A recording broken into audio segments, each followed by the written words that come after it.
Hello.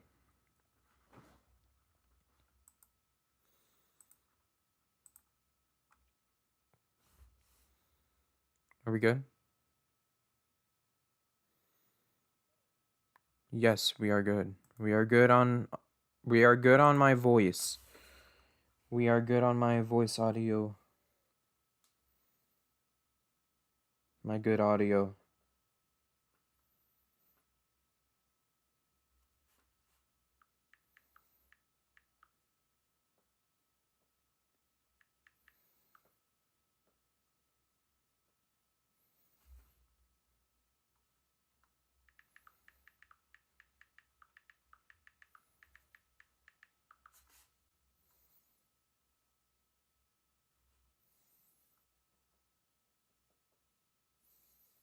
Where you go, I'll go. Where you stay, I'll stay. You move, I'll move. I will follow. Wow. Wow. Wow. Okay. We're good. We're good to go. Gotta keep that. What we're gonna do is basically we're just gonna build these sets right here, and we're probably gonna watch some YouTube while we go through them. And also, I am waiting on the Minecraft Live event, which starts at 11, and currently it is 9:50. So we have about an hour, and I don't go to work until 4, so I'm deciding to do this before I have to go because I doubt it's gonna take that long to build these 3 simple sets. 2 of them are small, and then the other one is pretty big. The main reason why I got these Christmas sets is because I'm gonna be doing a Christmas village this year out of Lego. I'm doing the Christmas village this year. Or that's why I told my mom. And she was like, okay, we'll go ahead and do that. We'll go ahead and do that. Sounds like fun.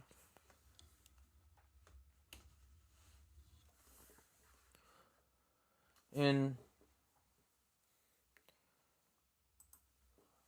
we also do have this Minecraft set here that I bought yesterday from this one store. I got these sets from the Lego store in Dallas. See, I live out like an hour away from Dallas, so I could have bought these online, but I decided, might as well just go get them in person and get them right away. So that's what I did, and I hated driving there.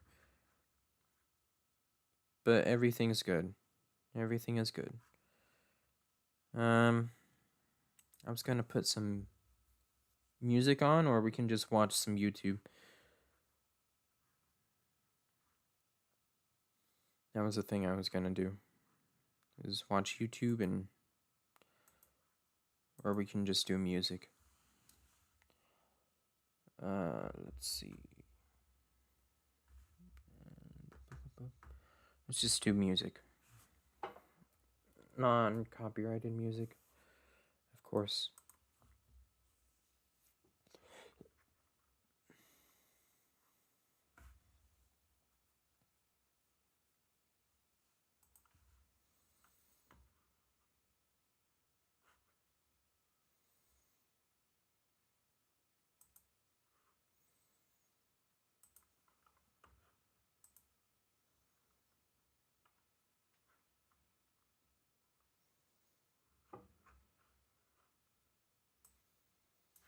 Okay, maybe I'll go ahead and... Oh, desktop. Oh, that's why.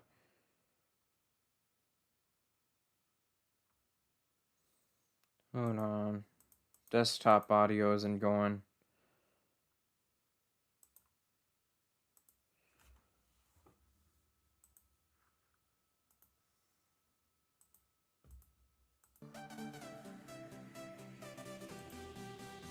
There we go.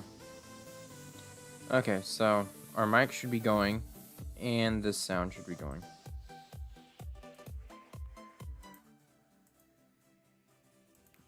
Okay, yep. There we go. We're all good. Okay, so we're good on that. Okay, let me go ahead and increase my thing. There we go. Okay. I also got these poly bags. I got this one a while back. It's just a Christmas train that I'm gonna use for the Christmas village. And while at the Lego store, I saw these like lamppost poly bags, and I was like, those would look good. So I have those as well. And over here, this is just my spare parts. These are just a bunch of parts that came from all of my latest sets that I built. Okay, so first off, this one has the least pieces. It's just a snow thing. I'm not sure exactly the name, but I mean, the set number is 40424.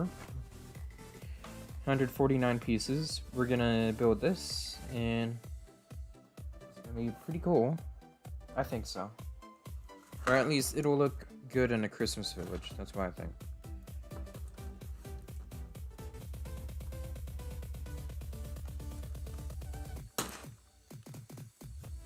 Okay.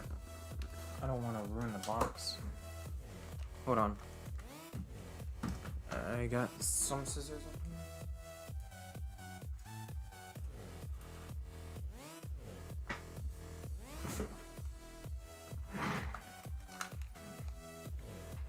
Okay.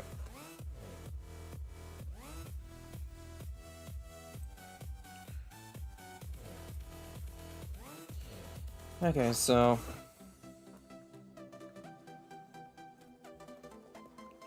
our first Lego set we're going into is this winter thing. Like I said, I'm not 100% what the name is for it. All I know is it's just a little small set. It's a Lego shop exclusive. So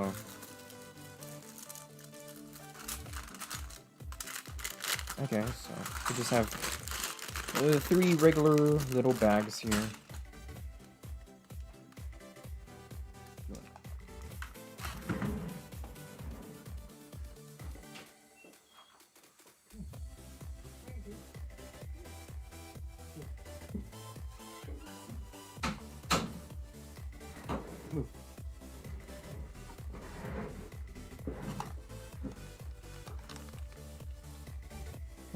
Sit down.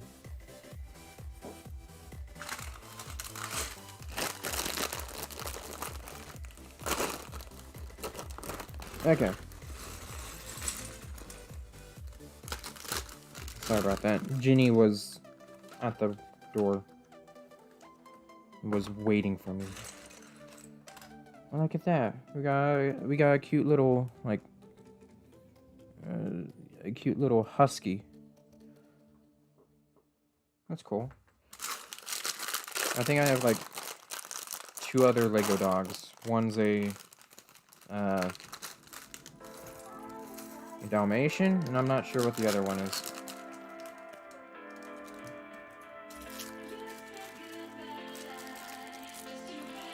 This Lego set's small, so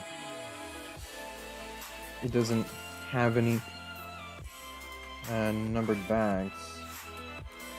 Okay, so let's start out with the kids.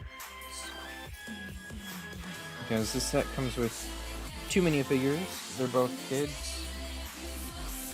2 kid minifigures. Let's just go with them. There's also this cool little like winter hat with it.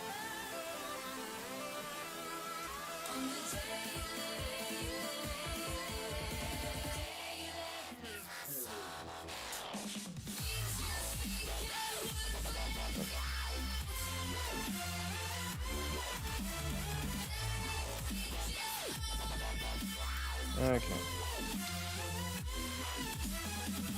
Oh. When does it show building the other kid? Oh, not until later. But that's okay. We're gonna build her anyway. She has this cool scarf with her.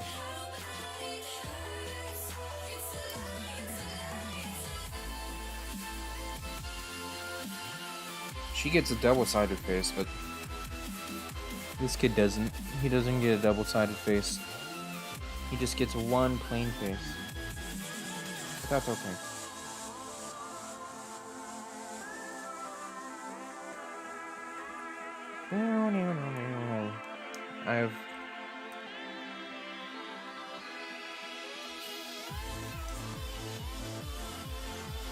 I know it's October, but what if I started playing Christmas music? Would y'all be mad at me for that? Separated.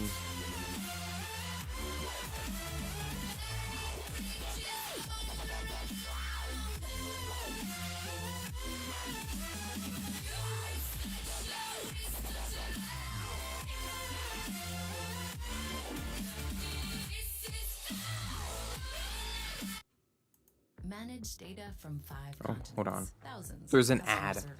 Okay, let's continue building while we wait for this ad to be done. Get the agility you need by turning your ERP data into predictive insights.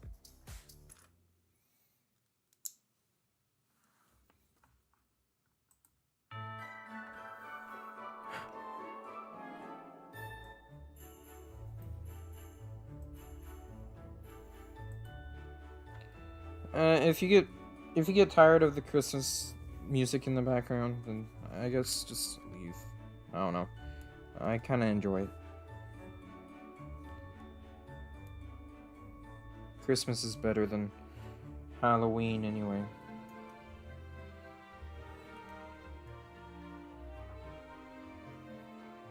Or at least I definitely think so.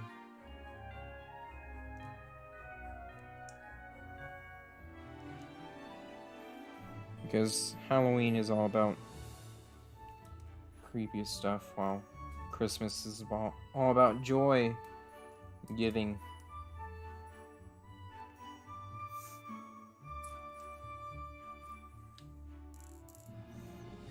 All about the Christmas spirit.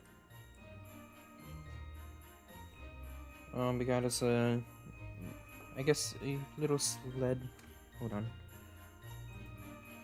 A little cute sled that we just built.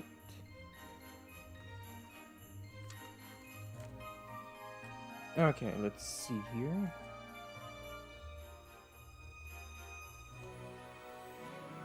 Yeah, but I'm gonna be buying a lot of Lego pieces from here on out because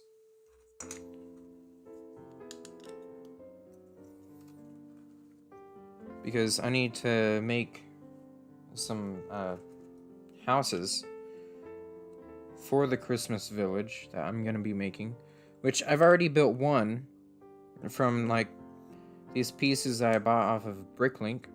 It was my first purchase off of Bricklink too, so it was kind of cool. And the house that I built was, you know, it was okay. It was my first time free building a house. It turned out okay. It could have been a lot better though.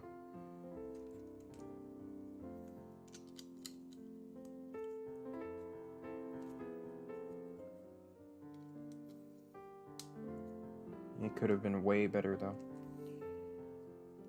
You know, I had this, it's just brown and green. Brown and dark green, yeah. Now I need to get like some red pieces.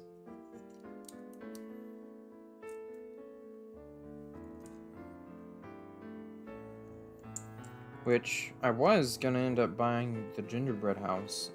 Which I still am gonna end up buying the gingerbread house, but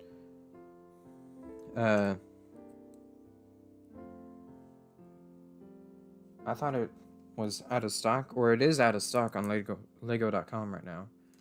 And I thought it was out of stock at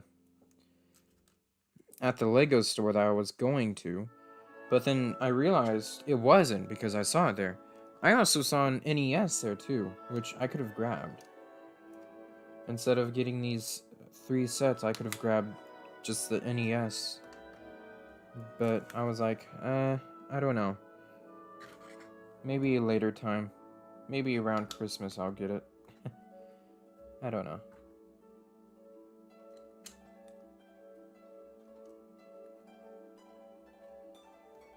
Okay.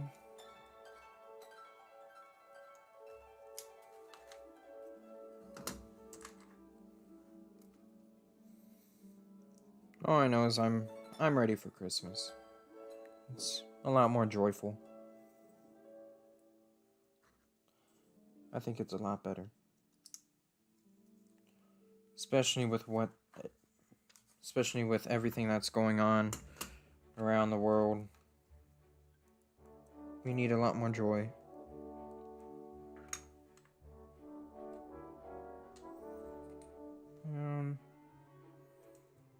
You.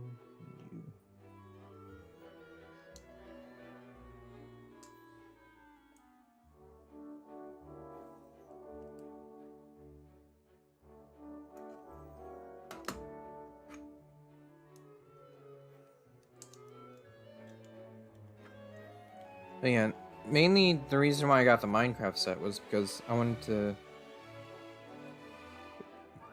finish up my collection of the current Minecraft sets that are out right now.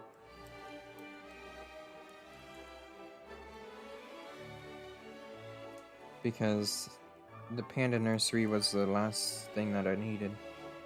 Oh, I mean, there's also the Minecraft Dungeon set, but I don't know if I want to get that. Because it's not exactly Minecraft. The Minecraft Dungeon sets is just another video game. Nothing special.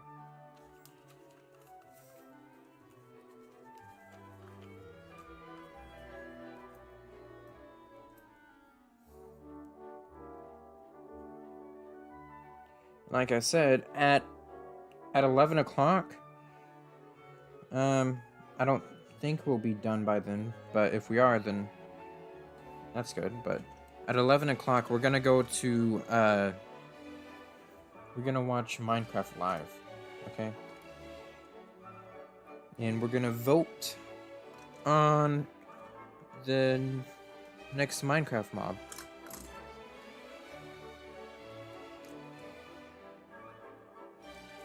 Which honestly, I kind of want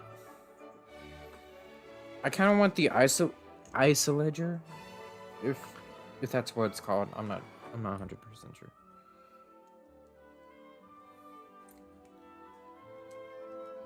Even though it does hurt you, I kind of want it in the game. I'm not too sure or too fond about getting the flower cow and the glow squid. The glow squid kind of seems cool. It does seem pretty cool, but I kind of want to go for the Isolager. If I'm saying that right. Hopefully I am.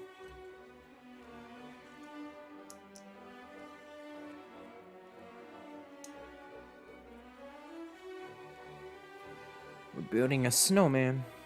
Oh, we have more people in the stream. Welcome, welcome, welcome. Welcome to the stream.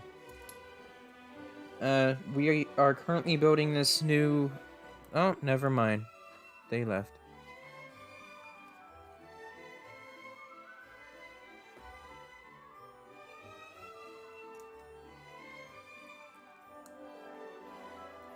Oh well, right? Oh, we have another person that joined. Welcome to the stream. We are building Lego. We're building Lego.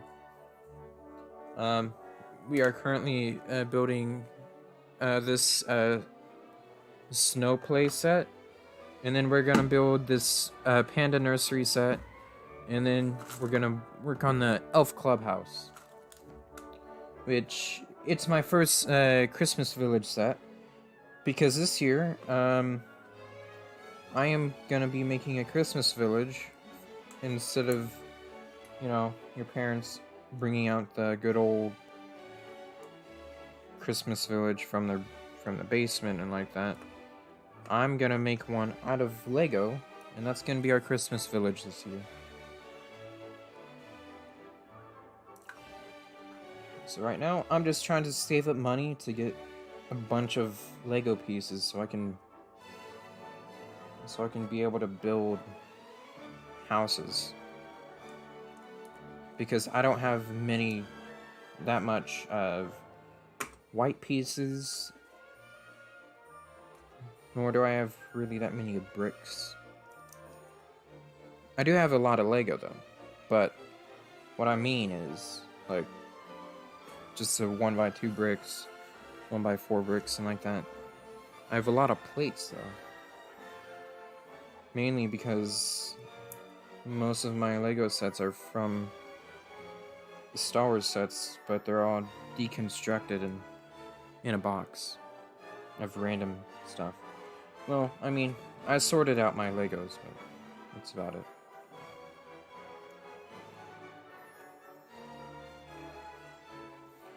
And yeah, we're doing a festive vibe right now.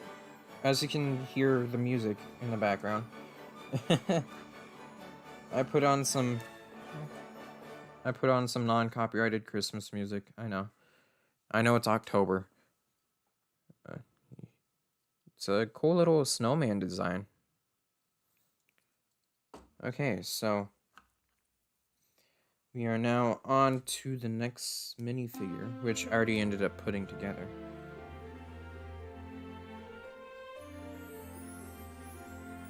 If you don't like the Christmas music, then I guess you can either leave or, I don't know, put some music suggestions that are non-copyrighted, that isn't copyrighted.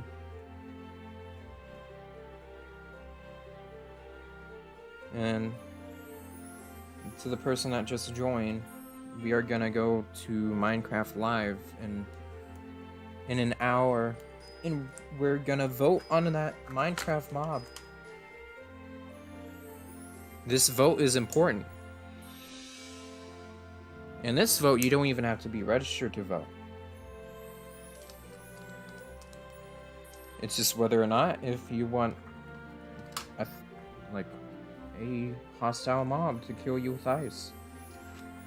That's what the vote is basically about.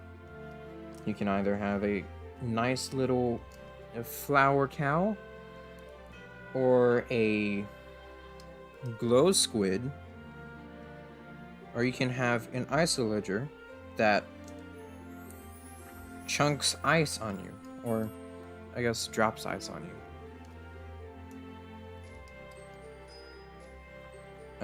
Personally, for me, I think I'm gonna vote for the ice-villager.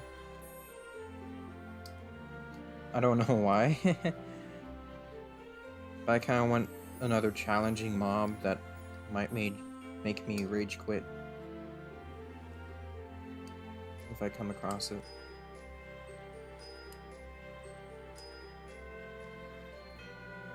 I mean, maybe it'll drop like a ice wand or something,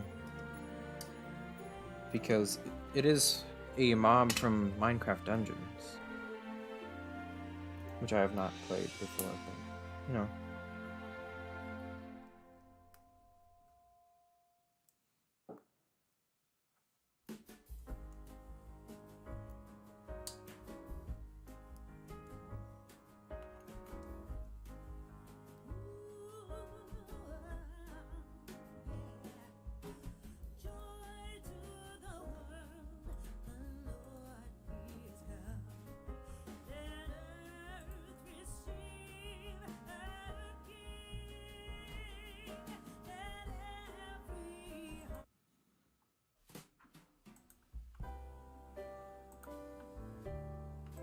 Sorry, I didn't really want any singing. Oh my goodness. I thought it wasn't. Okay.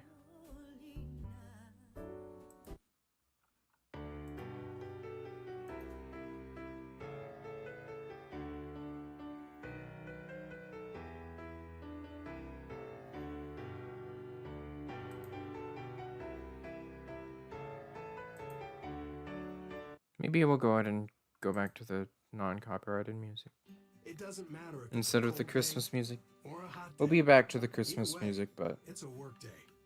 And what defines a work day isn't the weather, but what gets done. An industry leader in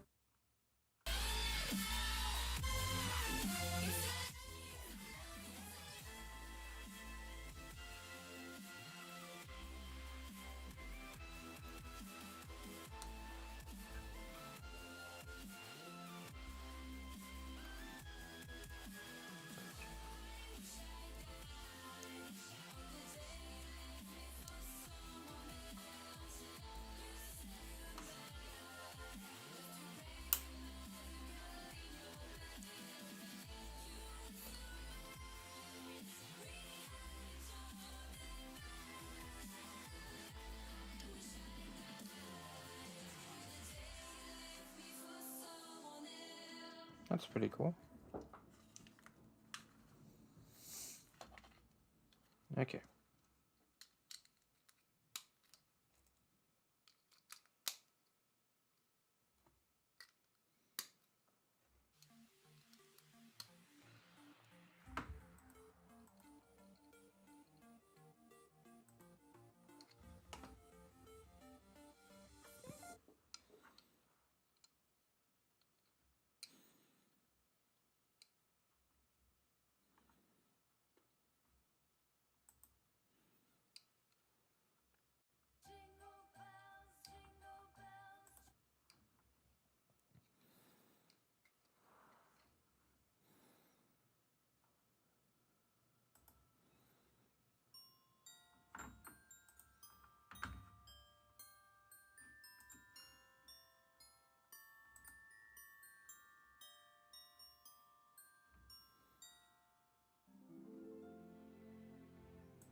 Okay. Next up, we do the...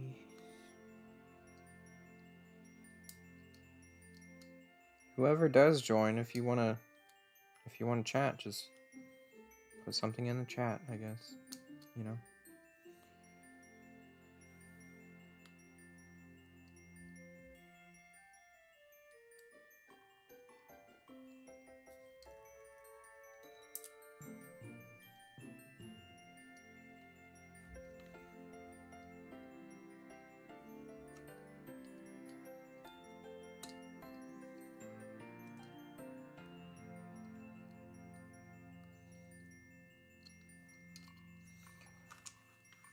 When we get to the Minecraft set, we'll just put on Minecraft music, okay? The Christmas music is fitting with the Christmas sets. But for Minecraft music, it'll be different.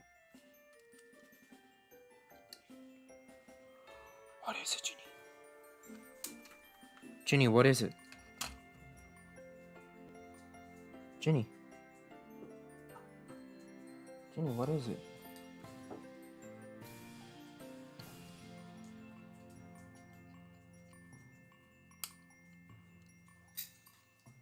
Do you want some? Oh. What, do you not want to be in here?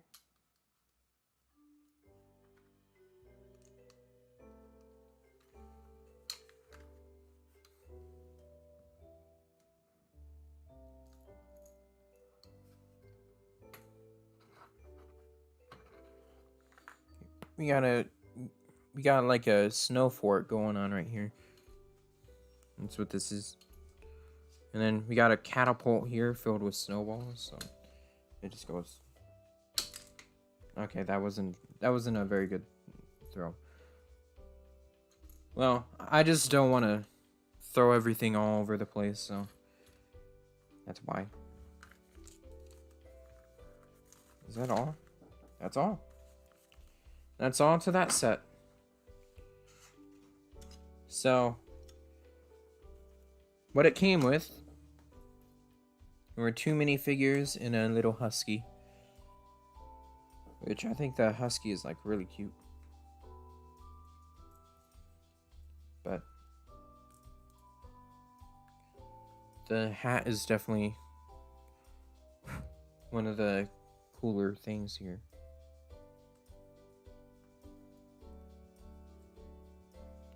Okay, so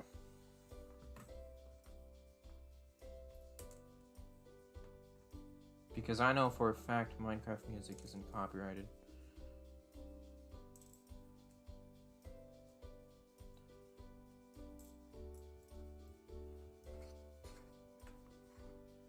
If you're wondering, yes, we are going from littlest to big, to the biggest sets.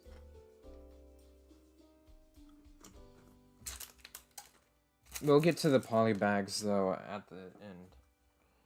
Even though I know they are the smallest sets. The smaller of the sets.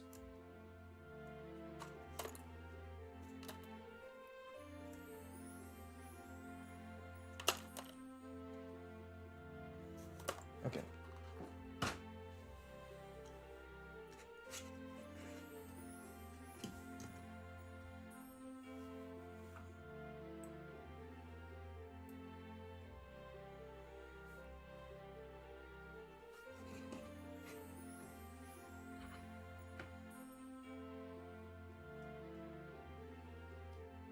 So she can go down the sled.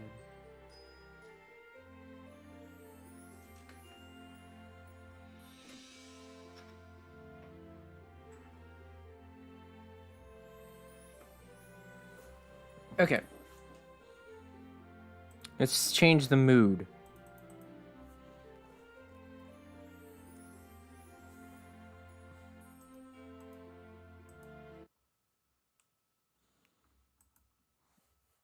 Change the mood for the next set.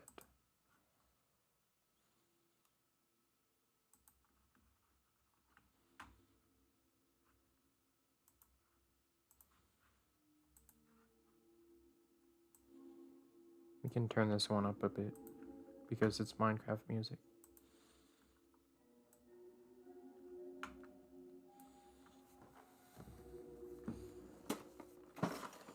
Oh, I was gonna get the scissors, but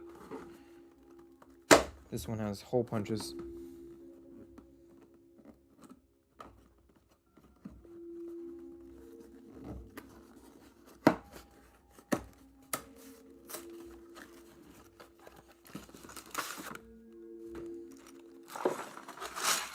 We got one booklet, and of course, since this is licensed, we have numbered bags. We only have 2 bags. We have 4 plates of water and 3 greenery.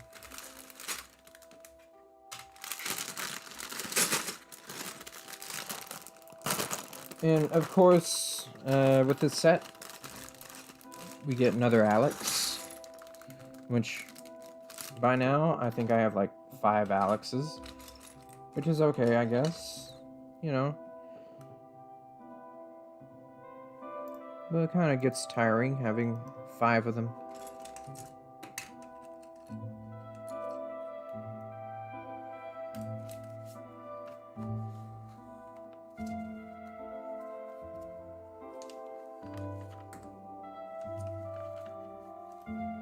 Okay. Oh, she comes with a diamond pickaxe.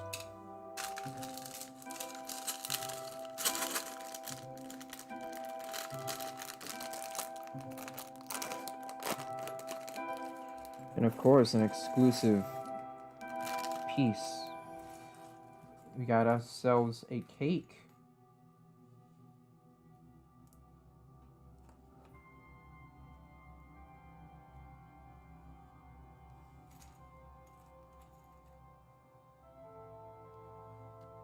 We also have another Minecraft set that Hold on, the cake, the cake fell.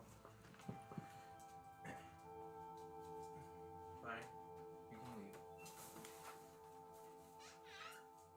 Goodbye.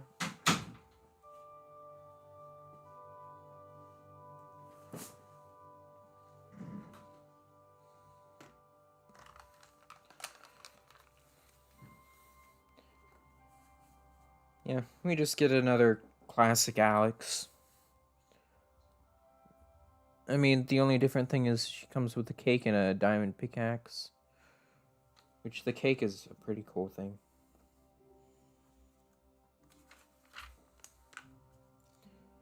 But like I said, it's just another Alex.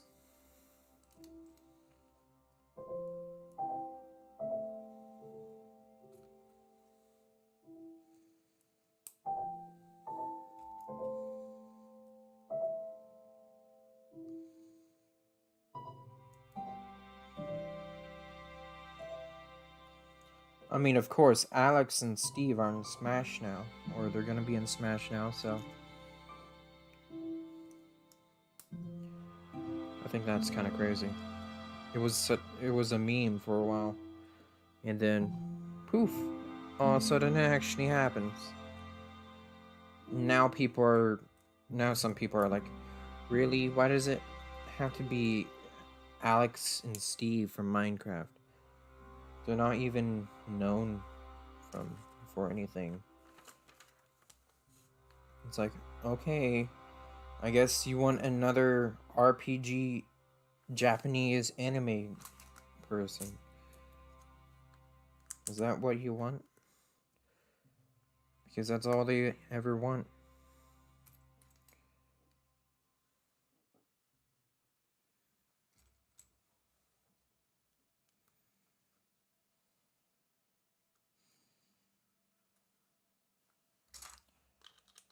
I also have some reviews of some of these Minecraft sets. Like that I recorded, but I just haven't uploaded them. I don't know if I want to upload them either. I've uploaded one of them, which is the Creeper set, which I doubt anyone has really seen, because it doesn't really have that many views on it.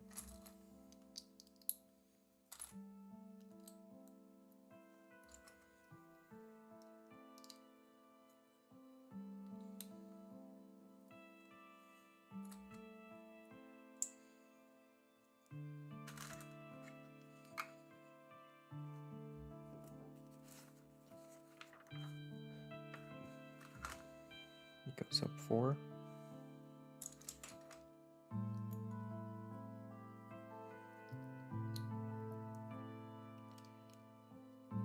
Goes up 4, and then the 2x2 plate.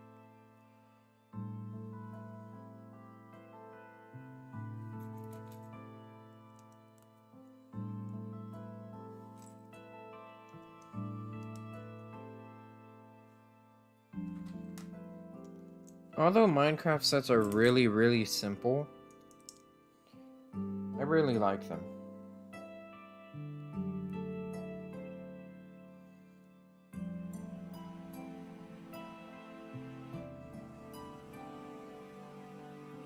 Also, my next animation is almost done. My next Lego animation is almost done for my channel. I just need to, I just need voices, and then I need to edit in some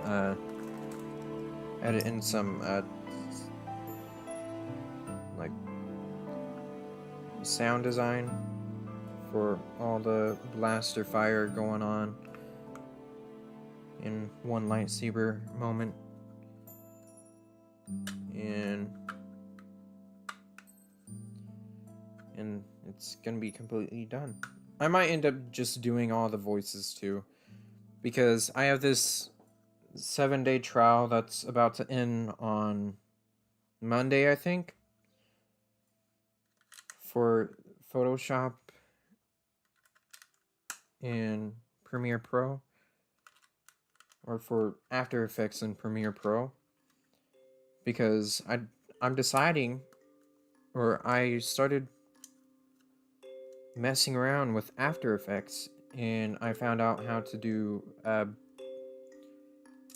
Stormtrooper blaster effects and lightsaber effects. So those are gonna be in my next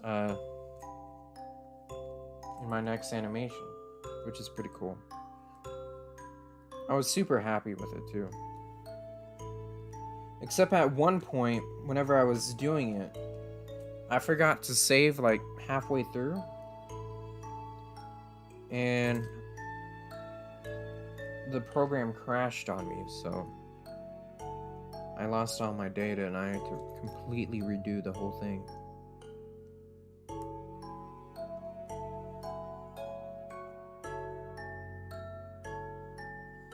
Which was okay for a moment.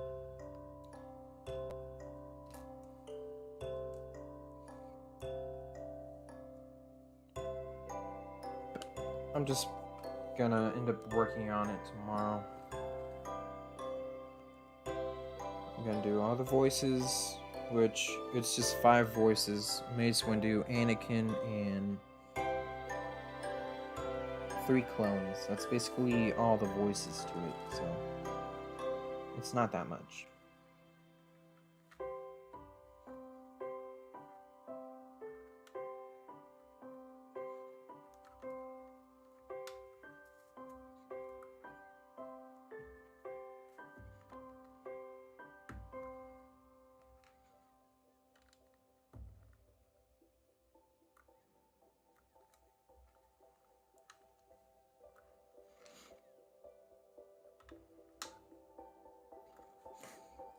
Maybe we'll keep the Minecraft music going when we get to the Christmas set.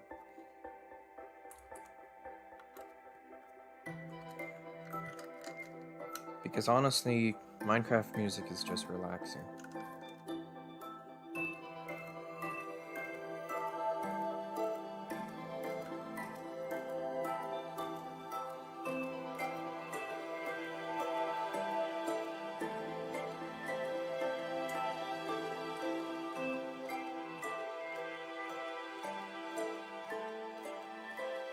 What?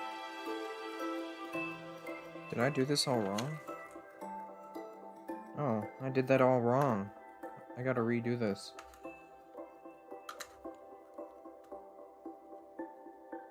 Dang it.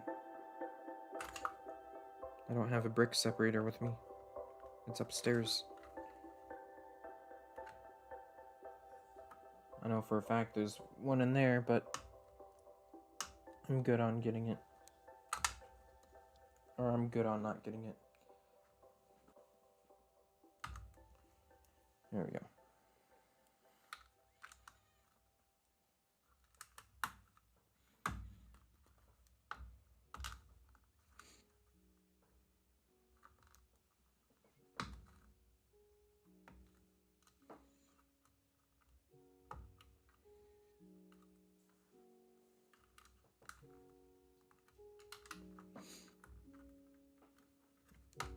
Okay.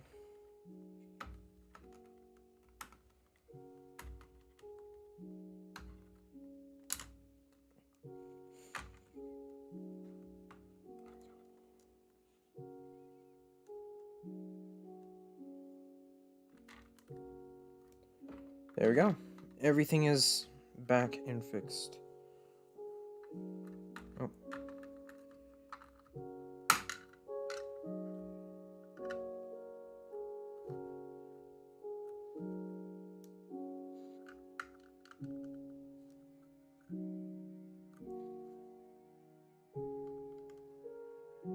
There we go.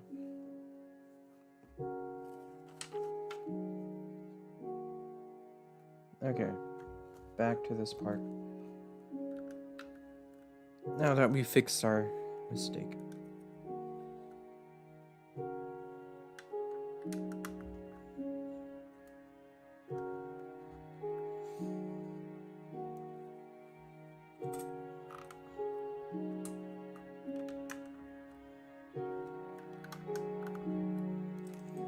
Maybe I'll change the live stream name real quick.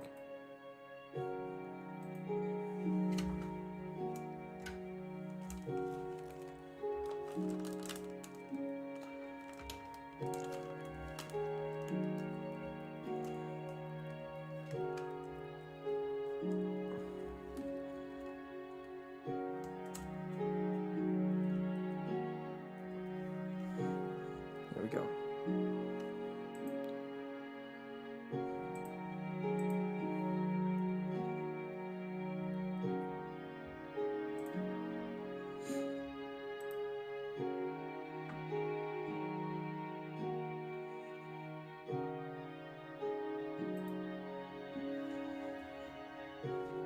There we go. I changed the stream name and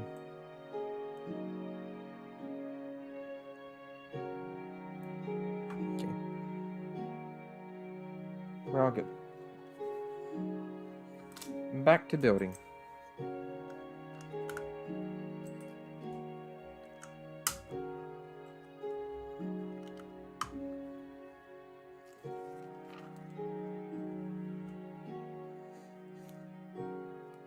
Minecraft music is just so peaceful.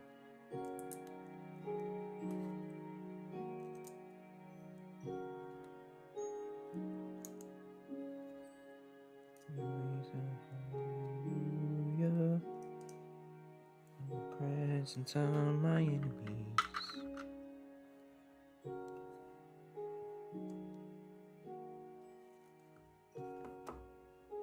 Okay, thank goodness. I thought I was missing a piece. But no, there's just extra pieces.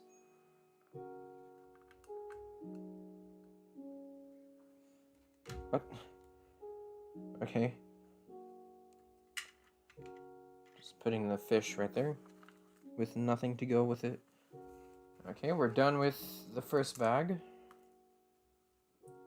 Let's put these extra pieces in the extra piece box.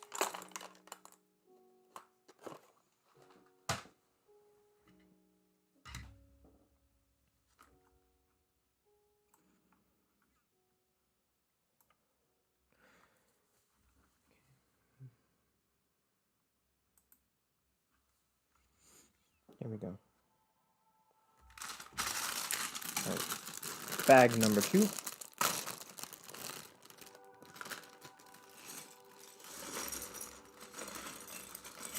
Which is the pandas. We're building pandas.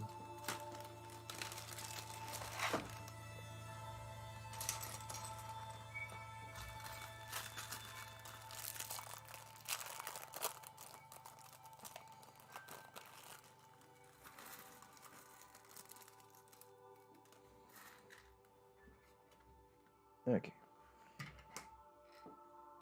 Sorry, Ocelot.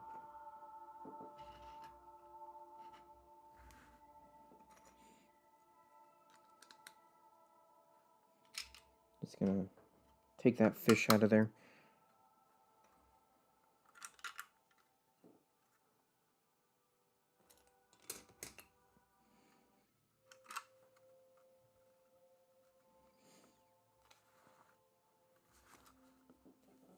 Louder than the unbelief, I'm gonna sing in the middle of the storm.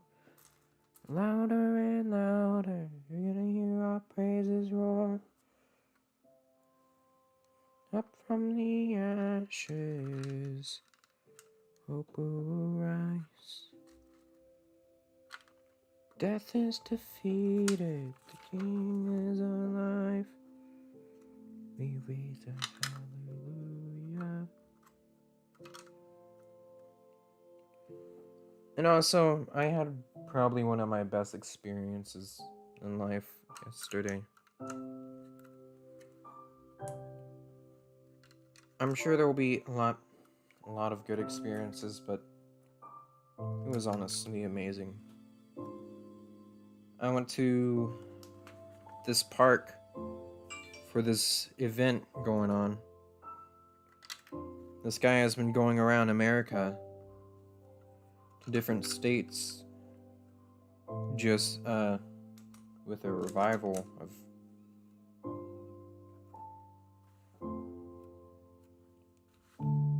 just praising the Lord's name. I think there were at least 1,000 people there, just singing and enjoying the night.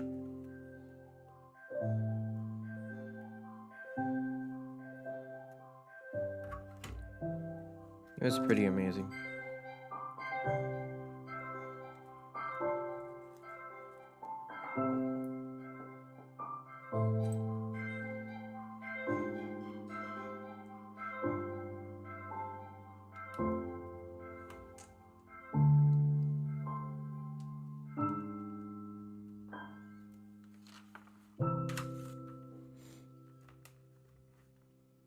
Also, I have a donation goal, but that's okay. I don't really need to reach it. I just put it there just in case.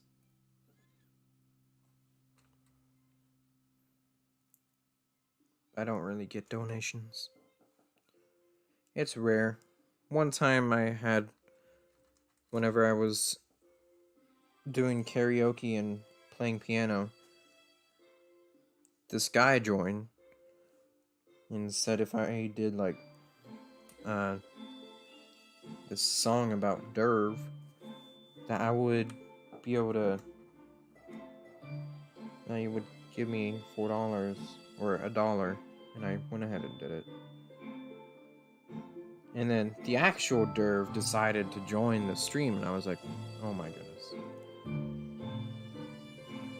Because, you know, I know how annoying of a YouTuber he is, but I was still struck that someone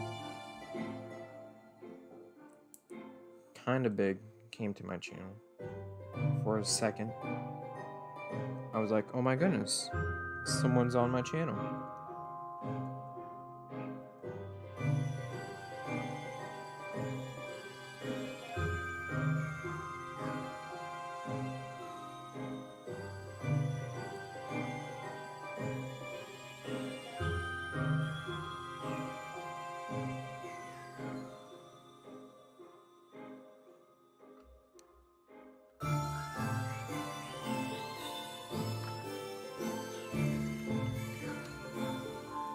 We're making sugarcane right now, so.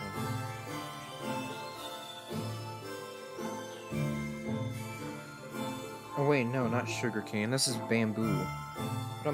What am I talking about? This is about pandas. Pandas need their bamboo to survive or to eat.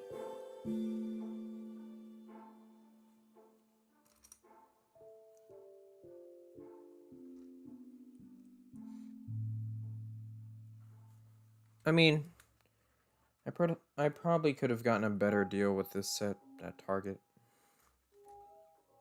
But that's okay. I was at the Lego store and I was like, heck it, I'm already here, might as well get this. Even though at Target I think it's like 10% off.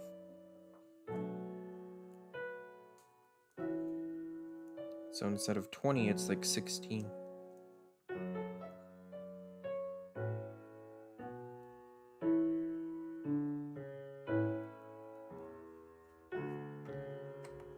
But yeah, if I wanted to, yesterday I could have, instead of getting these four sets, I could have just gotten the Elf Clubhouse and the Gingerbread House, but I decided, nah, I'll wait for that. I'll wait. 3 sets can be better than 2 big ones.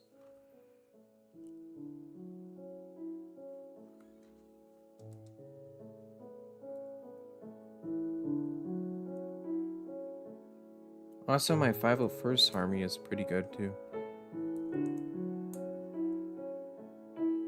Even though I've so far I have Well, I'm not gonna get any more 501st battle packs, but I got 4. But within the 4, I had a misprinted clone, and then Lego, I contacted them and said, "Hey, I got a misprinted clone. Can y'all like just send me another one?" So instead of them sending me 1 clone, they ended up sending me 3. And I was like, "Whoa, that's a whole nother freaking battle pack." So basically, I got 4 battle packs, but 1 for free. Well, I got 5 battle packs, but 1 for free. Of course, so the clones didn't come with the clone heads. They just came with everything else. So they just didn't have the heads. They had the legs, the torso, and the helmet. So I just ended up putting one of the Clone Wars faces on them.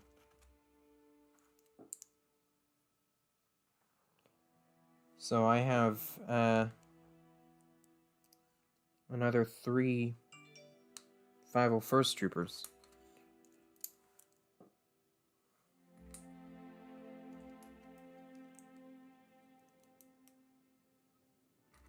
Which I have a lot. Let's see. It's 5 times. So I have 15 501st clone troopers. Which it's my first ever time doing like a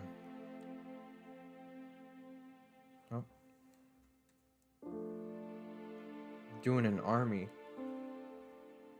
But that's the biggest my army's gonna get. I'm not getting any more. Oh, the pandas are pretty cute.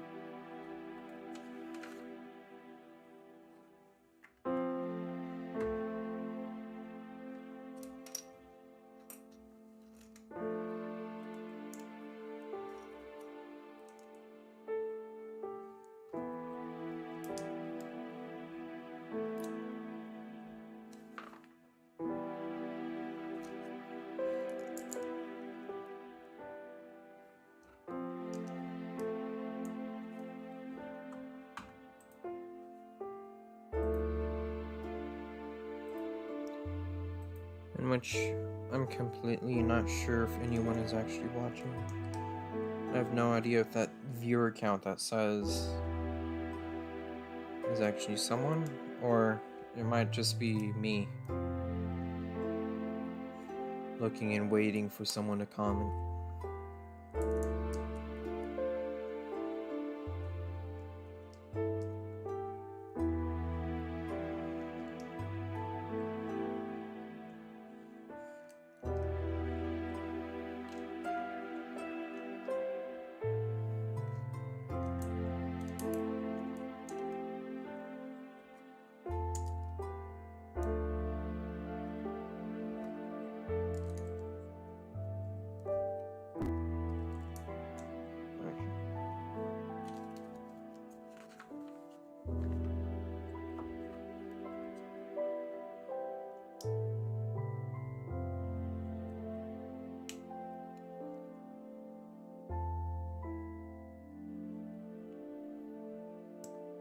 Hold on.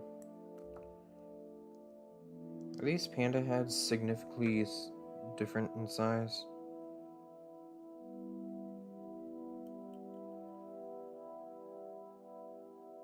No. No, they're not. They're both the same size.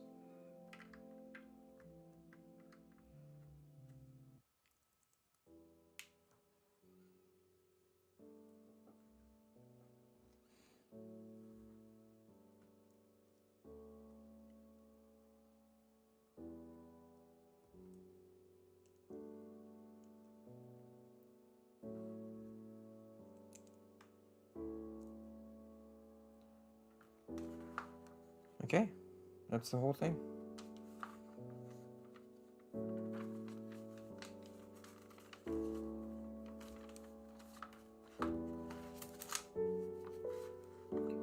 I mean, the pandas are pretty cute, if I say so. He's big ones is here eating the bamboo, and then you got the baby panda.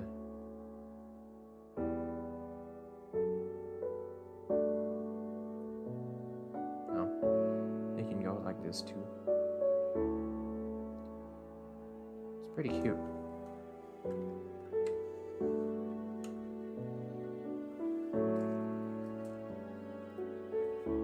Well, it's a neat addition to my Minecraft collection.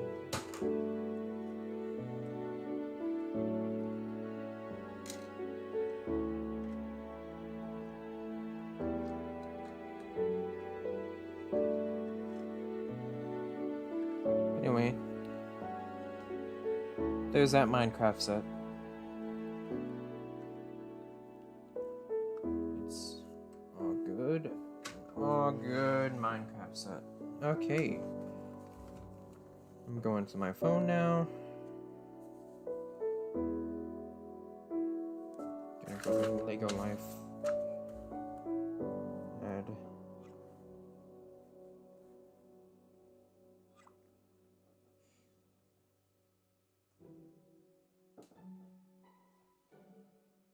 Building ideas. Oh, cool. Okay.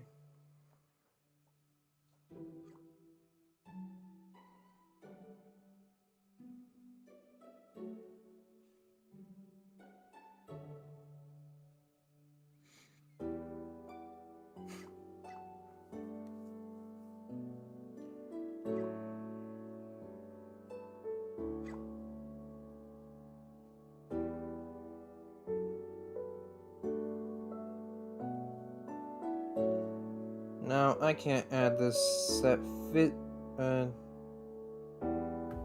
can't add this set to my sets in the app. I'm gonna have to do it from here.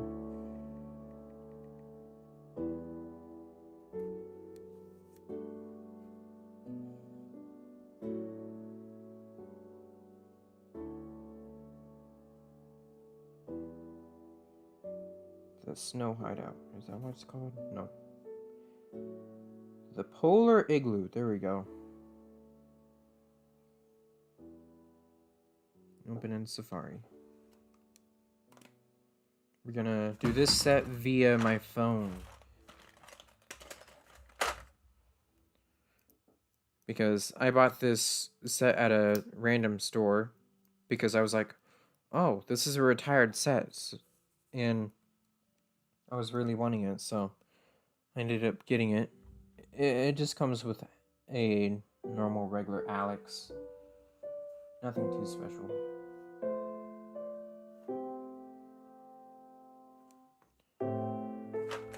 I mean, it came together, but I decided to take it apart.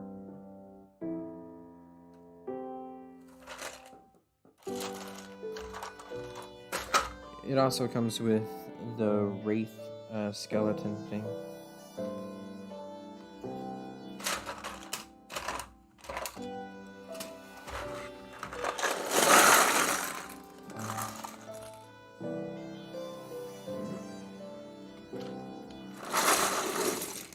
Okay.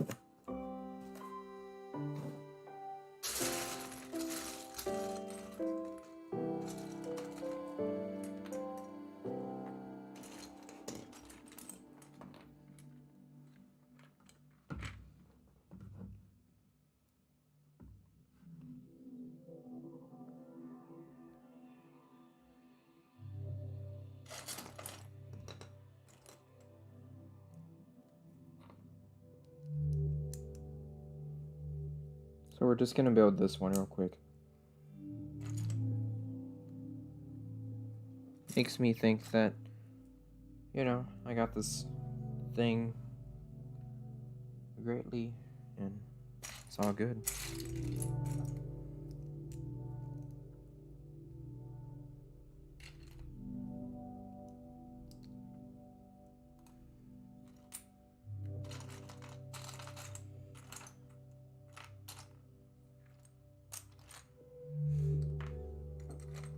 The only thing that's bad about it is the set didn't come with instructions, so.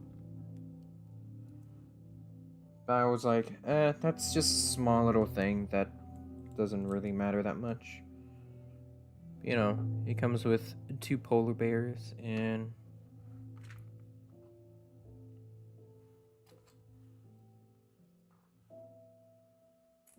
I was always just like, man, I really want this set, but I don't want to spend $60 on it on Amazon. So I bought it for $45 at this Lego store that has like a bunch of older tired sets. Which honestly it didn't have a great selection of sets. It really didn't.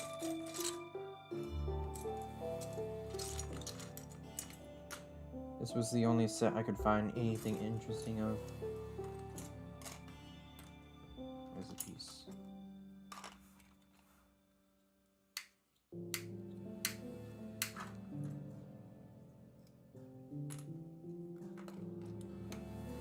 I know it's here somewhere.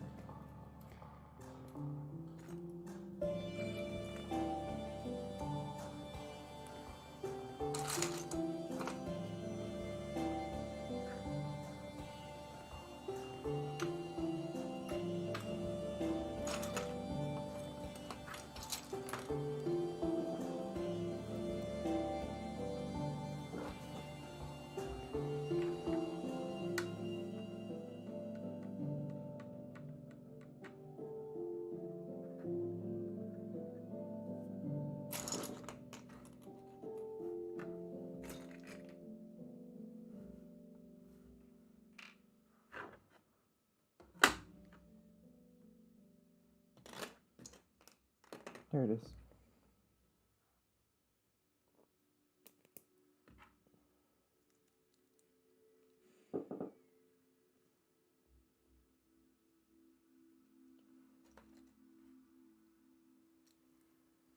What time is it? 10:56.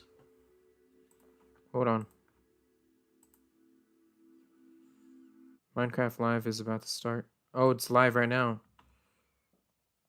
公是爷身穿黄金锁子甲，头顶凤翅紫金冠，脚踏藕丝步云驴。 They've added these new adventure crystals that allow you to experience adventures in your home, in your backyard, or wherever you are, instead of needing to go out and discover them. 这个吃瓜亭呢，也应吃瓜群众们的要求啊，把上面的这个不对称棋盘换成了好多的瓜，同时可以有6个人在这吃瓜呢，想想都有点。This is Minecraft Live. Did y'all see that? That was insanity. Yo, we stinging up in here. Check it out. I got a whole mess of powers. Y'all see them? Bees. You can just keep spawning in all these bees. I'm literally just right-clicking constant. Now the bees that... 마인크래프트 던전스 굿즈. 아 이렇게 봐야 되네. 개봉해 볼게요. 두두두두두. 자, 오, 야. Get up, bad boy. I found the mobs. I found them. I found them. Excuse me, I don't appreciate. No. Well, I gotta show you how to play my game. Are you watching? Whoa, the bees are really angry. Are you watching? What did you do? Dude, the bees are so mad. I'm just gonna leave you to it. Perhaps one of these other huts has something helpful in it instead. Oh my gosh. No, that's... La abeja es el primer artrópodo del juego que vuela. Los demás que hay en el juego son el pez de plata, los endermitas, las arañas. Quebra. Ok. Olha só tanto zumbi. Oi, zumbi. Tchau. Tchau. Tchau. Tchau. 下一个任务是什么？分享一次家园，获得50金币。3、2、1，茄子，分享给好友，就给你了，二哈的二哈哈。Meu Deus, olha o porcão.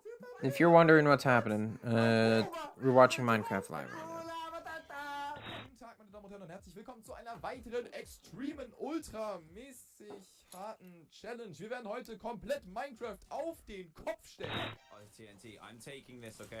Dan, steady. What do I do with it? What do I do with it? It's on my head and I don't know what to do with it. Okay, give me an opportunity. Set me up. Oh, there's a lot of zombies. Throw it. Okay. the middle. Ooh. Did it work? Here we go. It did. There. Titta vad gulligt. Han kastar någonting till mig. Åh, vad gulligt då. という習性があります。そしてね、毒針を刺した後まさかの死んでしまうこともあるんですね。ちょっと。 Nej, den är glad. Okej. Och du är glad, och du är glad. Nu! Titta! Ha ha ha ha! Fast då har jag också förstört en sån där. Men... Figata ragazzi, è tutto nuovo. Oh mio Dio, hanno cambiato il Nether. Ci sarà tantissimo da esplorare. Io non vedo l'ora. Il fuoco blu! Speaking of food, nom nom nom nom nom. What? Don't take all the cakes. You gotta pay for those. El daño y cómo vas creciendo tú como personaje depende de dos cosas: el nivel.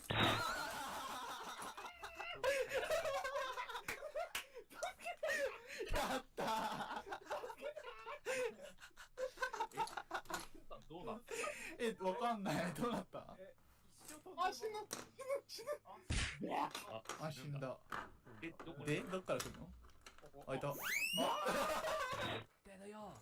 Look at them. Oh, they are so cute. And that, right there, ladies and gentlemen, is our first bee nest. Look at that. I love seeing like the haze, the light beams. Oh, there's Mumbo.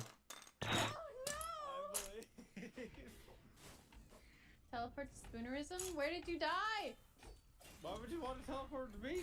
Oh, I'm doing it now. Oh, no.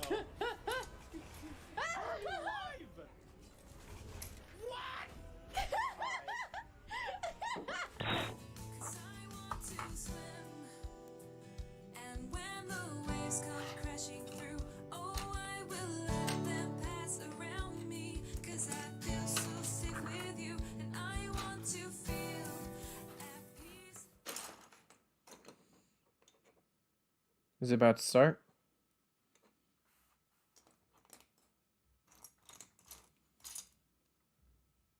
Keeping our health bar full. Oh.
Minecraft Live time! And welcome to Minecraft Live 2020. Woo! I'm Lydia Winters, your host and chief storyteller for Mojang Studios. We're coming to you live from Stockholm, Sweden, the birthplace of Minecraft. Some of our amazing team members. Okay, I was wondering. Before we get started, we want to acknowledge the number of challenges around the world right now, as well as the mental, physical, and emotional toll those challenges are taking on all of us. With that in mind, we want to give the opportunity today to take a breath, have fun, enjoy the games we love, and celebrate all of you, Minecraft our Live! incredible Minecraft community. It won't all be easy. You'll have to decide which mob to vote into the game, which, based on votes in previous years, will be super tough. You'll not only get to hear about what's coming to your favorite Minecraft games, you'll also hear directly from the development teams. We want you to leave today knowing about the exciting additions coming to Minecraft and also why our team has Cave made those update! decisions. Cave An update! insider's look Cave at what's update! brewing at Cave Mojang update! Studios. Just kidding. Today, we're kicking I'm okay things with off with the announcement of anything the... really. We're gonna tell you right now. Cave update? Of the what? Of the cave update? Is there a cave update? Hi, Agnes and Brandon. Hi. Hello. Let's do this. So, okay. The next update is the update that we know that so many of you, and well, so many of us as well, has been wanting for such Cave a long time. update. It's Cave. the Caves and Cliffs update. Yeah. Woo! It must feel amazing to be able to tell everyone that. Seriously, like, I'm so excited about this. I mean, even before I joined Mojang, I was Cave always thinking update! about, like, when is the cave update gonna come? And this is it, but it's also got the cliffs as well. It's got the mountains. Like, this is such a big update, and I'm so excited. How are you feeling, Agnes? Great, like, no, it's so good. So we have been working on this update for quite long, and we're like, we can't wait to tell everyone, and now we just announced it, and it feels So just we're actually amazing. getting our first live look at some reactions. Oh. Okay, that's very cute. So cute. Those mobs are very, very excited. This year we asked some of our communities to submit questions that we'll answer across the show. This first question definitely feels like something everyone wants to know. Mi pregunta es, ¿por qué se han tardado tanto en actualizar las cuevas y cuándo llegarán? En verdad que hemos estado pidiendo esto por muchísimo tiempo. Why has it taken so long? Like Brandon, I've been waiting a long time too. Yeah, that's a very good question. So since this update really is the update, like we have been dreaming about it for so long, so it felt so important for us to do it right. Like we don't want to rush it.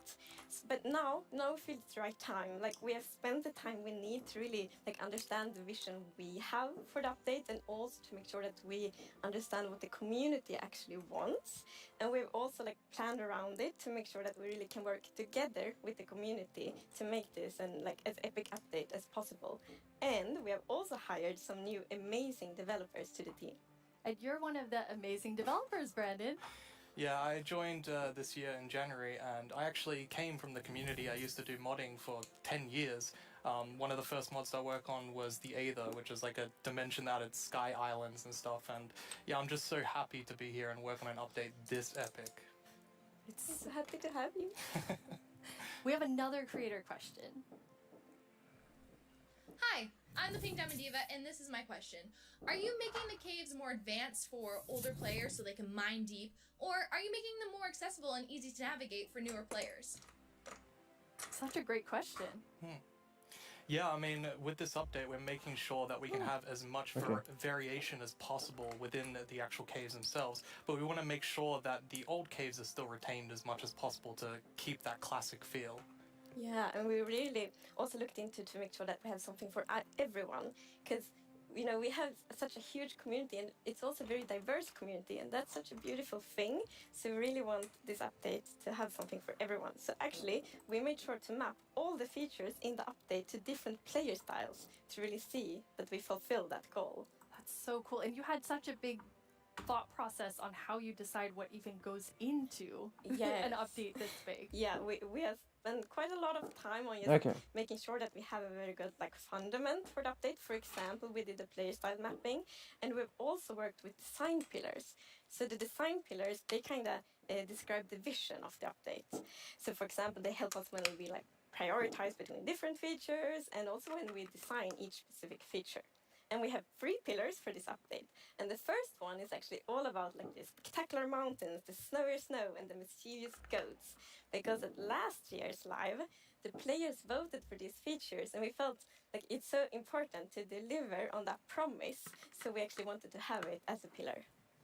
Yeah, and another pillar that we actually integrated into this was adding strategy to mining. So of course Minecraft already has plenty of strategy in mining, but we wanted to see if we could push that just a little bit further and add even more mechanics that make it interesting for players to mine in the caves. Yeah? Yeah, and the third pillar is to create an underground of marble for the players. And that pillar is a lot about like adding variation to the underground and like contrast and like inspire players to like craft their own underground adventures and build underground. And one thing we have done to like fulfill this pillar is that we have added new cave biomes, and one of them Cave is the lush biomes. cave.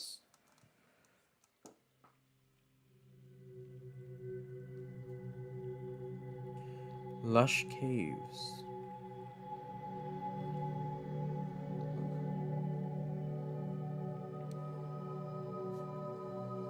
Oh, very nice.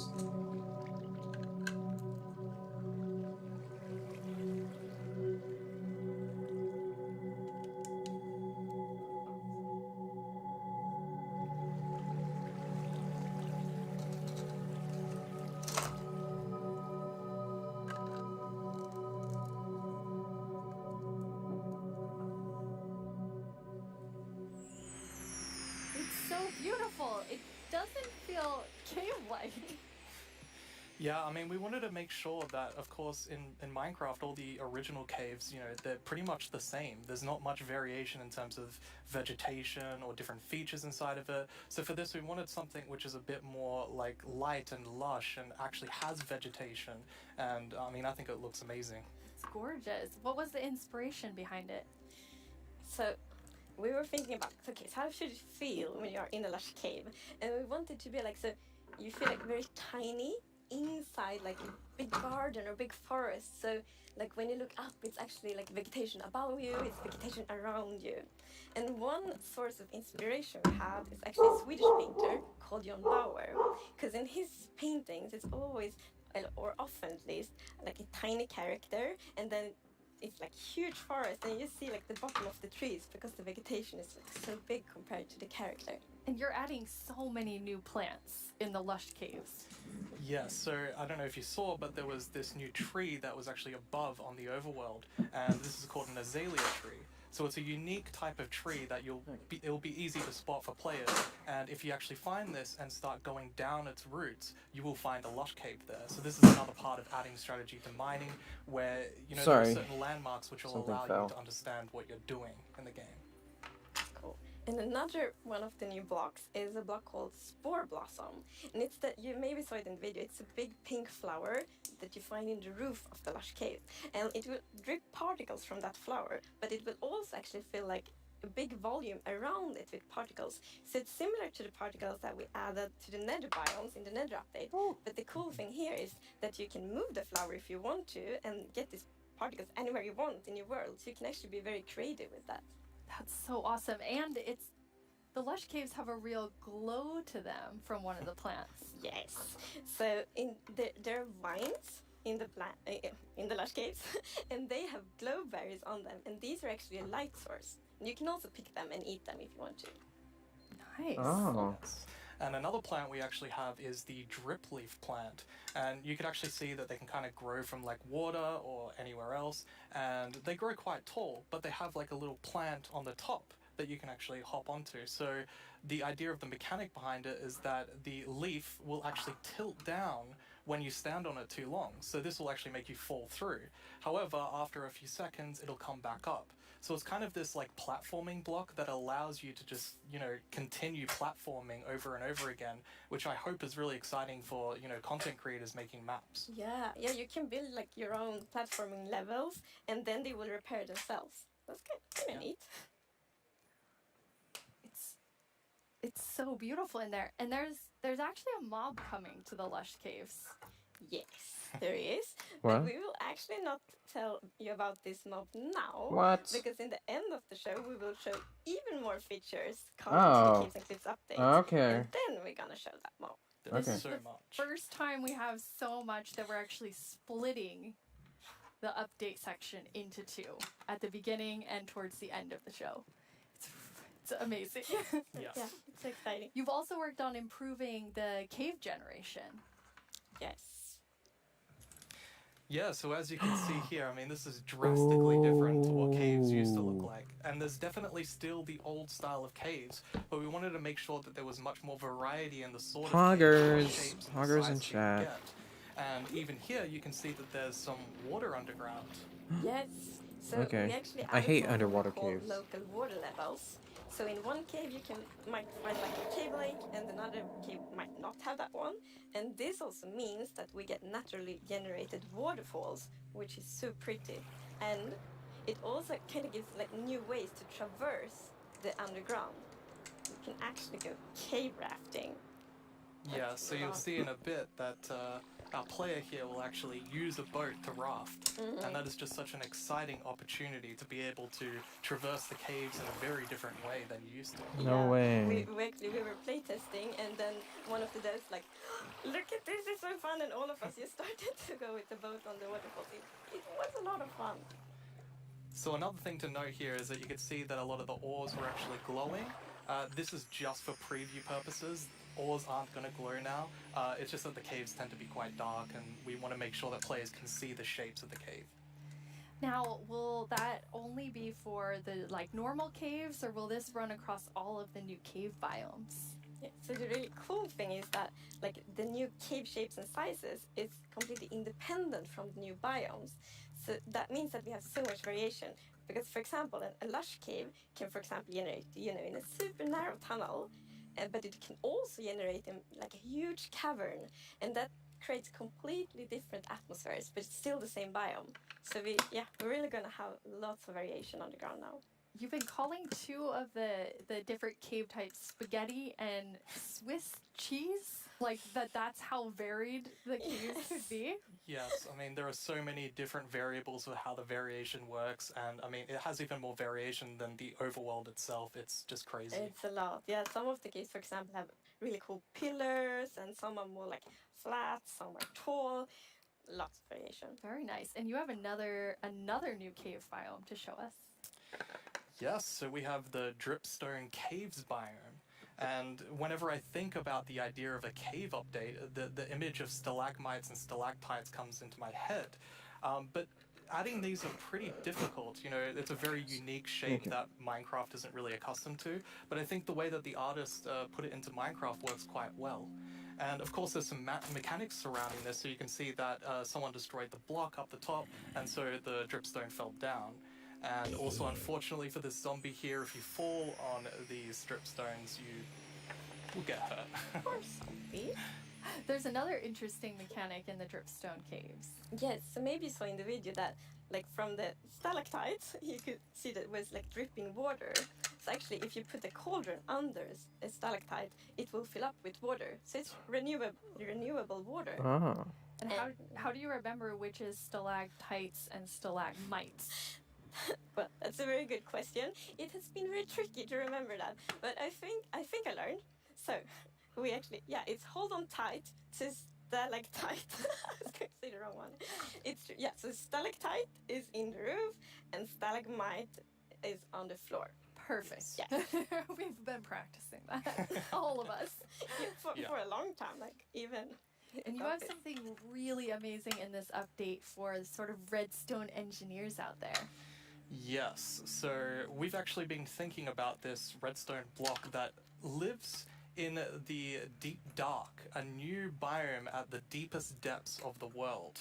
We're not going to talk about this biome too much today, but we are going to show some of the blocks and maybe later a mob that comes from it. So if we look at the video, we can actually see that it's basically this growth, and this is called the skulk blocks. And one of the blocks is called the skulk sensor. This is the new redstone block.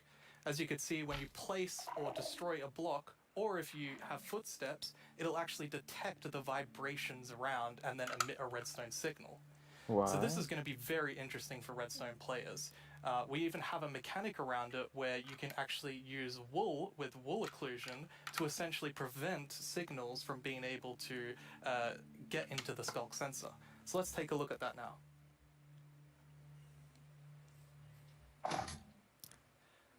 And as you can see here, I walked next to the skulk sensor, and it's actually kind of doing an infinite loop where the piston is causing a vibration, and then it's activating the skulk sensor and going over and over again. But here, I've actually put a wool block in between the piston, which prevents the signal from going to the skulk sensor. This can allow you to even do sort of directional skulk sensors where you can put wool blocks on each side and only allow it to detect vibrations in front of it. And vibrations can be so many different things. You know, it can be a snowball hit, it could be an arrow, it could be footsteps, it could be blocks, anything. So cool. Yeah. And another thing, we had a bit of a happy accident with this, because we realized that we get wireless redstone thanks to the Skulk sensor. What? So, and Wireless we didn't add redstone. it, but then when we started playtesting, we're like, wait, we got wireless redstone, and that's so exciting. And well, you can just build so many cool things with that. It's gonna be exciting to see what the community will build. Yeah, you're really looking for community feedback to make sure this like feels great for everyone. Absolutely. I think because this is such a unique mechanic, we really want to make sure that we get it right. And, you know, we love the Redstone community and we want to make sure that we do it right. So any feedback you have, any ideas, send it to us and we will work with you to make this the best block that it can be. And now, we said there's another mob coming later, but I think it's time for a new mob coming to the Caves and Cliffs update. It is. And this is a very scary mob. And it lives in the deepest of the underground, in the deep dark. And this is a very dark place. And the cool thing is that this mob is very well adapted to the environment. So it can't see anything. So it's the first blind mob in Minecraft. And that's very interesting because it gives such interesting mechanics. So instead, it will react to vibrations, just like the Skulk sensor block. So if you aren't very careful when you walk around in the deep dark, you might upset that mob. Yeah, with this mob, we really wanted to make sure that we kind of recaptured that feeling of the first night of Minecraft. And we can often forget that Minecraft can be a pretty scary game. So we wanted to make sure that we kind of go back to that. I mean, caves can be scary. They're dark. And all I'm going to say is that when you go into the deep dark, I want to make sure that you're very quiet and watch closely for the warden.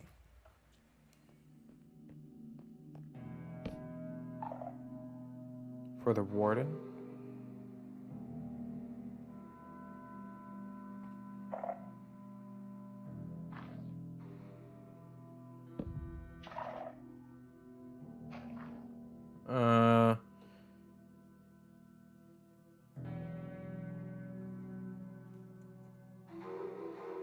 We aren't gonna have a jump scare, are we?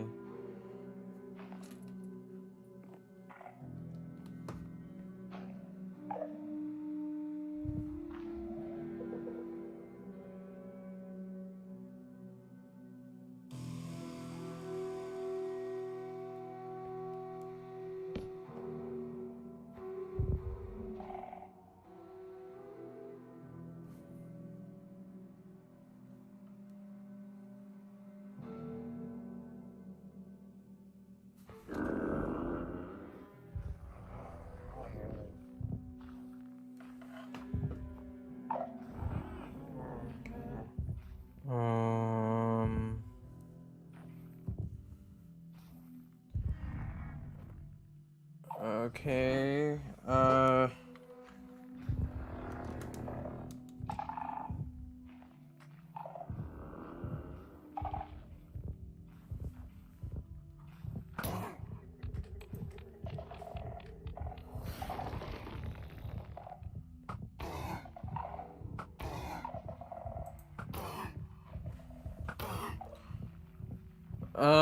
oh my goodness. It's running fast.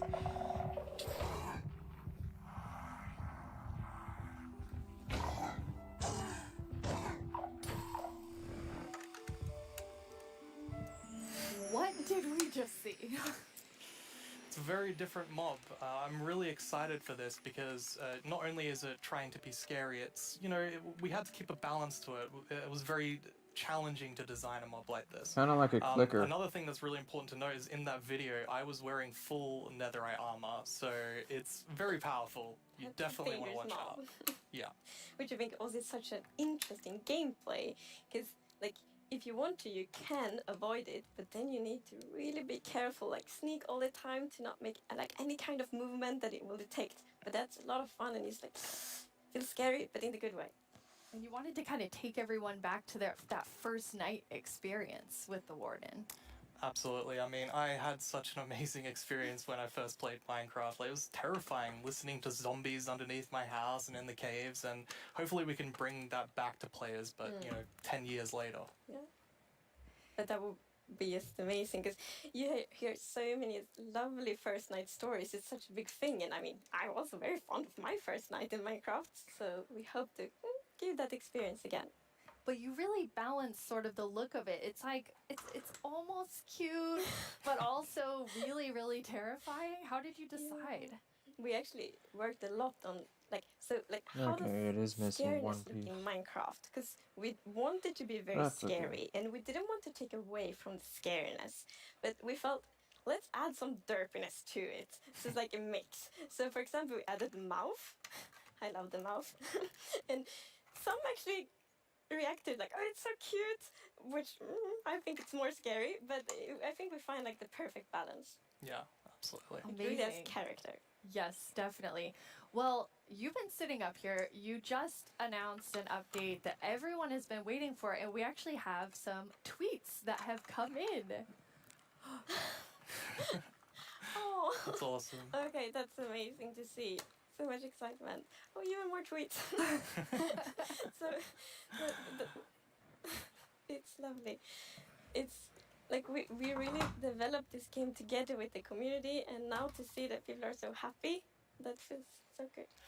Yeah, honestly, it's such a privilege to work on a game like this and an update like this, and we just love this game and we want to make the best update that we can for everyone. Yeah. Thank you so much, Agnes and Brandon. That was a lot of amazing new things. Don't forget that we have another segment full of even more cave updates later on in the show. Now let's head over to our Minecraft Live correspondent, Vubui. I hear he has a first look at something you all voted into the game last year. Go.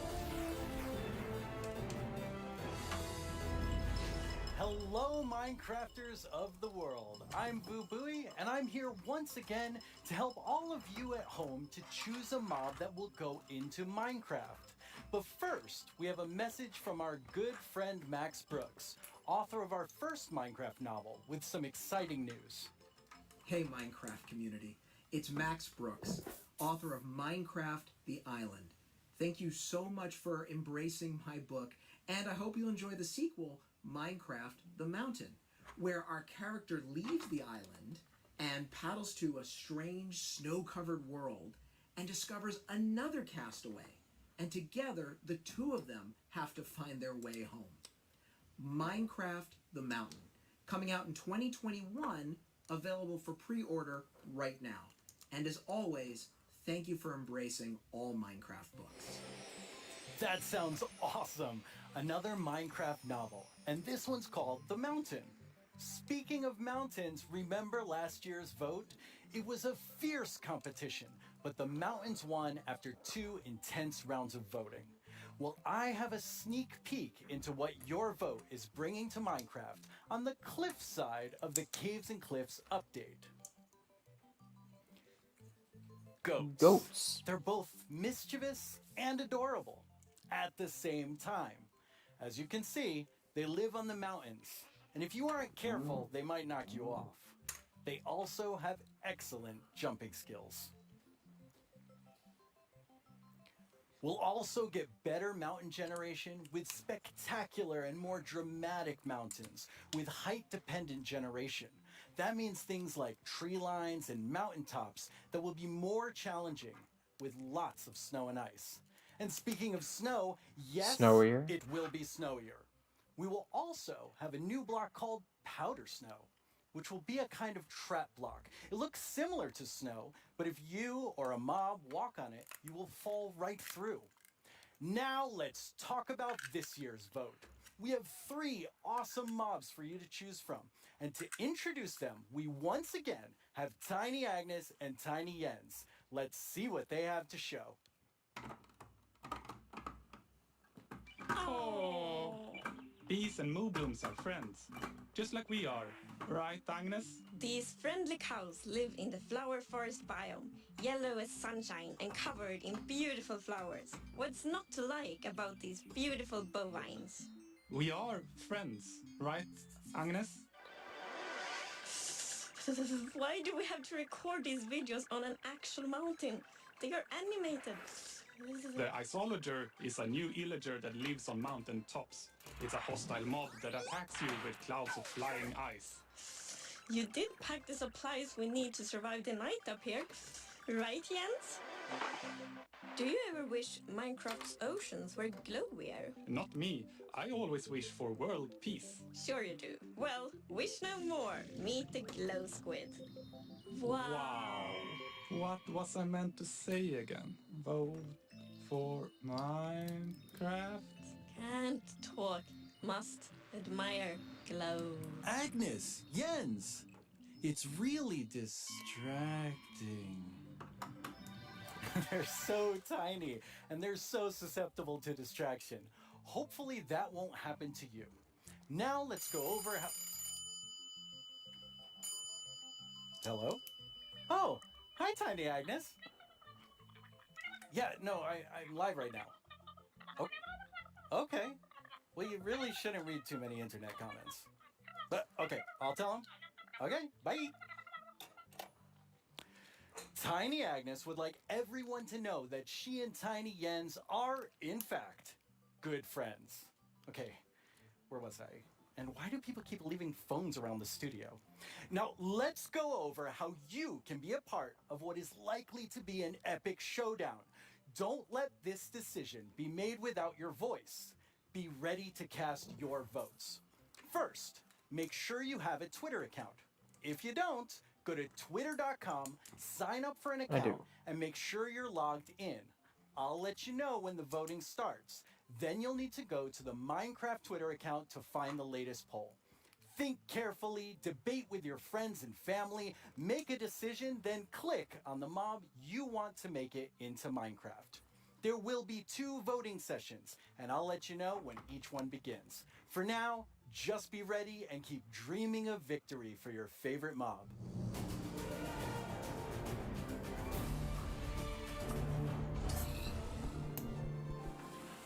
My name is Yesenia Cisneros, and I am the gameplay producer for Minecraft Earth. I am so excited to be a part of Minecraft Live this year, and to share this wonderful experience with you, our amazing community. It's been so fun seeing what you've been doing with the game. I've seen lots of creation shared each week, and I wish I were that creative. I mean, wow. While everyone has been discovering new hobbies, I have been logging in each day to collect a new adventure crystal, which lets me play life-size adventures in augmented reality in various parts of my home. My dogs are very confused, to say the least. It seems like I'm not the only one who's been going on lots of adventures. We've had more than 5 million adventures played throughout early access. Holy Moobloom, that is amazing! I've also been completing season and daily challenges to collect mobs, even more adventure crystals, and exclusive character creator items that can also be used in Bedrock. Sometimes, when the weather is just right in my house, lightning strikes and a new mob is made. Later this month, we have 2 new mobs joining Minecraft Earth, and I hear they're going to make quite a splash.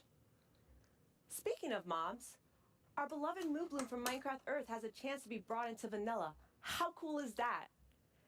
Now, I'm not going to tell you who you should vote for, but what I am saying is, one of these mobs is definitely way more adorable than the rest, so choose wisely.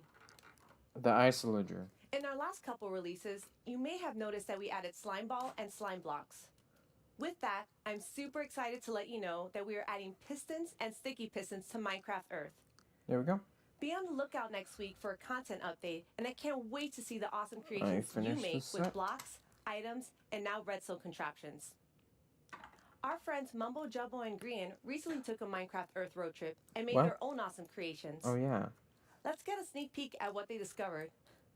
Hello everyone, my name's Mumbo, this is my friend Grian, and Hi, this Mumbo. is my 1974 VW bus. There's no air conditioning, there's no heating, there's no radio, There we go. there's no anti-locking brakes, no power steering. I've owned it for about 4 years, and to be frankly honest, it's pants. Times were definitely different in the 1970s, so it's ridiculously slow, and it's definitely lacking some of the modern comforts you would usually expect to find in a car these days.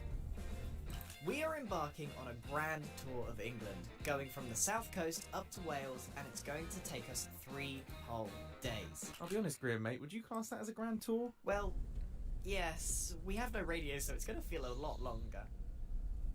But you see, this isn't a regular road trip in a rubbish I'll- old van. This is a Minecraft I'll do the Earth road vote trip off in a my rubbish old phone. van. With Minecraft Earth being a game you can play on the move, we thought we would travel to a bunch of here it different is. locations in the UK.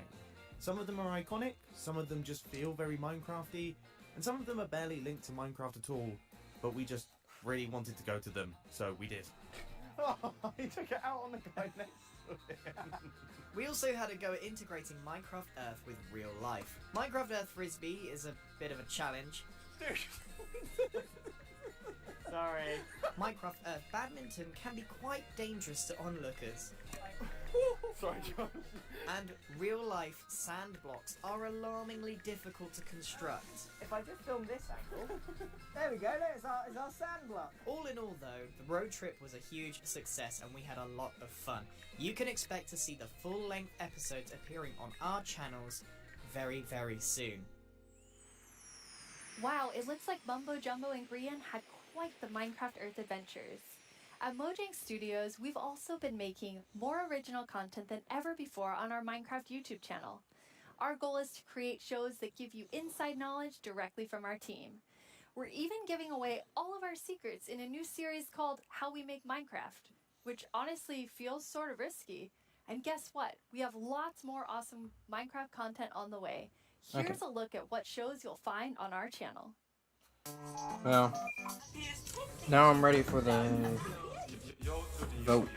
My name is Jens. I'm here. Wait, no! Stop!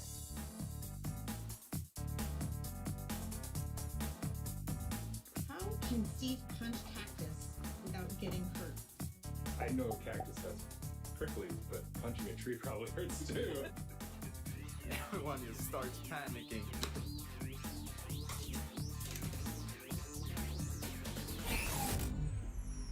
Please like and subscribe. I've always wanted to say that. But really, you should. It's good stuff.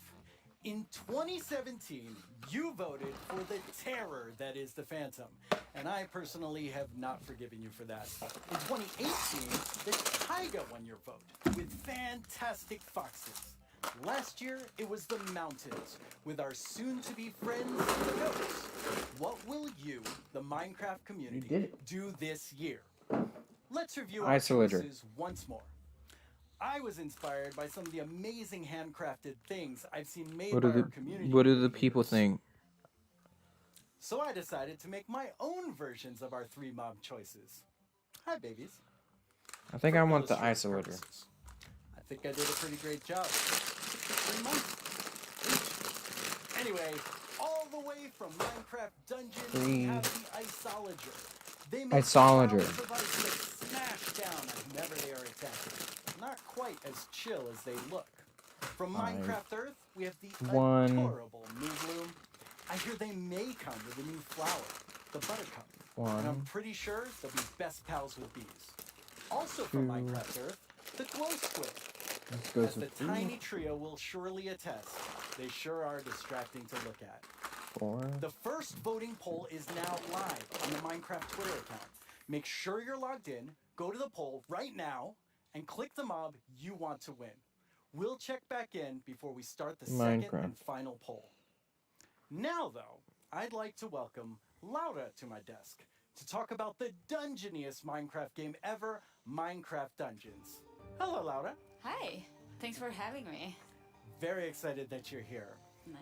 So, Where's what the do poll? you do at Mojang Studios? I am a game designer, which means I am the one that gets to decide how difficult the bosses are. So I'm sorry about that one. You can blame me for that. I think people will blame you for that. That's okay. While I have you here on the stage, which mob are you voting for? I think if I don't say I am voting for the Isolager, my team will kill me. So, but it's an amazing mob. It brings a lot of fun to Dungeons, and I think it will bring a lot of fun to Minecraft as well. Okay. I figured you would say that, but I had to ask. So tell me about the launch of Dungeons this year. Oh wow, that was Isolager. quite the ride. I want it the was such a crazy Isolager. launch. I don't think anybody in the team expected Piss to cow. ever They're calling it the release piss a game cow. from home. So we were all sitting in this like massive Teams call and like sharing streams with each other and sharing videos and comments from players, and it was very good. It was fun in a different way. What would you say was your favorite thing from the release? I think it was how people came together to play the game. It was very Okay. fun to see parents like show their gotta children wait. dungeon crawlers and children show their parents Minecraft. I don't know, it was very nice to Here's see bag everyone 5, together and play and 4, enjoy. That sounds wonderful. bag Yes. Well, 3. let's take a look at what the community has 2. done with what's come out so far. Yeah. I cannot actually believe that we like got close to the end and it was like, Bag no, 1. well, time to be blown up by more creepers. They absolutely. Oh yes. Okay, the elf clubhouse.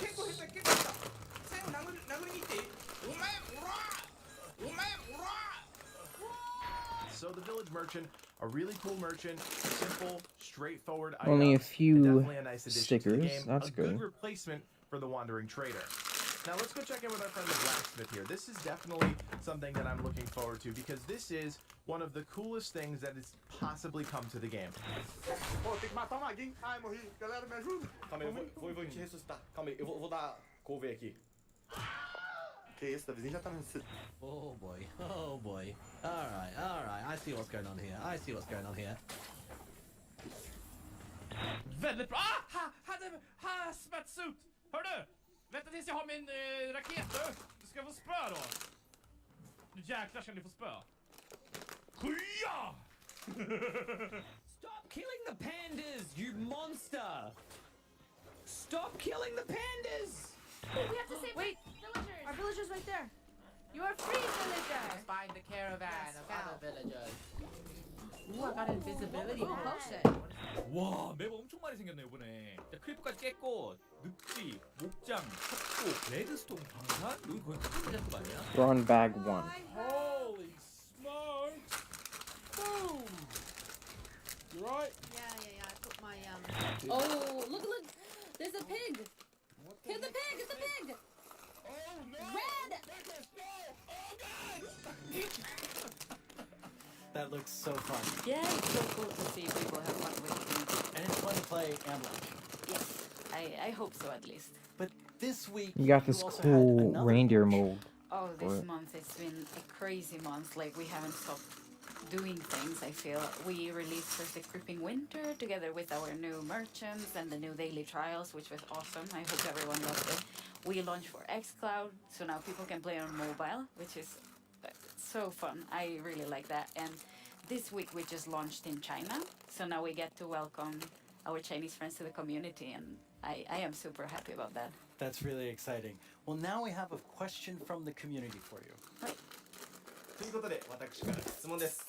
マインクラフトダンジョンズをリリースされてから開発者が想定していなかったファンの反応やゲームの仕様などありましたでしょうか。またマインクラフトダンジョンズの今後について教えてください。今後どのようなコンテンツがリリースされるのでしょうか。ぜひ教えてください。よろしくお願いします。 Okay, he kind of snuck 2 questions into that. Yes, but they were great questions, and thank you for sending them. Regarding the first question, I think we were very excited to see how fast people found the secret mushroom level. Like, I was very confused about it as well, because we had worked very hard on making it very secretive and having little snippets of things everywhere, but players are so smart, they found it so fast. So if you haven't played the mushroom level, go check it out, because it's very fun. Look at this. And the second question? We got a cute little reindeer. So that's what we are here to talk about today. We're gonna talk about our upcoming DLC that we prepared with our friends at Double 11, and that's called the Howling Peaks. So we're going to the mountains with Now, dungeons as well. I don't really care too much about. Yeah. Why don't we take a look at some live gameplay? Yeah, let's check it out. We are very lucky today that we have 4 members of the Dungeons team with us. Here's Mariana at the Nintendo Switch. Hello. Here's Chris at the PC. Here's David at the PlayStation 4. And at the Xbox One, we have Annika. So we get to show you here for the first time cross-play, which we're very excited about. So people can play together from everywhere. That's exciting. And yeah, that's our first look at the mountains biome. Coming to dungeons. Already I see a goat right there. Oh yeah, we were so happy. We asked the Minecraft team if we could bring goats to dungeons, and they said yes. So we get to release them a bit first in dungeons, so we're super excited about that. They're equally as mischievous. Yes. So I see a lot of wind coming out of these grates. Yes. Wind is a mechanic that we're gonna explore a lot in the mountains missions, and the players will be both challenged by it and will be able to use it. So the wind will push the player, so you need to be a bit careful, but at the same time you'll be able to use it to solve puzzles, push items, and open doors and stuff like that. So yeah. That's awesome. What is this? Oh. Right, so yeah, our mountains biomes are so tall that the player will need to find new ways to traverse the levels. So that's a mountain lift, and there's gonna be full of like these little contraptions all around. That seems like a really fun new mechanic. Yes. Yeah, the goats are all around, and you need to be careful with them. Yeah, I saw them attack. Yes, they're really gonna push you out of the edge if you're not too careful. So leave the goats alone. Yes, leave the goats alone. That's very important. Got our brick And as separated. you'll see in a bit, the iceologers that you can find in this mission and in all the mountains missions are very ready for the weather. So they are wearing their little cozy clothes, and they're wind resistant, which means that while the player will be challenged by the wind, the iceologers won't. Oh, what are these? These are new mobs called the Wind Callers, and that's a Ravager coming for the first time to Minecraft Dungeons. That's another Minecraft mob that we get to welcome. They're quite sturdy. What do the wind callers do? Right, the Wind Callers spawn a draft of wind right under the player, and they push the player up, so the player gets fall damage. Okay. It's very important to deal with them quick or run away, because they're gonna be painful to combat otherwise. Well, they're doing a pretty good job against these wind callers. Yes, our adventurers are strong. Okay, Ooh. there are 3 Ravagers. Yeah, that's gonna be an interesting one. But so far, I can see that all the consoles are working very neatly together. We're super happy about that. It's been progressing very nicely, and we hope everyone can soon play together. Oh, that was an iceologer. I wanted to say, like, that's my favorite mob, but you know, it went too didn't stay fast. around too long. Yes. Alright, we're leading up to this big We're Ravager just battle. building a bunch of little things. But I think we can let our adventurers deal with the Ravagers. Not very well. No. Yeah. So, with all of this, you also have a new game mode coming. Yeah, the game mode is coming very, very soon, and it's gonna be for all the players for free, and that's called Apocalypse Plus, which means that we're making the game just, you know, harder a bit at a time. Yeah. When you we're call excited. something apocalypse, it sounds very hard. Yeah, and Apocalypse Plus means that it gets even harder. So hopefully players get to find new challenges, and we found different ways to tweak the balance so the challenge is different every time. But, okay, that's a lot of stuff. You're working on even more new things for Dungeons. We're working on a ton of stuff. I feel we've been so busy. It's crazy. But yeah, we have today a little video with a lot of work in progress. Work in progress, though. Very work in Yes. But yeah, I think we should look at the video. Wait, that's my line. I'm sorry.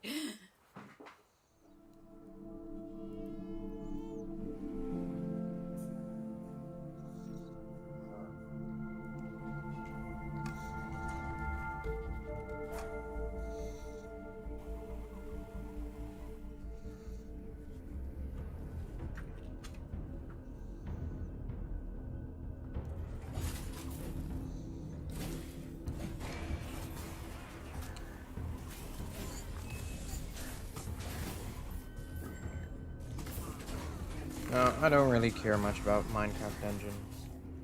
I don't play it.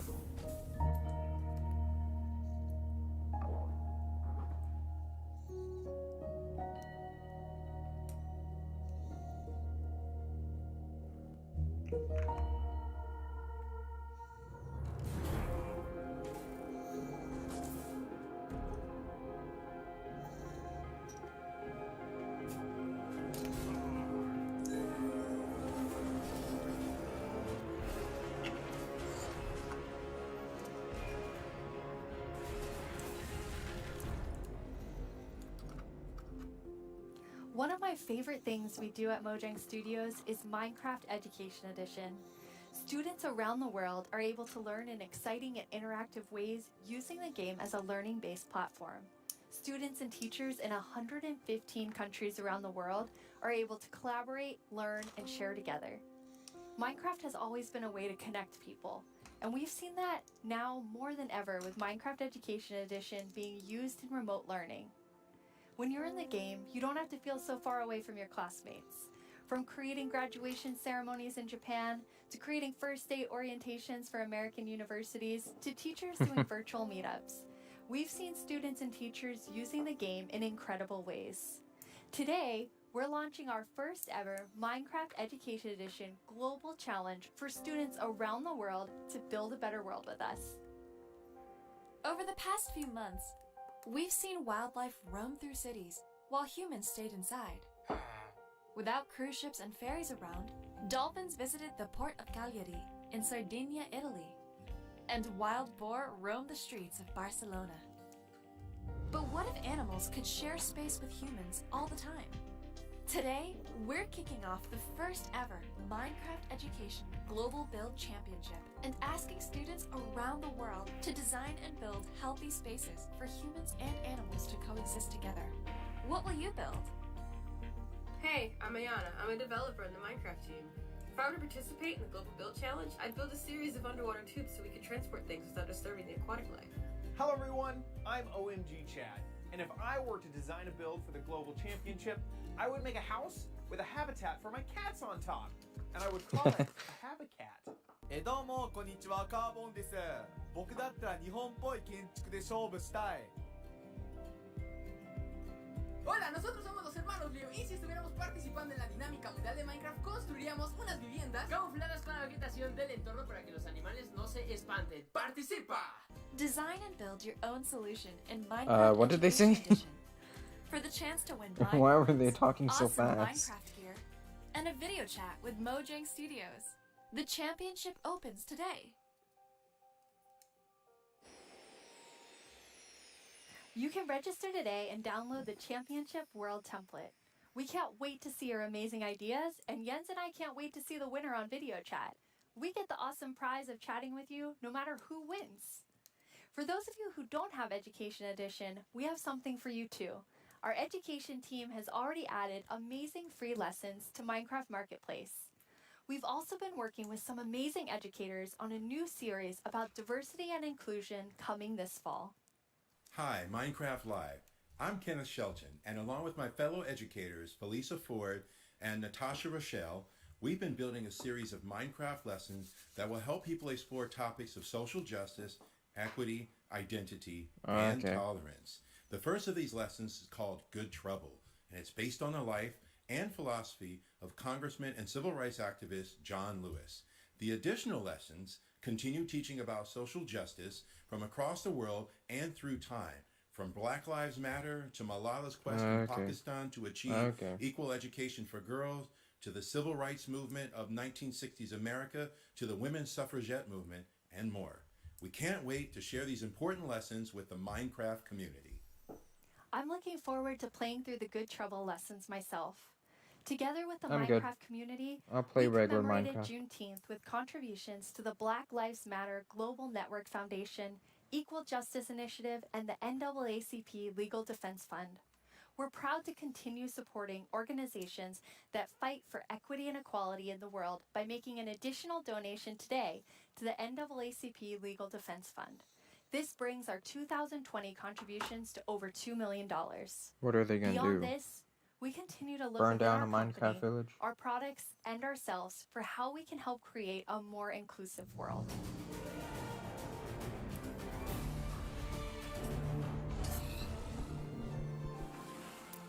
Now it's time for a brand new segment of our show. You may have missed our next guest during the Minecraft update segment, but not to worry. You're about to get some dedicated time with the one and only Jeb. Hello. Hello. Thank you very much. It was very different not having you in the Minecraft update section. Yes, it's a little bit different this year since we always want the ones that are actually working on the features of the games to be the ones to get to talk about them, because we feel that it gets more genuine in that way. So what are you working on then? Yeah, that's a good question. No, of course, I still spend a lot of time with Vanilla and Agnes and the team, but I now work with all our products, all our games, and like the board games, and try to support our developers and designers to capture the Minecraft feeling and make them fit together. But honestly, everyone's so talented, so it's actually quite an easy job. But to help everyone, both in Stockholm and in Redmond, I wrote a book, a Minecraft game design book. Are you trying to sell that to everyone in the audience watching? No, this is only for Mojang Studios employees. It contains a lot of secrets. But it was helpful when the team grew to kind of explain my thoughts and ideas about Minecraft. And for Vanilla in particular, there are some guiding principles that are going to help us continue updating the game for many years to come. But you did decide to share some today, so people can kind of see what's in the Jeb game design book. Absolutely. So one of these guiding principles is, it maybe sounds obvious, but that is it's always one block at a time. You place one block, you remove one block, you pull one lever, and you trigger one TNT, and of course that causes a big explosion. But at the core, the interaction is always one block at a time. And it's not only important for the way you play the game, but it's also if you're playing together with someone, let's say you're building a house or something, then I will be able to observe what you're doing and quickly understand where you're going, and then I can help you, and every block counts. If you would just copy paste or make templates and such, then it would be a little bit harder to collaborate. And also Minecraft is a lot about the journey to create your massive castle or whatever.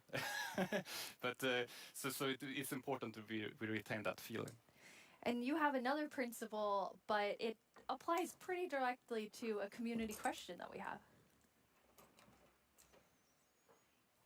你会加入更多天气或者自然灾害到我的世界中吗？像是暴风雪或者是大雾天气。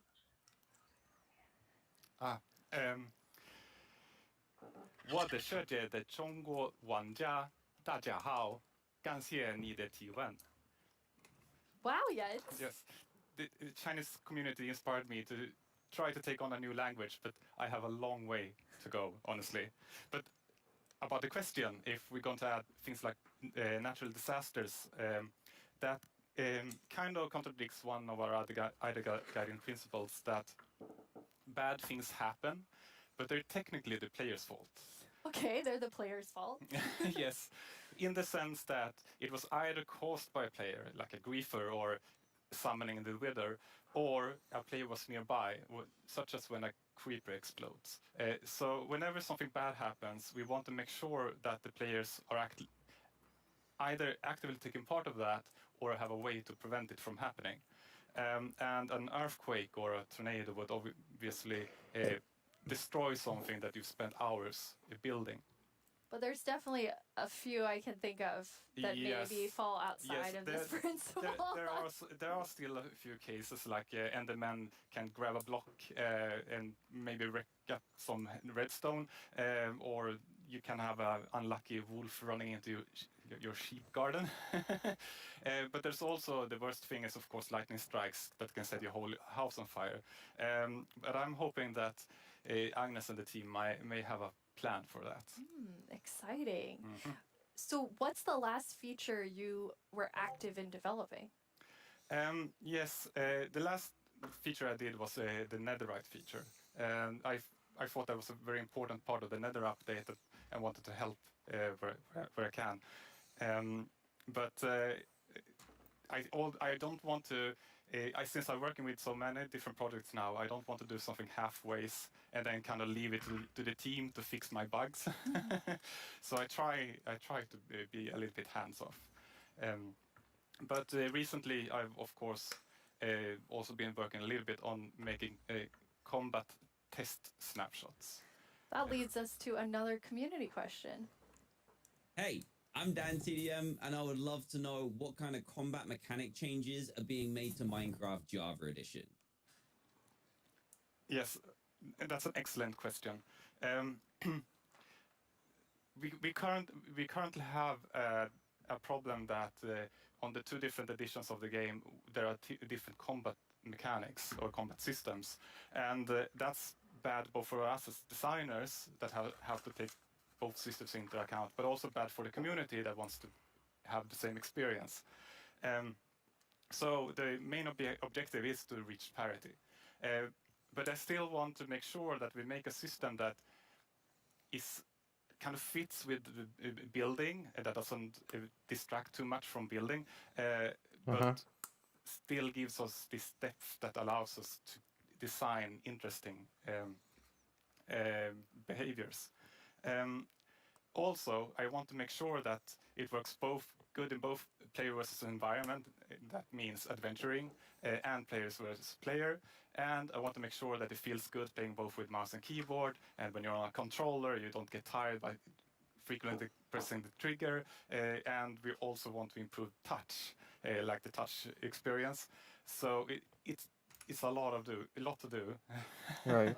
But you said you weren't working on feature development. But yeah, it's you true. are working on combat? Yes, I mean, of course, it's a little bit hard to keep your hand out of the feature cookie jar.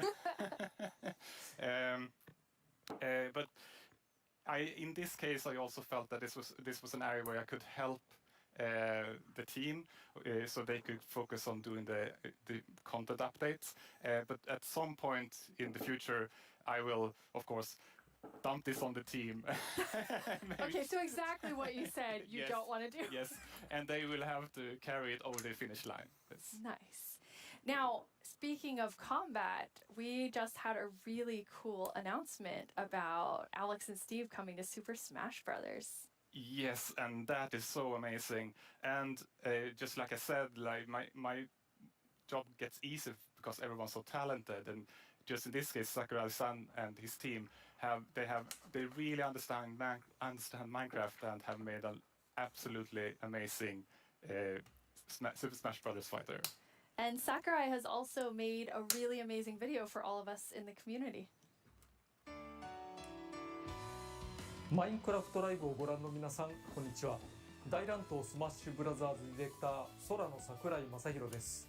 スマブラにマインクラフトのダウンロードコンテンツが導入されます。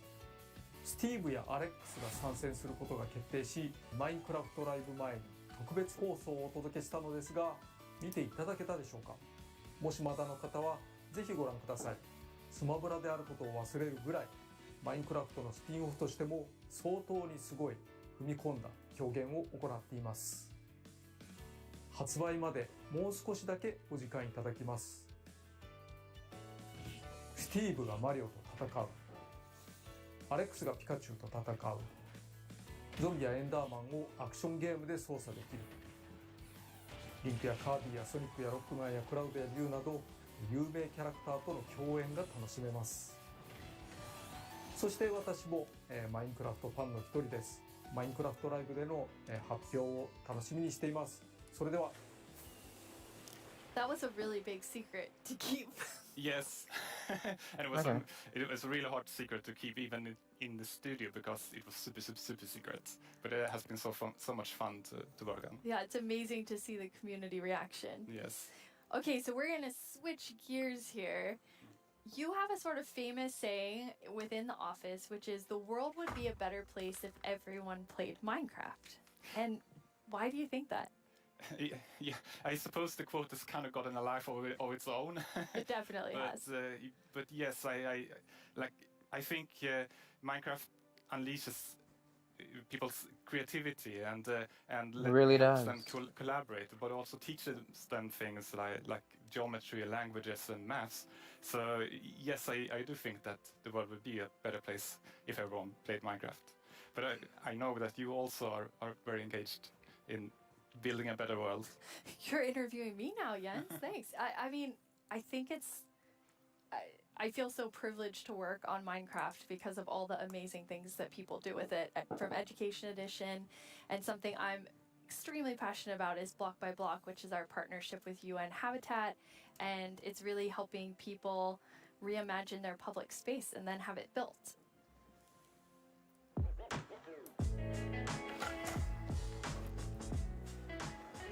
I love this place. It's such a nice area, but it has not always been like this.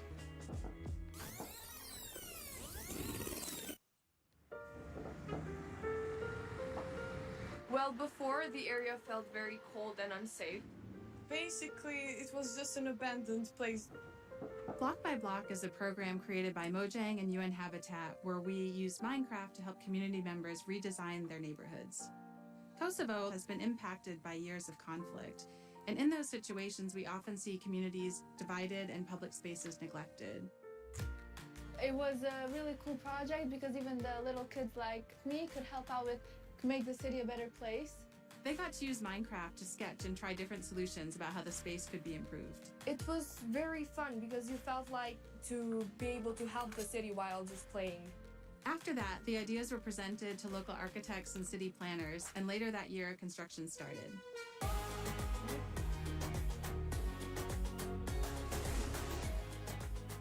It's been 5 years since we participated in the program, and the street since then has become more developed and it is now more frequented than before. It seemed kind of unbelievable that this was made with Minecraft. So seeing my own idea as a kid, Oh, wow. changing a whole area in my city, it was very special to me. It's unbelievable that we were able to make reality what was once only an idea in our computer screen. Finally, decision makers have changed their perspective because maybe they realize that we can make a change. In a democracy, you want the people who live in that community to be asked about what's going to happen in that community. So this is a perfect example. The community was asked, the community decided, the community designed, and the community is using it. I'm probably gonna be like really happy and be like, hey friends, I made this. I walk here almost every day, and every time I see it and I see a lot of people spending time here, it's a very gratifying feeling. I just hope it will become real as soon as possible. So the reaction of the community was great, and to me it was a great feeling which I'll never forget. I came up with a skate park idea and some trees surrounding the park. It is possible to change the world and make your dreams come true.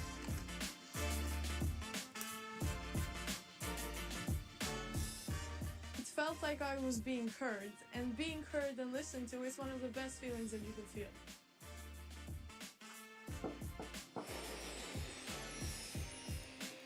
I actually was able to go to Kosovo at the start of that project, and it's just amazing to see the transformation using Minecraft. Yeah, it's amazing.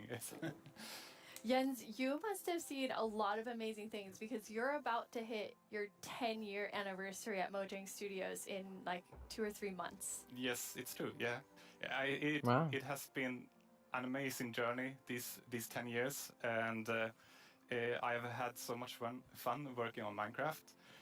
But of course, I'm also a Minecraft player, and we're all like with the community.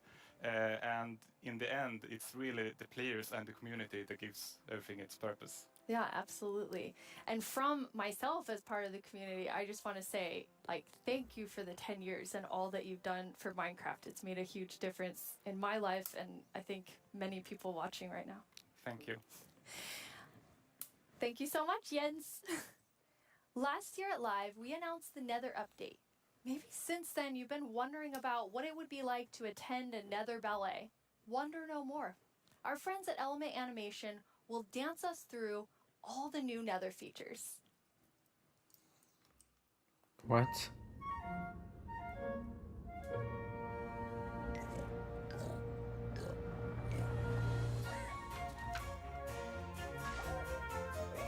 What's happening?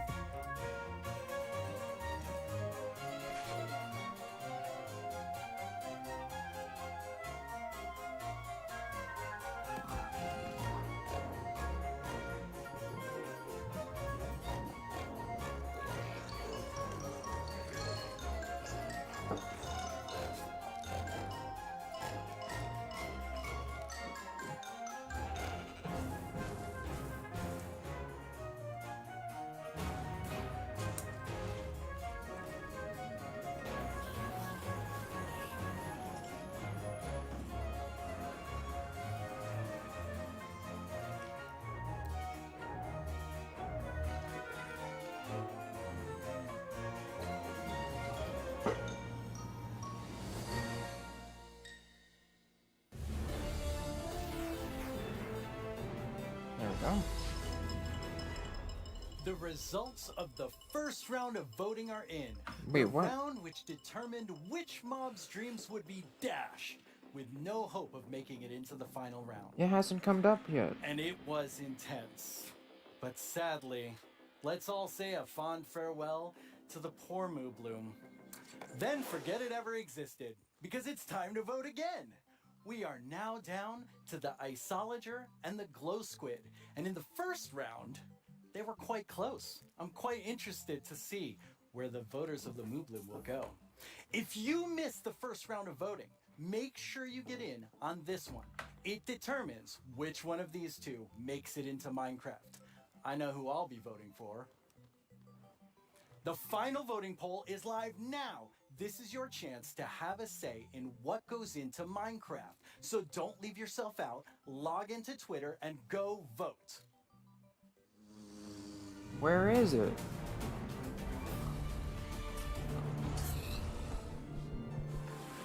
Hello, I'm Quinn, head of the Marketplace Partner Program, and I'm joined by two of my favorite people. How about you guys introduce yourselves? Hi, I'm Fanny. I'm a developer on the Creator Assistance team, and what we do is create tools for our creator community. And some of them are very visible, and we're going to talk about them later. Some others are more behind the scenes and that help our creators make content that is more efficient and reliable, like the schedule command that is coming out soon. Yep. I'm Jason. I'm a developer in the engine team, and we've been responsible for a lot of the modding type capabilities that have come to Bedrock over the last couple of years. That's super cool.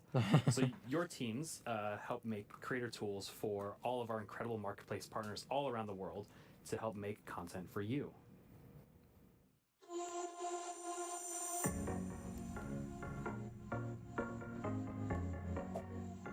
Kia ora koutou mā, ko Whitu tēnei from Piki Studios here in Aotearoa, a team of 3 making content for the Marketplace and Minecraft Education Edition.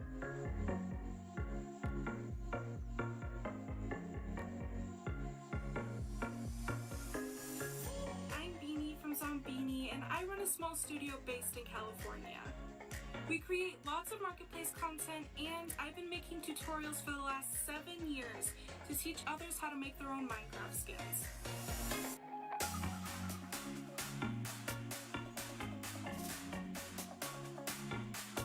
Magandang umaga, Minecraft Live. My name is Mark from Kubo Studios, and we are 15 working here in the Philippines.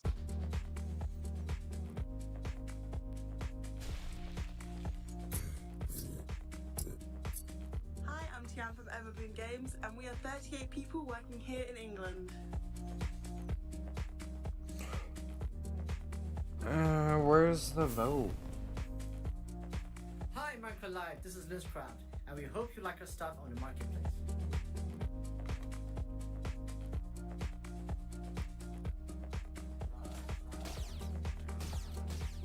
Hey everyone, I cannot believe I'm part of Minecraft Live this year. My name is Yasser, aka StarkTMA from MC Texels, and we are super excited about the new updates.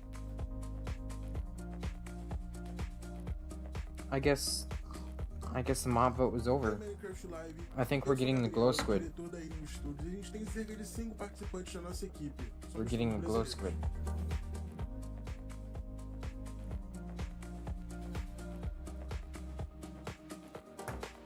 I'm Vicky, also known as Geeky Pixels from NetherPixel Studios, and I get to spend my days making content and working with awesome people.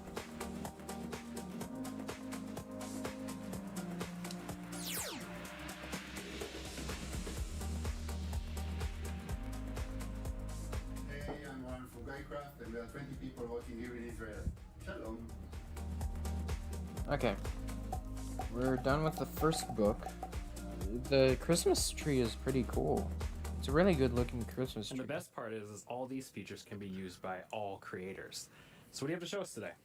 Yeah, so for the last couple of years, we've been doing a lot of work with the entities in the game. So this time, we've doubled down and gotten it so that we focused on items and blocks. So as part of that, I made a custom crop to kind of show off a lot of the capabilities. So over the summer, everyone in Mojang Studios was given tomato seeds to try and grow a tomato plant at home. So I thought that was kind of perfect inspiration to go make a crop.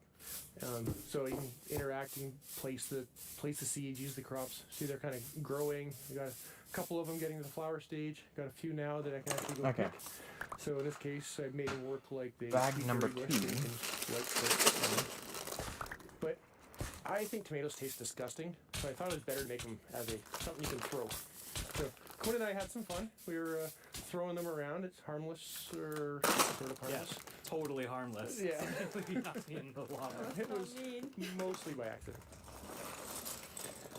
But tomatoes will actually rot on the vine as well, and if they Cool, rot we're for getting too a long, new you plant. get a little rotten tomato monster that can spawn from it.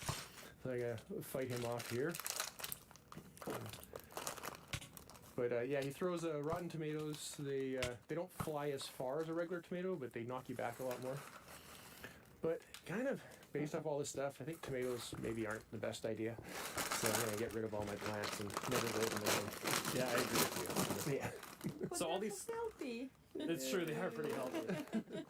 So with all of these new custom crops, creators can go and make some really cool kind of like farming style maps. Oh, definitely. So like, I think crops are a good example of showing off how they all can kind of come together and get the items and get their. Normally you would eat the item, but or you can make projectiles. But they also have the ability to get events that are fired from things like a tick event. So as that event is fired, you can make the block run through multiple stages of growth. And eventually get to the point where you can choose like what loot spawns at various stages of growth and stuff like that.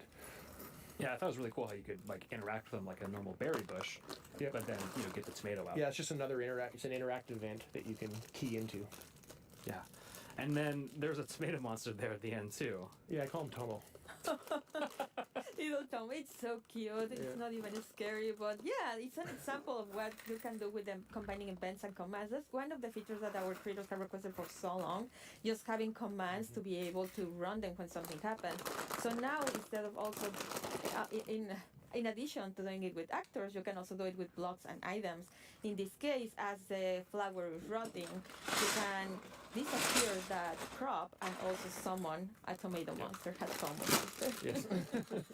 Well, that's really cool because like I can totally see creators like using all those combinations of features to make some like really cool like adventurous maps. Yeah. Like for example, the little adventure that we can show you, where we were going to the desert, and then we found this mysterious golden skull, and also an equally mysterious pedestal in the middle of the desert. So we decided to place our golden skull over there and see what happened. And yes, we have a mountain that is hollow. And as the brave warriors that we are, we went exploring, and obviously we found some creepy monsters inside. Luckily, we have our trusty custom sword to fight them off. I'm not sure if we even survived that. Yeah, that doesn't seem very safe. No, not at all. But that pedestal, I know that's one of the most requested features, block models. Yeah, so I've been super excited that we finally be able to get block models in. It's something we've been wanting to do for years, and we were finally able to work on them and get them in. So we got it working with using the same formats that we've been using for the entities, so the same tools that people have been using to build custom mobs, they can use to build the blocks with. Oh, that's cool. So you don't even have to like learn a new skill. You can just continue. It's almost identical. That's awesome. And then I noticed on the hotbar with the golden skull, there was like a little red triangle. What was that? Yes, it's a new feature that we're calling item lock. I don't know if you found yourself sometimes just going through some content and you have this special item and then you die and you lose it, or maybe you drop it accidentally. Now we've made it so that creators can actually lock something on your inventory, so that when you die or you press Q, it won't go away. That way you don't lose your mysterious golden skull to unlock the next stage. It's so nice. I was gonna say that makes it super easy because I've definitely been in an adventure map and I lost the key on accident, and then I had to go and try and fix that. Yes. And then when you place the skull, there was a lot going on in the background. Like there's 3 features to talk about right there. The first one is like we wanted to give more power to creators with cameras. This one is just a small one where we just shake the screen. I don't know if you noticed that one. And then you can help players convey something like there's an earthquake going on, or maybe something is about to fall over you. So you can do that with this new tool. Or dinosaurs. Or dinosaurs. Yeah, dinosaur steps. Yes. The second one that we noticed there is structures. You can now place them using commands, whereas before you had to be using a structure block, which is more complicated and time consuming. Now you can do it much more easily. And as part of those commands, you can now animate the structure placement. For those that know this, like the mountain was opening and that was just a structure animating. We provide a couple of effects. One is just like a 3D printing animation and the other one is layer by layer. And yeah, you can combine them to just achieve very cool effects. Yeah, I can see like creators, using those to add just another level of polish to their world. Exactly. Absolutely. And then I recognize those scorpions. Yeah, well, the desert theme, it felt appropriate to bring them back. They've always been one of my personal favorite custom mobs that I've ever built. Yeah, but after watching that video for so long, I ended up having a nightmare about having to rescue my mom from Really? some like alien riding scorpions. It was creepy. I'm sorry, that was not the intention. It was creepy and funny. Yeah. Well, speaking of aliens, I know our team put together a really cool sci-fi parkour map that, they made you run through, Jason. Yeah, I'm pretty sure they knew this when they asked me to run through it, but I'm pretty awful at parkour. So it took a few tries to get a clean run through. But at the beginning here, it's a pretty typical sort of parkour map of running and jumping, but we definitely have some twists up ahead. And here's kind of the first one of, even I know I can't make that jump. So let's see what's in the chest. And we got a Sliminator. So I'm pretty sure they know what to do here. So now, hopefully, I will jump and be able to clear this gap. And please, yes. Make it up. So to get teleported to the next section, kind of make it along. Okay. See what This next is a obstacle big we book. have. A So big now book. I know the chests have useful things in them. So we got a Blockinator, and we'll throw that across and get a little platform. Now I can make this jump. Even I can make that jump. And we got the hot dog, or the cyber dog, and float up. But it poisoned me, so I needed to use the antidote to rescue me there. Make it across and Okay, here we go. get through here. Now we got a wall in the way, so let's see what We're tool starting we at have the to get through bottom. the wall. And insta presto, and get through here. Keep going along. And this should be our last obstacle here. But I can see the teleport pad, but I can't quite get to it. But that shaft up above looks promising, along with the ladder. So let's go up, see what we get here. Fall down, and block breaks. I can get to the teleporter. And Fanny's already there. You made Of course. Yeah, finally. Wow, that's super 86 cool. times. I love That's just pretty the good. aesthetic of that too, as well, like all the art and things. So those teleport blocks, Mm-hmm. those seem like a really cool way to add like another level of immersion to the worlds you're creating. Yeah, with data-driven items and blocks, we get so many new events that you can act on. Like, for example, in the case of the teleporters, you can step on it and then an event will trigger and you can react in so many ways. You can add particles, or in this case, for example, you run a series of commands that just teleport you to the next area. That's awesome. And then I love the Slaminator, the Blockinator, and the Magic Wand. I've never seen items do that before. Yeah, so that's another example of how combining the same tools you can achieve so many different effects. For example, the Sliminator was just using the event and the and the fail command, right, to replace the blocks at the bottom with the slimes. Then the next one, we have the wand, and that one is just replacing blocks with air. And then we also had the Blockinator, which allowed you to walk by placing some blocks, replacing air with blocks. So just by combining events and the same command in different ways, you achieve so many cool effects. Yeah, so it's just small little simple things you can combine in lots of different ways Mhm. Yeah. and get a wide variety of results. And even that Blockinator allowed you to make that jump. Yes. And then I also saw that there was, messing with mob effects too as well. Yeah, so we've had an example of custom food in there, but in addition to just satisfying hunger like a food normally does, you can add and remove mob effects. So we had the Cyber Dog that gave 3 effects, the levitation, nausea, and poison. And then we had the antidote that would actually only remove 2 of them. So unlike a bucket of milk that removes all mob effects, you can make things that remove very specific things. Yeah, and it seemed like you got, after you use that, or after you use the magic wand to get to that wall, it seemed like you were stuck, but there was something else that was going on there. Oh yeah, so there is the block that was in my way. So we made it so that another one of these events, similar to the on step on, is we also have an on fall on. So in this case, it was just an on-fall on, and you can set what distance you want the event to trigger. So you have to fall at least 10 blocks or something like that. And when you land on it, we then break the block, similar to what, like the tomato plant and other things that we saw earlier. Yeah, and it seemed like it took you quite a few tries to make it through, but Fanny was able to do it first try. Yes, unlike others, 86 times. Yeah. And one new feature that we have is that on raw text, you'll be able to show the names of the players that are of interest at that moment, and also show scores. Like in this case, we were tracking how many times Mayor was dying. Yeah. Well, thank you both for coming onto the stage and talking a little bit about these creator tools and new features that are coming out. And with these new features, there's going to be a pretty amazing new thing coming out later this year for all Minecraft players. Remember, GDL will not be held responsible in the event of a likely death.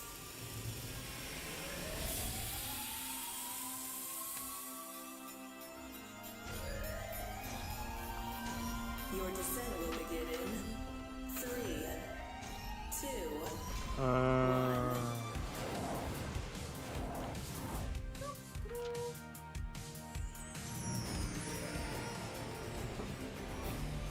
What did I do? We know you've waited a long time for this update, and if you thought the first set of features for the caves were awesome, it's time for even more awesomeness. Okay, I see. Agnes and Nir from the Vanilla Minecraft gameplay team are here to tell us what else is coming to the Caves and the Cliffs update. Hello, welcome. Hello. Hey. How does it feel? It's so amazing. It's so awesome to finally be able to share that with everyone. Yes, it feels great, and we have, looked a bit at tweets during the break, and we have some more tweets. We have more tweets. Yes. Wireless redstone. Oh yeah, flowers. yes. There will be so many cool things you can build with that, and the warden. It's amazing to see all the excitement. It's so cool. Nir, you recently joined the Mojang Studios team. Yes, I joined this There we year, but honestly, I'm not completely sure how that happened, and not just joining Mojang. I'm not really sure how I'm here in Minecraft Live, because like just last year I was home, glued to the stream. I had to know what the next thing is coming to Minecraft. There we go. Today it's not only that I get to share that, it's I got to work on some of those things, so it's fairly incredible. But yeah, I've been developing games for a few years now, and more recently I've actually worked with this non-profit organization called Games for Peace, which is an amazing organization which basically uses games to promote peace. Like he takes kids from areas of conflict all around the world and sits them down to play Minecraft. And sometimes it's kids that don't even share a language, so they can't talk. So Minecraft is the language they share. Minecraft is what helps them connect and get to know each other and creates friendships, right? And it was amazing being part of that. It's so cool. I mean, sometimes I feel like, oh, I know all the amazing things that are happening with Minecraft, and then you described that to Agnes and I, and we both were like, we've never heard that, and it's so cool. It's so beautiful. Amazing. Absolutely It's amazing. beautiful. So in this update, you've been really looking at like filling out the caves even more. Yes, so there are even more things to show. And in the things we showed so far, it's a lot about like improving the journey underground. But of course, we also want to add like new things to find, like new resources. And one of them are crystals.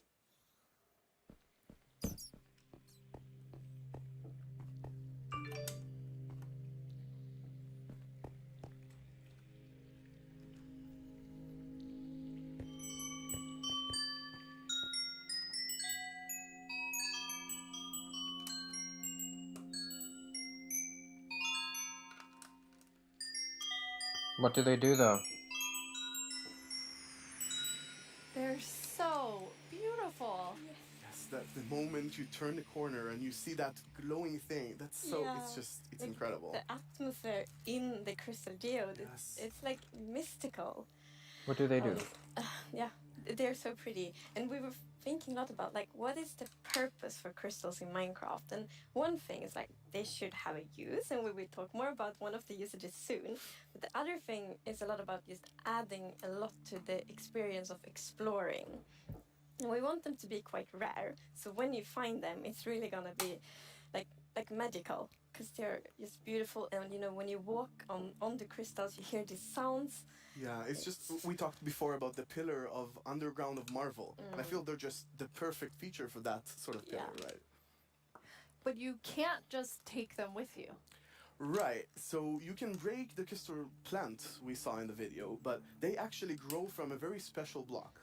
And that block is unobtainable. It's sort of like you think about spawners, right? You cannot just take it and put it in your base. It makes you go and build farms all around your world.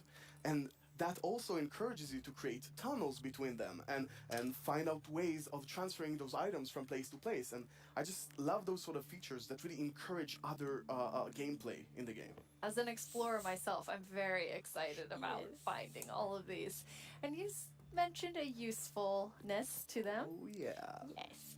So, from those crystal plants, you get crystal shards items, and you can actually use them to craft a telescope. A telescope?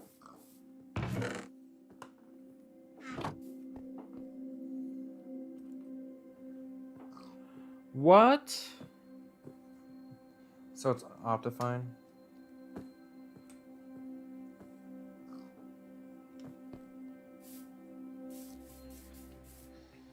That is amazing. It is. It's such a useful item. Super cool. And the cool thing is that, so yes, you use the crystal shards to craft them, but you also need something more, and that's also a new thing that we added.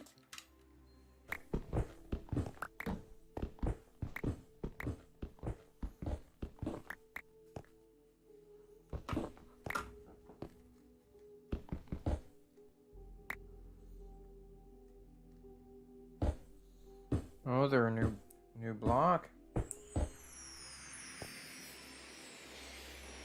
It's copper. Copper. That's amazing. Yes, it's new ore.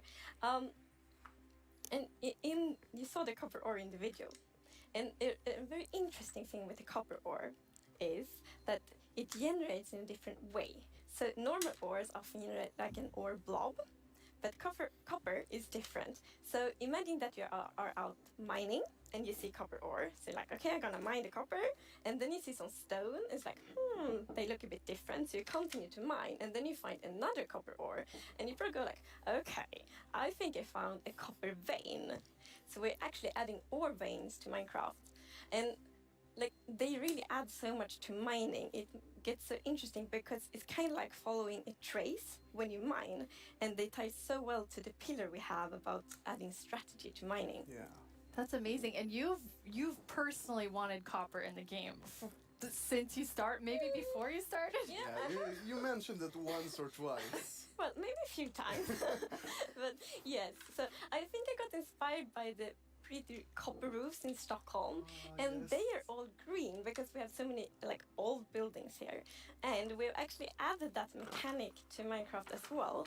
So, you know, if you place a copper block, it will first be orange, but after a while, a pretty long time, it will turn green. And it's something, I think it's so cool, because it actually adds history to Minecraft. Because, for example, if you have a really old Minecraft world, then you can see on like a house and like, oh, the roof turned all green, and then you know that that house has been there for a really long time.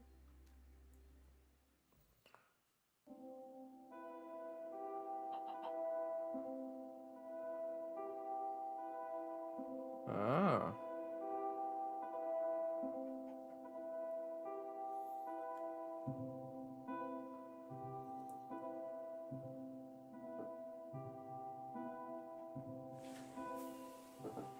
And copper won't only be used for the telescope. You actually have another really cool thing that you'll be able to craft with it. Yeah. So, Jens talked a bit before about these design principles that we have in Minecraft. And one of them is that if something bad happens, the player either caused it or it has a way to sort of avoid it. And one of those exceptions, for example, is lightning striking. Now, some people like to build wooden roofs in Minecraft.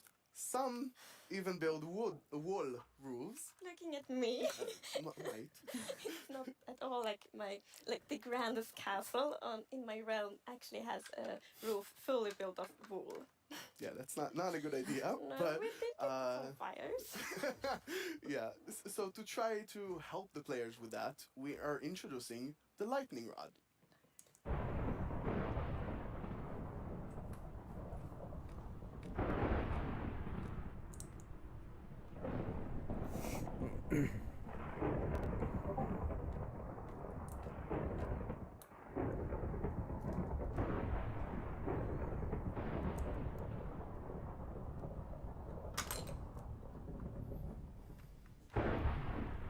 That is very useful for all the wool roofs out there.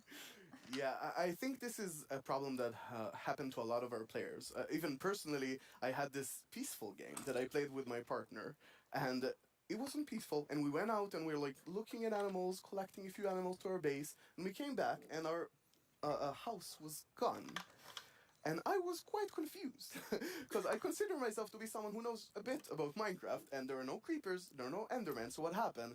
We figured that probably a lightning strike hit and burned down the house, and we were quite traumatized because we were not prepared for this. So I think this lightning rod is really going to help with that. Yeah, now you don't have to worry about that problem anymore. No, I'm gonna place like lightning rods everywhere on my wood roof. Good. Will be perfect. Good. Now, you've introduced a lot of things already, and players already have a lot of trouble with their inventory and the amount of items, but you have an idea for that. Yes. So, as you know, we keep adding new blocks and new items all the time, and that do create a bit of an inventory problem. And we're aware of that, and we have actually been thinking quite a lot how we can solve it, because we want to have like a good gameplay solution, we want it to be balanced, and we actually have an item in this update that will be really helpful, and it's the bundles.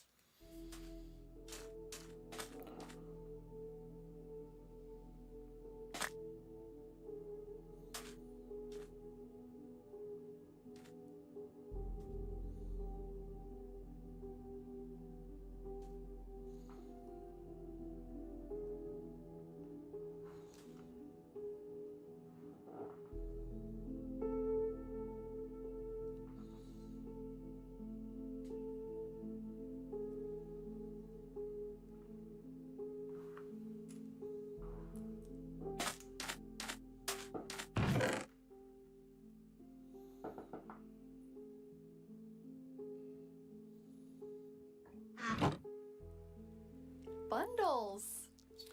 Yeah, this is awesome. It's such an elegant solution as well, and I love it. I think we spend a lot of time talking about the inventory problem, and I think one of the biggest takeaways there was that this is not actually one problem. It's constructed from a lot of sub-problems. For example, hotbar management is one problem. Getting a lot of blocks for your huge build somewhere, that's like something the shulkers help with. But I think there is a third sub-problems where every time you leave your base to go exploring somewhere, your inventory keeps getting full of junk. Like, this lot just has 2 flowers. This lot has just 1 seed, right? And I think the bundles are really going to help with that problem. Yes. So the thing with the bundle is that you can place many different kinds of items in one bundle. So many different kinds of items in one inventory slot. So for example, I can take these 2 flowers and 1 seed and put them in one bundle. It's great. And you can kind of use them like presents too. Oh yes, I'm so excited about seeing what players do them in like shopping district, right? You can have the bundle of the day, which has a bunch of things with it, or you can have secret bundles where you have 3 of them in a chest, but you get a random one. I think it's really gonna be cool. Yes, and for example, if your friend has a birthday, you can put like your prettiest item in the bundle because it looks like a gift wrapper, and then you can give it to your friend. That's so cool. We've talked so much today on the like really game design side, but how do you work on the art side?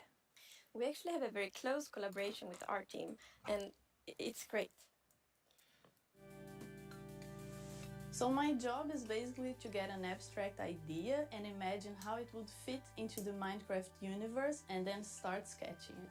So once my sketch is finished, I send everything to the 3D artist that is gonna model it and animate it to make it alive.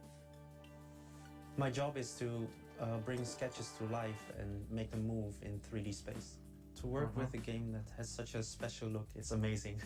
It's a challenge, it's fun, it's sometimes frustrating, but it's very rewarding. I love it. I make the pixel art of the blocks, and usually when I create a block texture for a new rock type, it's going to be a lot. Like, I'm going to make 50 iterations of one block because I want to make it right. Every block is like a building block for people's imagination, right? So I try to like pour a lot of love in each block to make sure that people can create what they want. So I think my favorite thing about the Minecraft look is that it's very unexpected, very unconventional, and that's where like the special comes from. Minecraft in terms of game art is special because it has such a unique look and it's very restricted.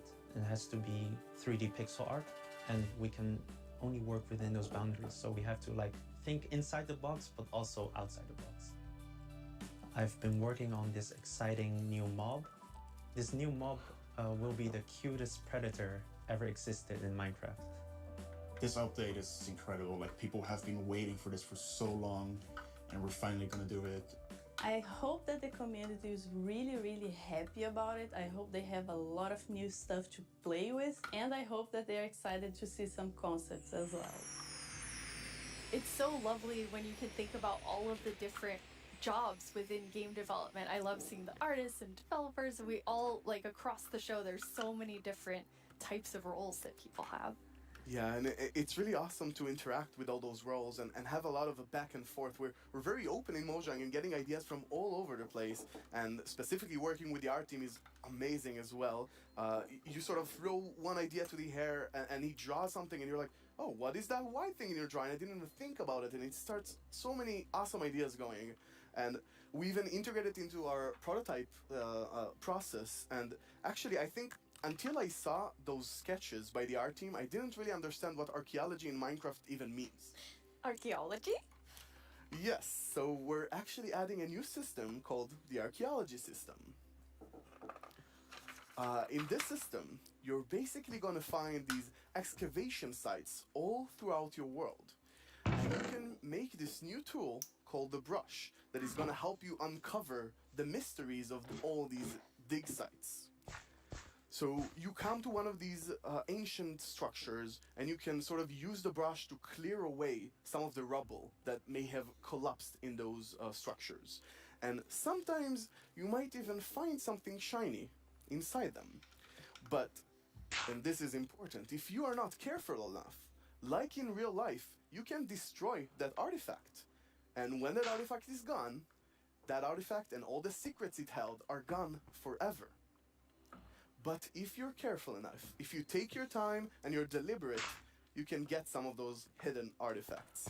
And for example, here we got a ceramic shard, which is basically how whoever lived here used to tell and pass on their stories.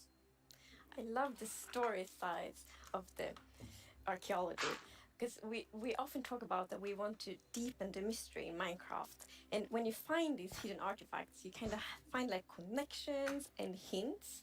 And we will never tell the full story, but these will inspire the players to tell their own stories about their own Minecraft worlds. Exactly. I think it's going to be really exciting to see what players do with them. For example, here we see an exhibition that someone built for this, where he can compare all the different clues he finds, right, and try to preserve whatever was down here, and he can compare what we found with whatever new thing, and sort of try to connect the pieces, right? And here we see those pieces connected in a clay pot, actually trying to reconstruct them back. And you can create that however you like. You can create your own stories or try to guess how those pieces used to connect. Yeah. It's also so fun to be very creative with these new Very pots, because you interesting. can put the shards in any way you want.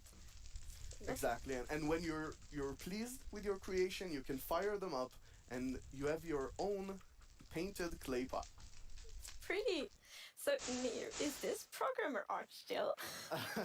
Yeah, the art we're seeing is still work in progress, but I personally like the dragon. I think it's cute. Yeah, it didn't say programmer I art like isn't how pretty. the new The blocks problem are, is the artists are way too good. Yeah. Right? They just make us look bad.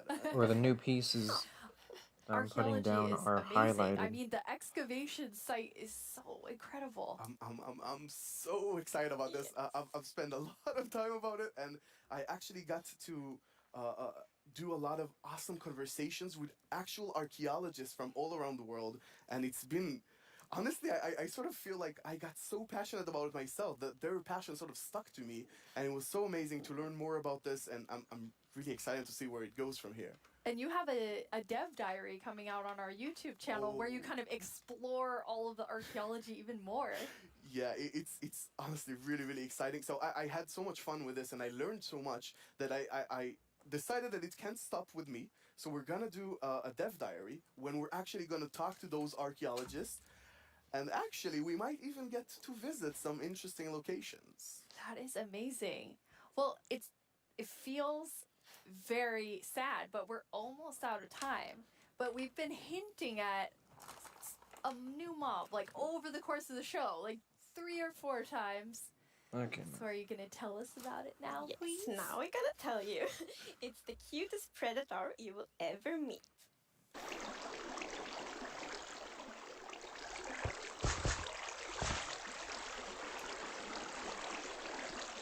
Axolotls? Axolotls?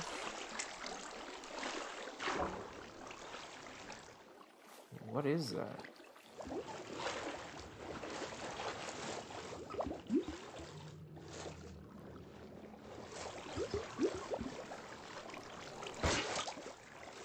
Oh my goodness.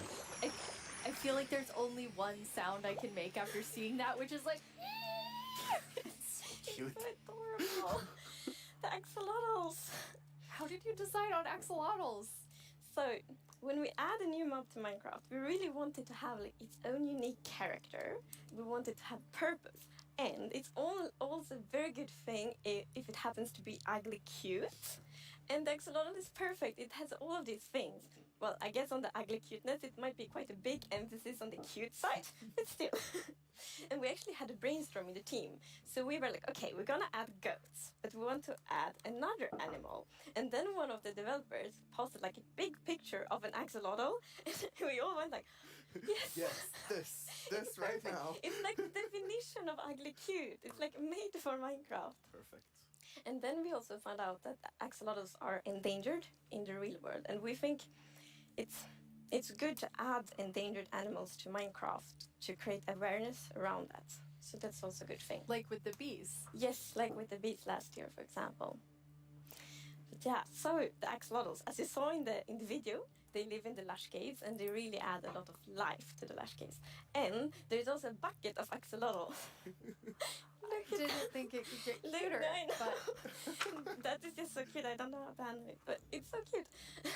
So when you're walking around in the lush caves and you see some axolotls, then you can actually scoop them up in your bucket and take them with you. So maybe you build like a pretty aquarium for them in your base, or maybe you bring them to your ocean adventure.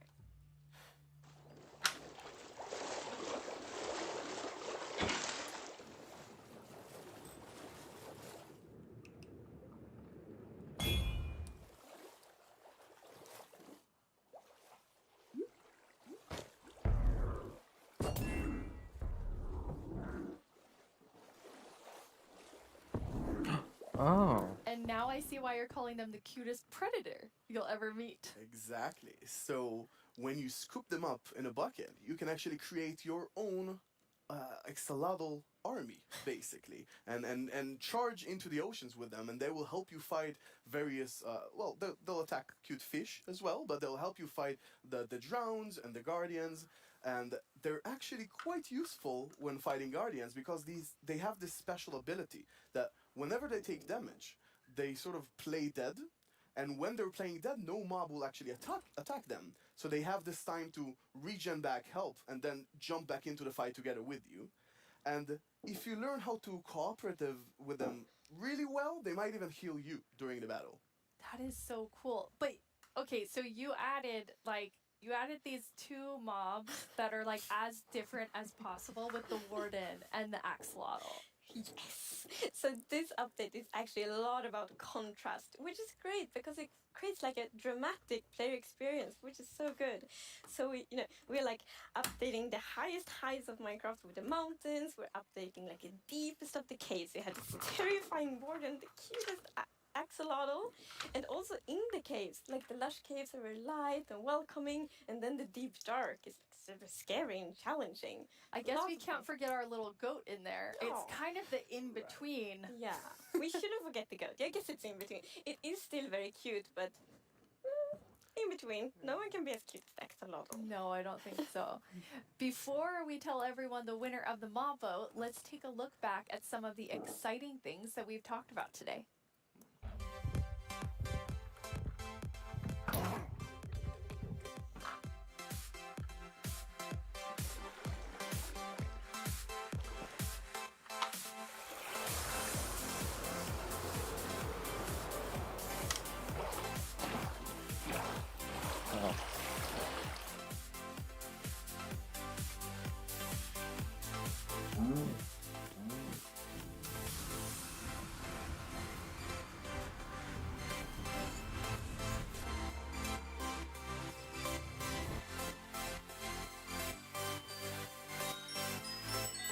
There we go.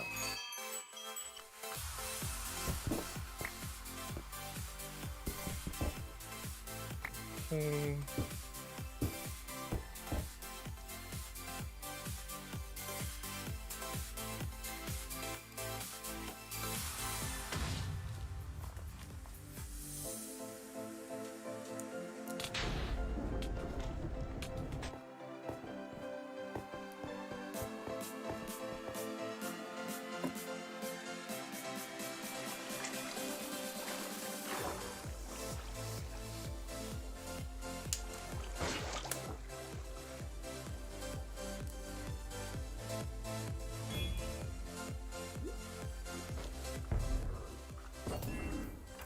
Before we get to our mob vote, I think there's one more question people are really gonna want to know. When are we gonna get the caves and the cliffs update? It's a good question. So we plan to release it summer 2021. And this actually is really good. As I mentioned in the beginning of the show, we really want to have a lot of time to work together with the community to like gather feedback, see all the great ideas, because the Summer community always has so many good 2021. ideas. So it feels good that we now have a lot of time to actually work That's a together lot on of something. time. Amazing. And the community decided on a new mob that will enter the game. So which one of you gets to do the honors today? So I think Tiny Agnes has been a bit mean this year, so I think you should open it, Nia. You should announce the winner. Yes. Can I look first? You're gonna know before everyone else. It's gonna be It's the the glow glow squid. squid. Oh my goodness. Wow. Why? I guess everyone was mesmerized by the glow squid, not just the tiny ones. No, I wow. was really not expecting that. That is so awesome. Yes, like I didn't expect it at all, but it's great. And glow squids will look so cool in the caves. Like Exactly. the atmosphere. They fit this update yes. so well. Like it will be. Imagine it's all dark in the caves, and then you see the glow squids swimming around. It will be so good. Beautiful. Can they be friends with the axolotls? The axolotls are predators, so I'm not sure. The We'll axolotls see. might actually attack them. Yeah. Oh no. We'll see. We'll see. I'll talk to them. Think about it. Yes. We have committed to a lot of things, so I think we need to get work on all of the things that we've shown in the show. For all of you watching, Minecraft wouldn't be what it is today without all of you. From all of us at Mojang Studios, thank you so much. Bye! Bye.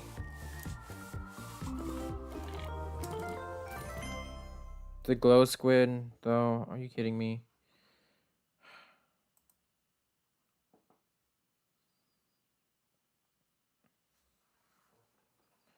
The glow squid. The glow squid. That's what they're adding. That people wanted the glow squid. Hi, Seth.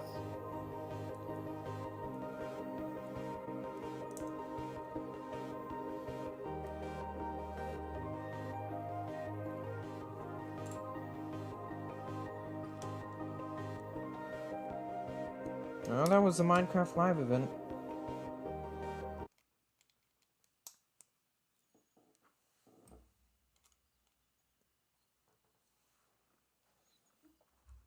But though, that's awesome, the cave update. We're finally getting the cave update.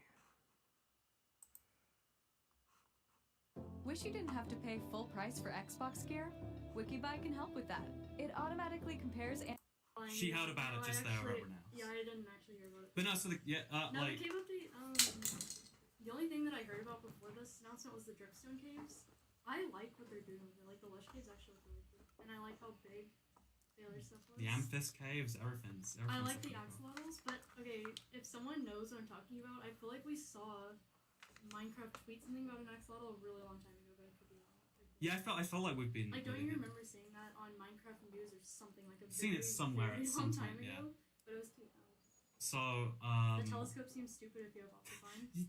it's so much worse than Optifine objectively in every way. Like, 'cause it's a you need an circle. item, and it's a circle, and I'm it's not a fan of it. I will yeah. probably never make a telescope. The bundles are okay. Like, Everyone's seeing my recommendations, and I don't know how to hide them. There's this weird masks are hot showing masks up. are hot. Like When my old business failed. Why my old business failed. You know, I'll just I like just how turn you're wearing that the one same off. shirt as you wore yesterday. Wait, Very webcam nice. only. There we go. But yeah, overall, I think Glow Squid is better than Isology just because they can't mess it up as much. That's exciting. I think I want to round up some thoughts, and I'll definitely make a video soon. But are you a Piss Cow supporter? Thank you for watching, everyone. That has been Minecraft Live 2020, and I'm looking forward to. I'm looking forward to seeing this in the flesh. I think 2021 is going to get a lot of people riled up, though. The mob vote, the date it's actually happening. What's up? Oh, it's just. Oh, it's all good. But yeah, there's a lot of questions, but I wonder. Okay. I have bunny ears now. There's a lot of questions about this update, and I'm looking forward to seeing them answered with the snapshots. When are those snapshots? I don't know. It's 2020, so you can just say COVID and delay anything, which I think is interesting. I mean, like, can't release cave update because, Corona, right? But yeah, I'm excited to see. The best RPG on PC is seconds away. Download now on the Plarium Play. Raid Shadow Legends. Raid. Wow, that was pretty great though. I'm still building this thing. 12:56. 1 o'clock, 2, 3, so I have about 2 hours. Okay.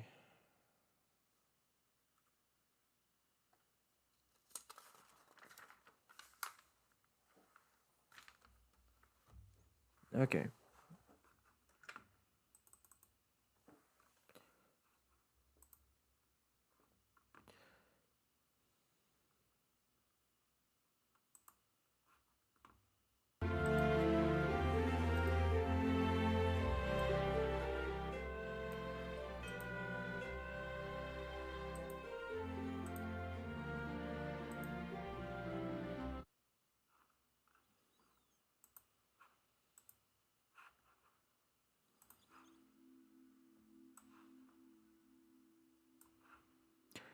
There we go. Back to building.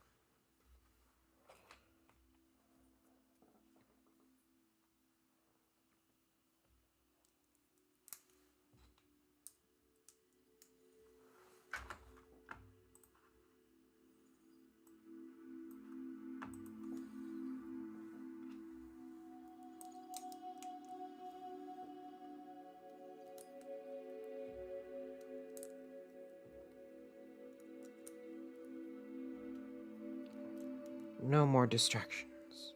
But that's awesome. We're finally getting the cave update. That's so much more. Now I can be terrified of Minecraft.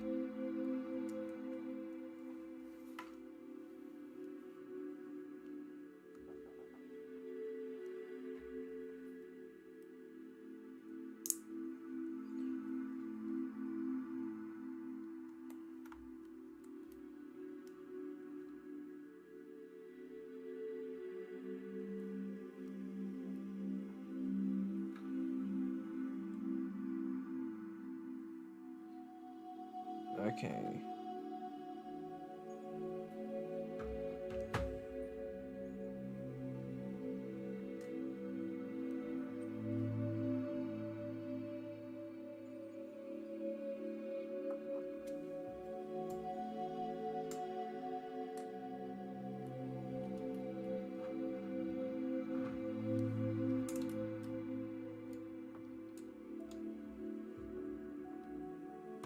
Wow, the cave update is finally gonna come. But we gotta wait until 2021. Summer 2021. Not even the start of it.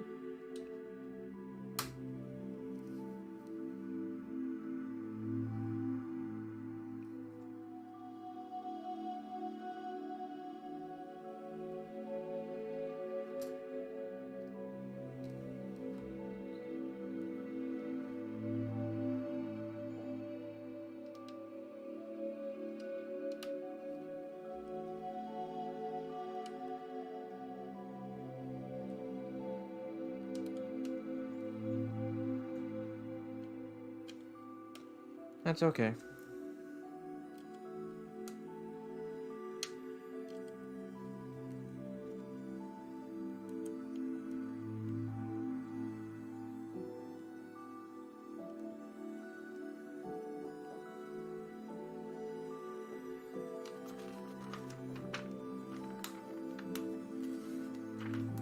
Okay, we're now on to book 3. Here's some more extra parts. I'm gonna keep the waffle piece out though.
There's another minifigure.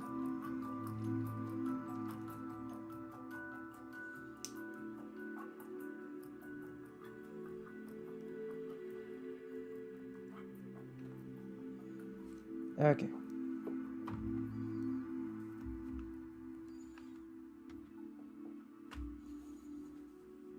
I wish I had a light to cover my head getting in the way of the instructions.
Okay.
Okay.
Sing a little louder. Sing a little louder. I'm gonna sing in the middle of the storm.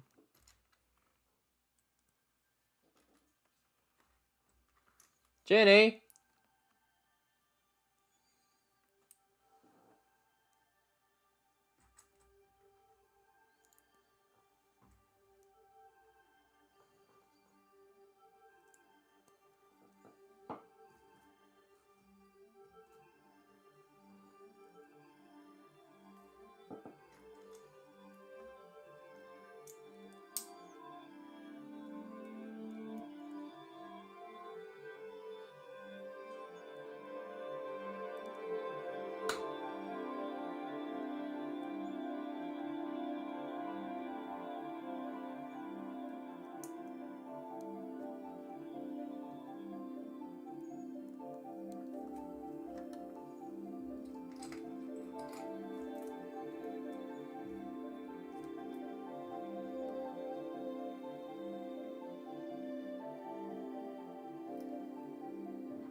It's a very nice looking house so far. Or build.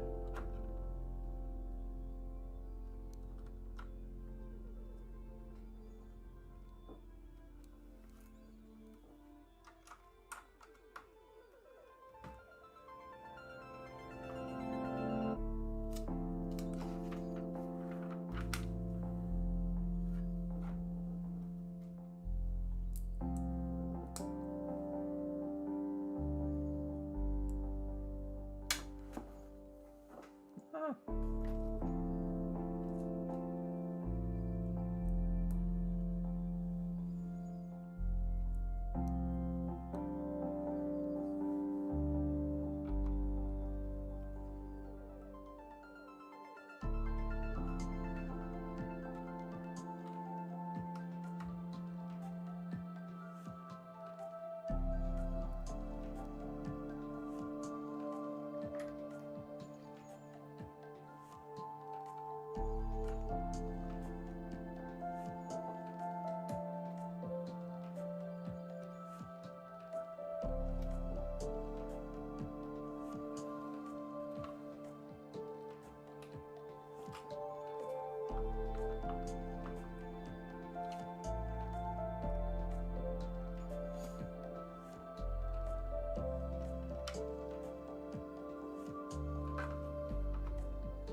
Pearl.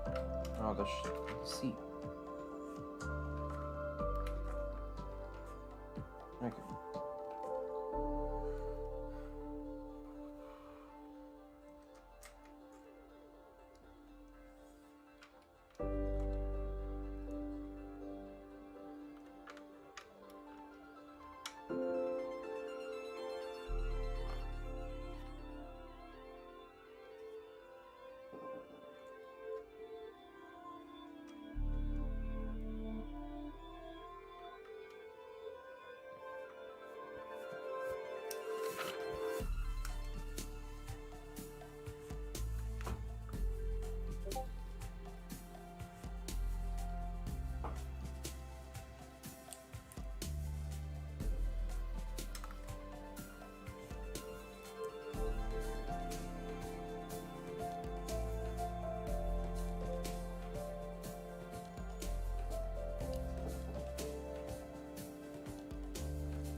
This wreath is very hard to do.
goodness, this chair keeps falling off.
These the only two pieces I'm gonna use.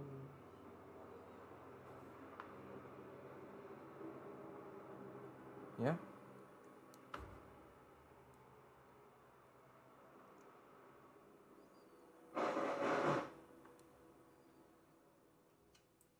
Justin.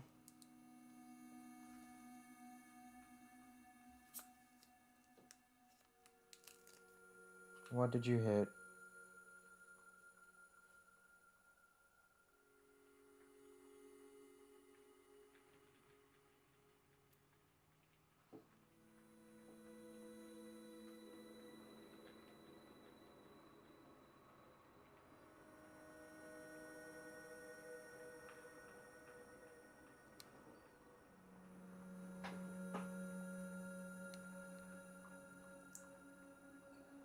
Better hope those blades are okay.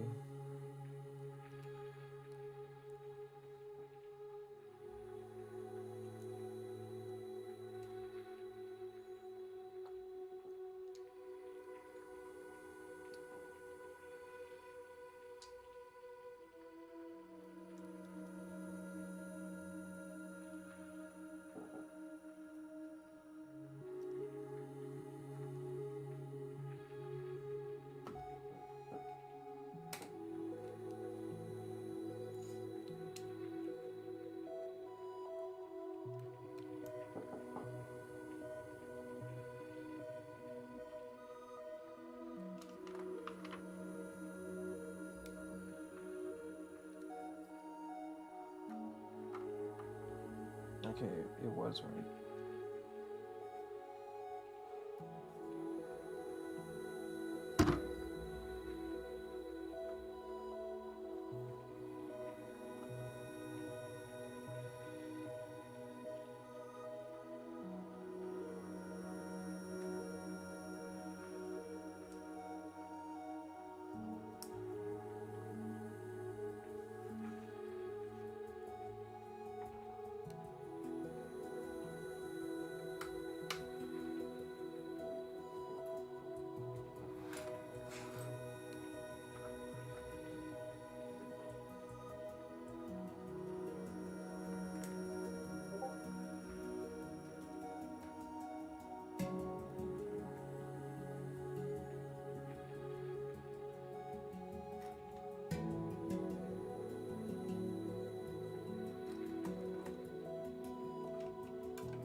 Okay.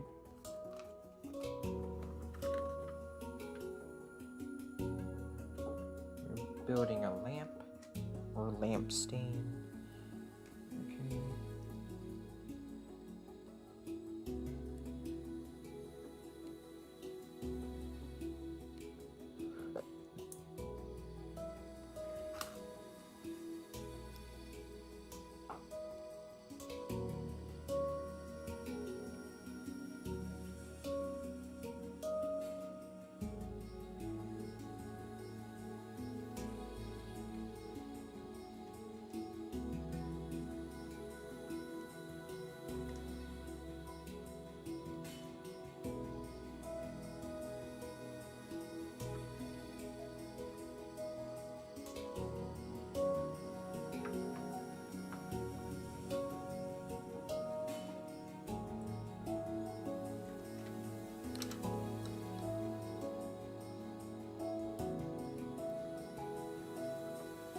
Looking very nice. Yeah. It really is.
There we go.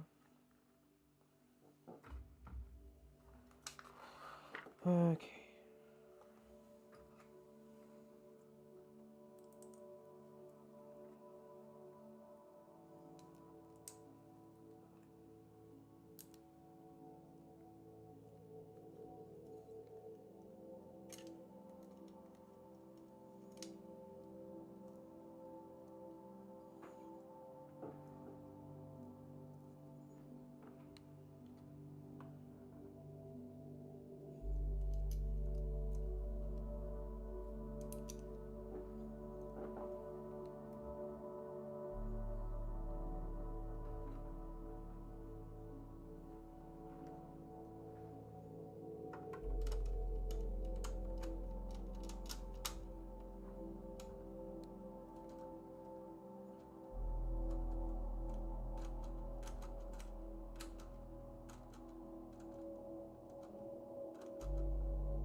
Okay. There we go.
Down,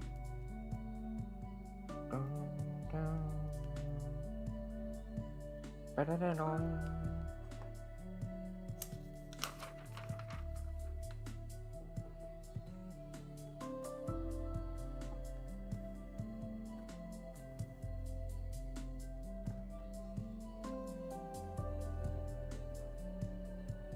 Okay.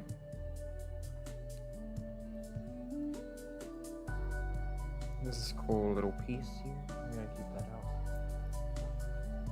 Keep that out of the extra box.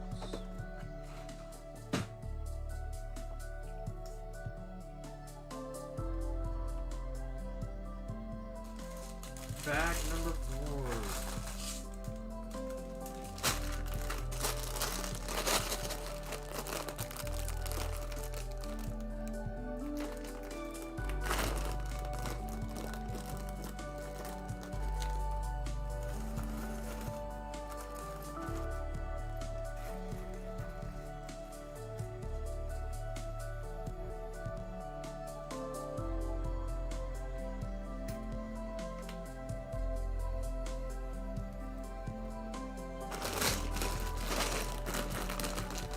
I'm gonna have a lot of cleaning up to do.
There we go.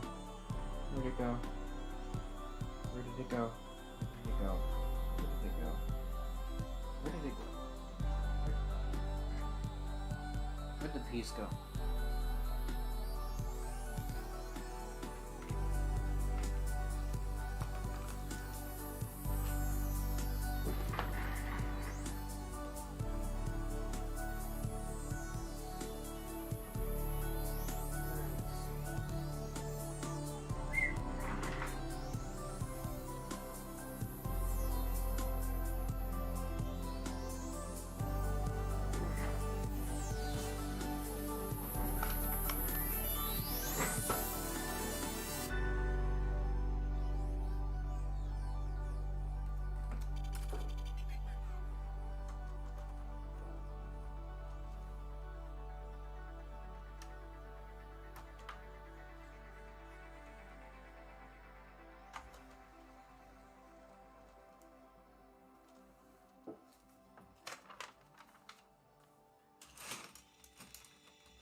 Okay.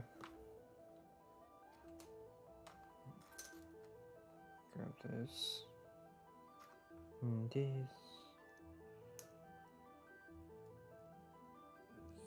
Zoom it in there. Okay. Please just go in. Thank you. I didn't want another ATST moment.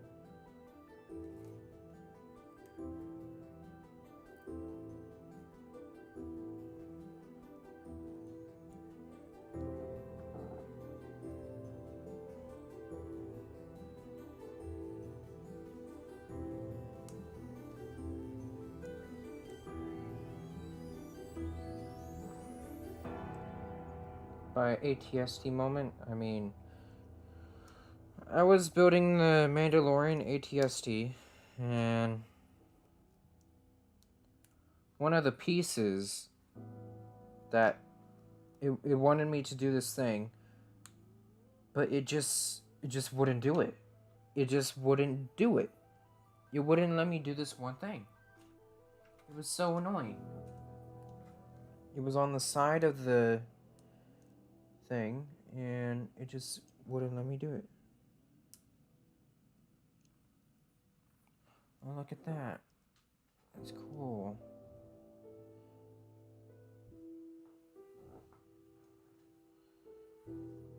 First time having this light brick.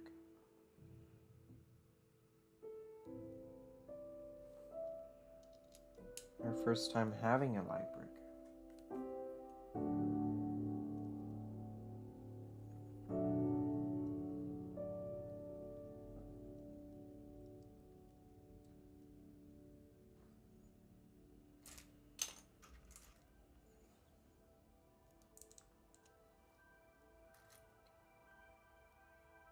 You just know I'm gonna be playing around with it too.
Oh, I see.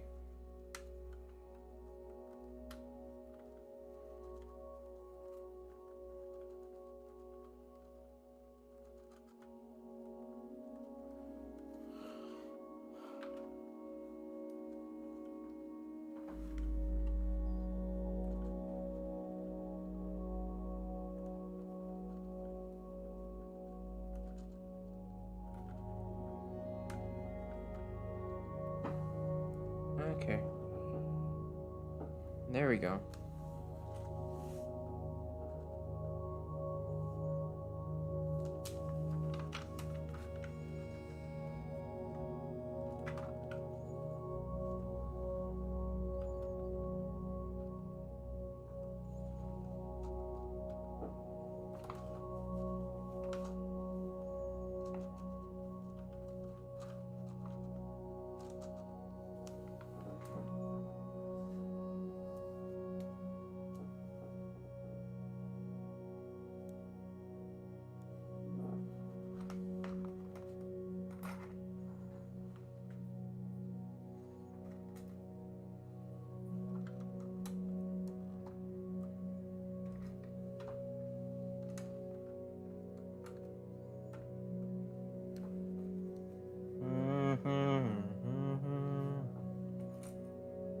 Down on me.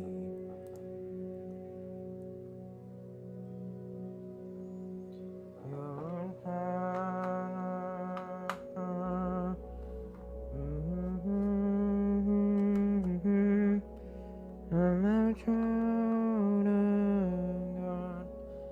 Yes, I am.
Okay, that's what the fifth bag is. It's the chimney.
Okay.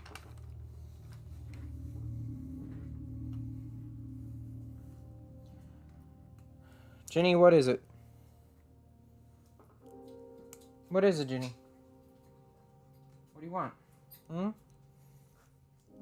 What do you want? Jenny, come back here. What is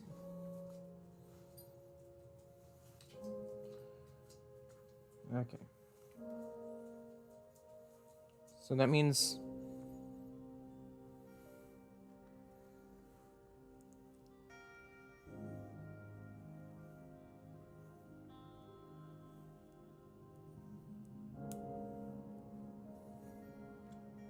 Okay. Sorry I'm being so silent. I don't know. I'm focusing right now and just trying to complete this quickly.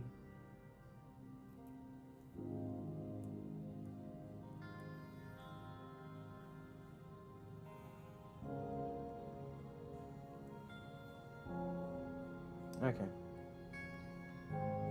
So after this build, which I think we're almost done, all I need to do is clean up, take these upstairs, or take these to my room. Oh, and the stream will be done by then.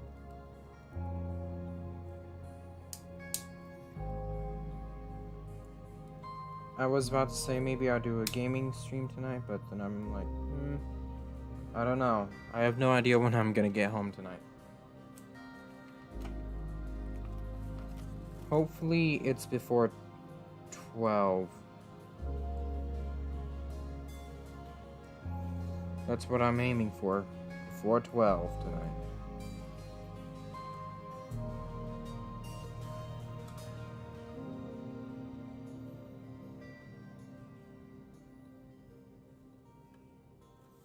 If I can make it home before 12 tonight, everything will be amazing. Okay.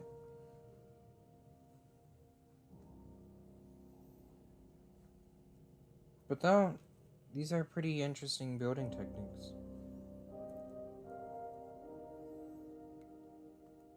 Wonder what the studs are for on the sides.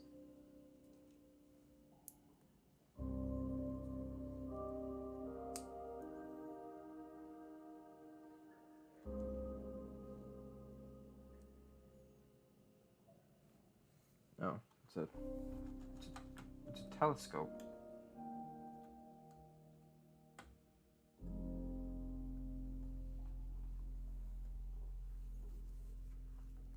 And the tree says for the tree to be here.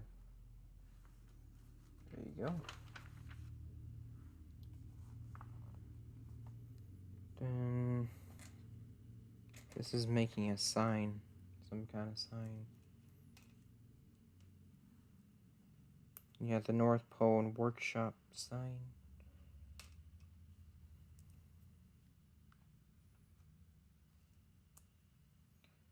My next building that I'm gonna try and get is the gingerbread house.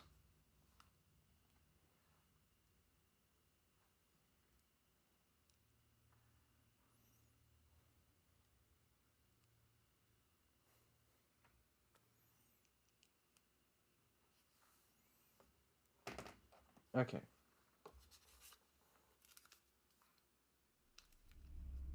North Pole.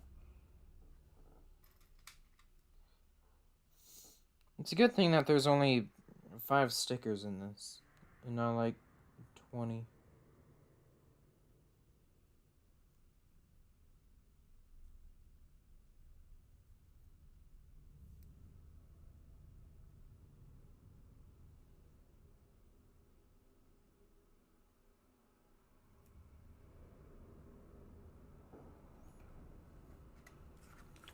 All of my Lego purchases that will be, oh, I mean someone was watching. I thought it was just like showing, you know, I'm watching as well. been a 4-hour live stream. My goodness.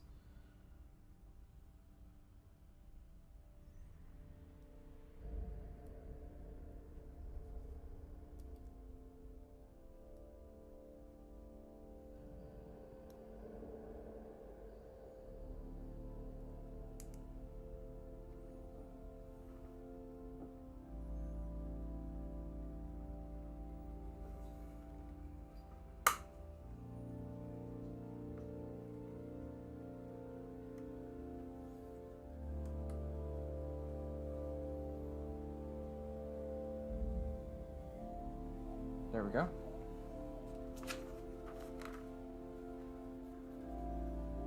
We're making double the things. Whoever is watching though, hi. To anyone that's watching. Like I said, I'm working on a new stop motion. Well, I'm done with the animating. I just need voices and sound, and I've already added in effects with Adobe Effects for the first time. This will be the first time I'm using After Effects in ever, because I've never used After Effects before,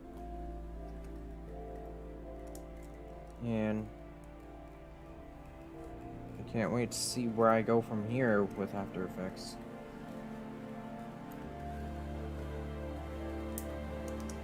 Because it's honestly been pretty cool learning it. I mean, it's a little bit hard, especially whenever you have to do a laser shot every single frame. Or whenever they're shooting the laser. I can maybe show you a snippet of what I've been doing after this is done. My goodness, some of these pieces just don't want to go in.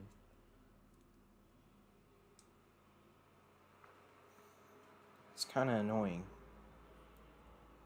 It's like, just go in. There we go.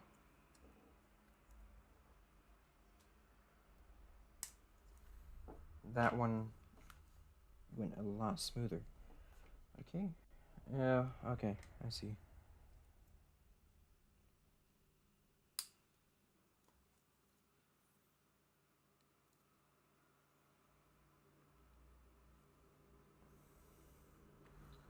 I mean, tomorrow is whenever I'm gonna continue working on my animation. Because I have until tomorrow and Monday to finish editing it until I have to pay for After Effects. Because right now I'm on the 7-day free trial thing.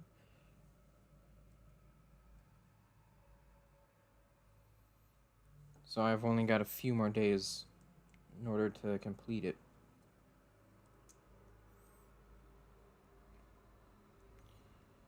Which, it shouldn't be that hard. I'm probably gonna end up playing all the characters.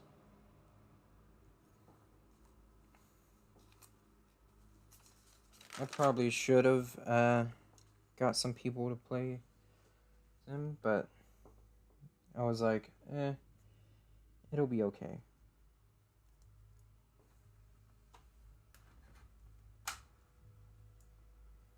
Okay. I see what this is about.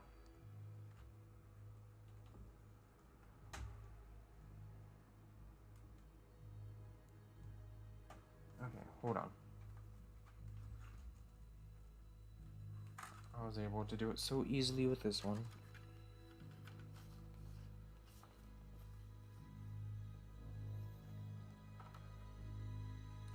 Oh, maybe that's why. Some of these pieces are deciding to come off.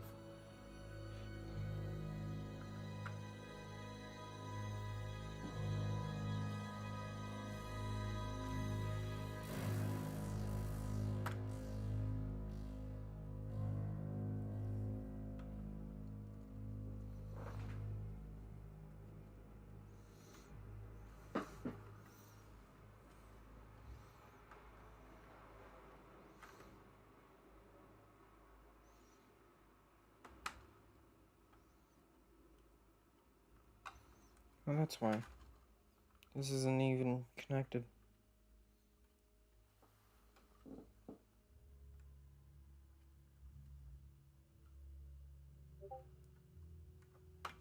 I think.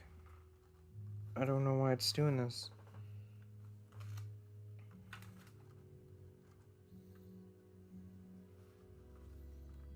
I don't know why this isn't staying down.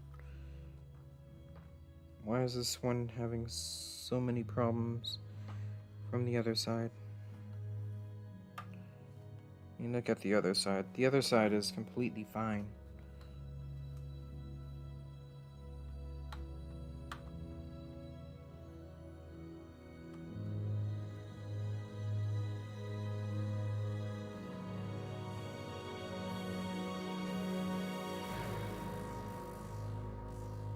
Why is it even bending? That's my question.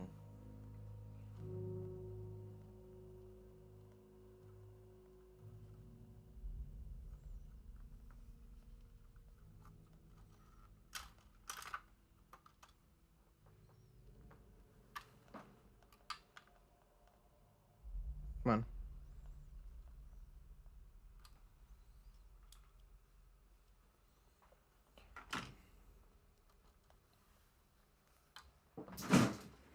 There goes another piece. Okay, I didn't think this would be this hard.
I'm just gonna redo this roof.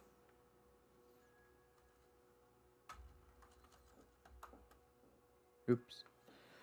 Took that out.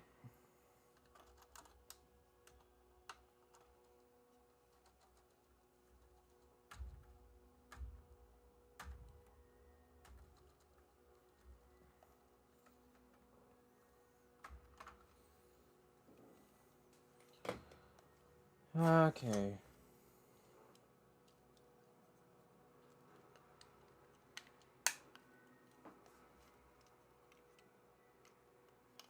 Nope. Going the wrong way.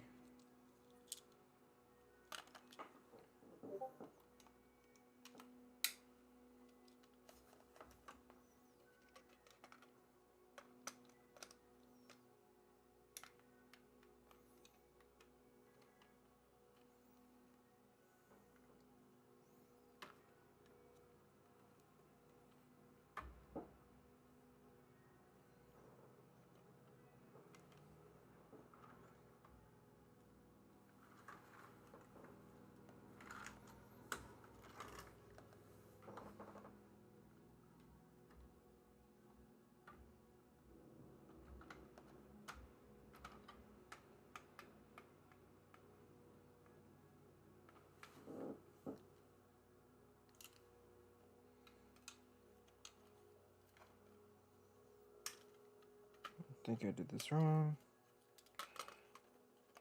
Just gotta go this way.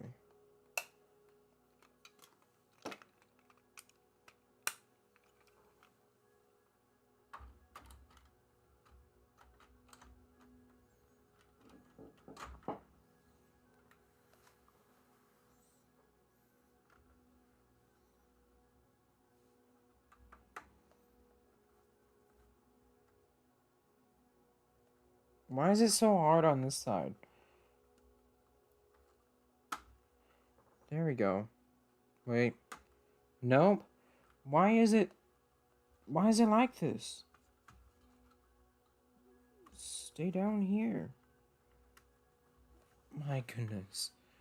I'm really getting mad at this.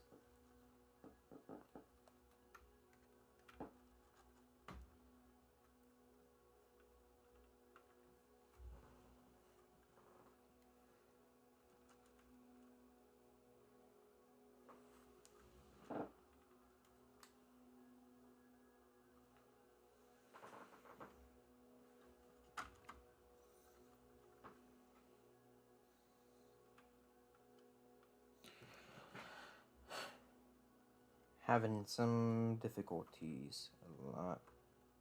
Big difficulties.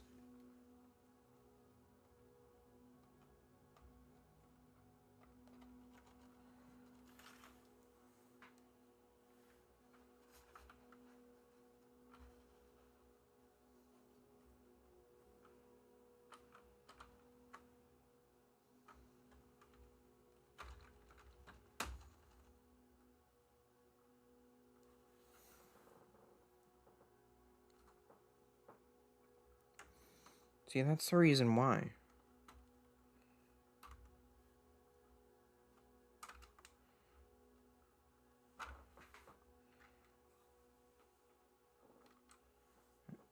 I must be doing something completely wrong.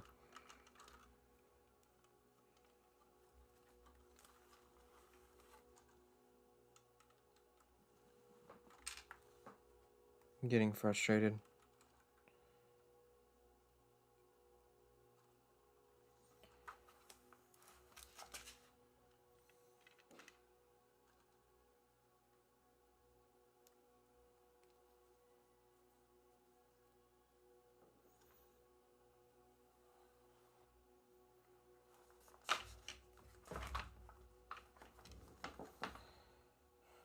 Maybe I'll go back in time to when I started building this.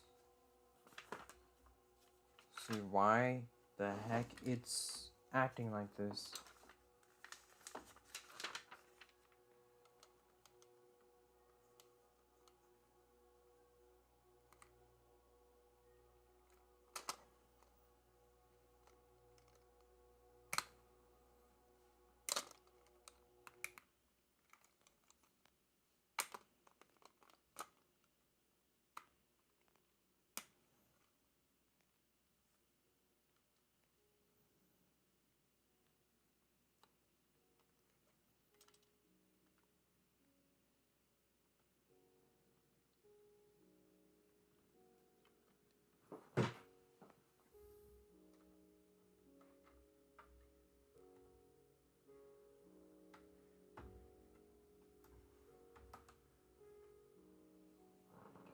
Why? It's just this side that's doing it, and I don't know why.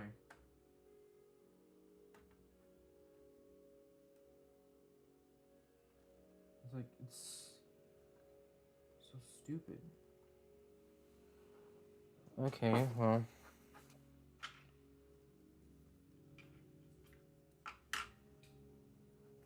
Jenny, do you think it's stupid?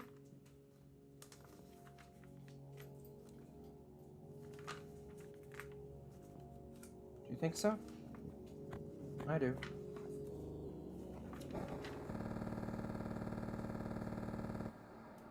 Oh my goodness. See? Why is it being like this? Does it need to be... Is there a reason why it's like this?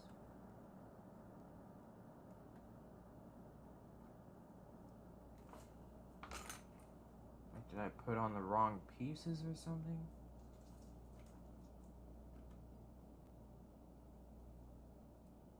Let me take this off real quick.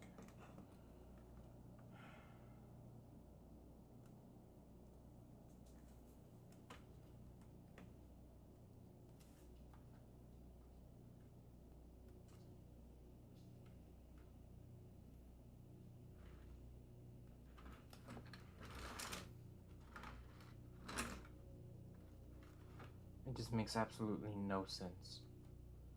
It makes absolutely no sense why this is happening.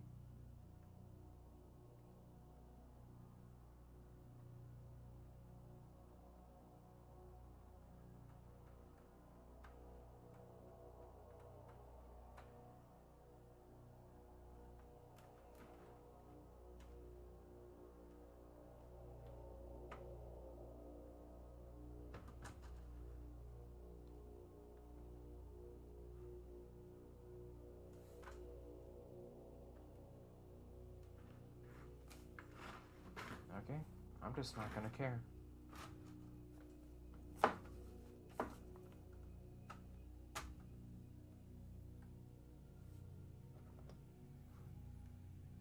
I'm just not gonna care.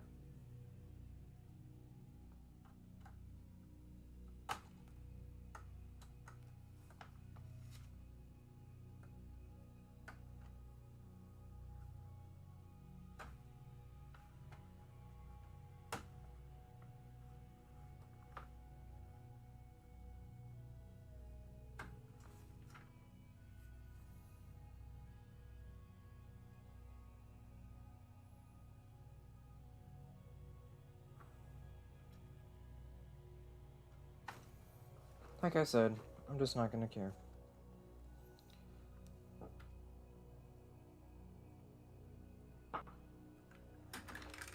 It's just gonna have to be like that from now on. I'm not gonna fix it. It's just gonna be like that.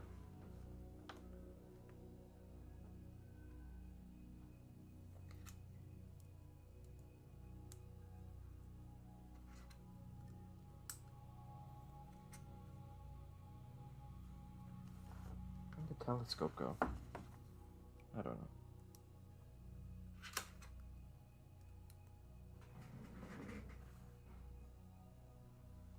Wouldn't be surprised if it's on the ground. I remember picking it up though. See? I just want to keep it like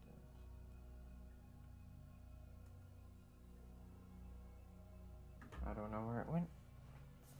That's okay though. That's okay. I'm just gonna put everything back off.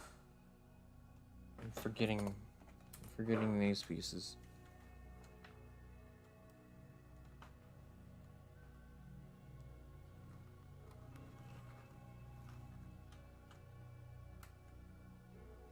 There we go.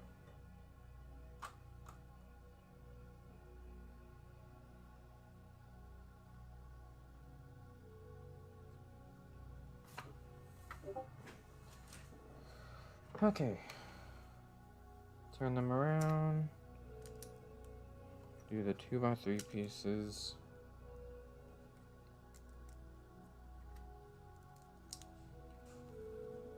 I hope I don't have this much trouble whenever I get the gingerbread house.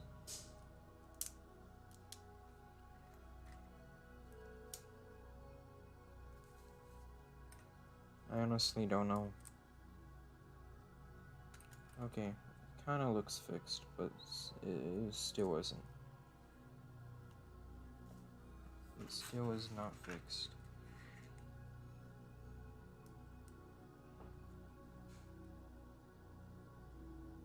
People will be like, Walker, there's nothing wrong with it. Yes, there is.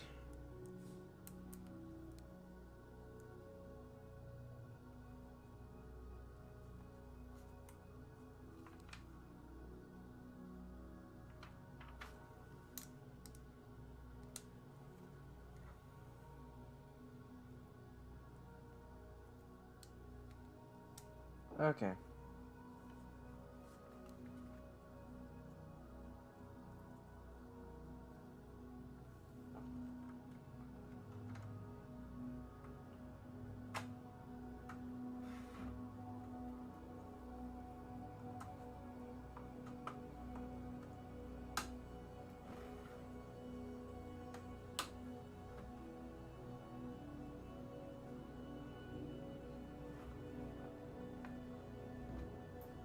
Okay. Now we do the Christmas lights.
That's probably the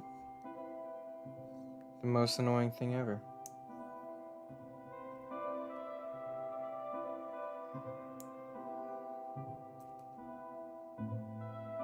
I still have bag 5 to get through. Which shouldn't be fine. Which shouldn't take long. But still though. Okay, it's green, blue, red, green, blue, red, green, blue, red. It's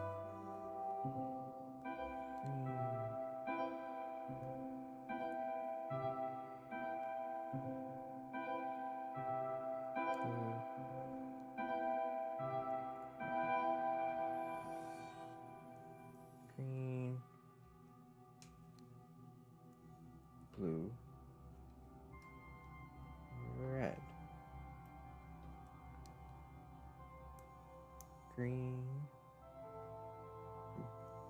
blue, and red.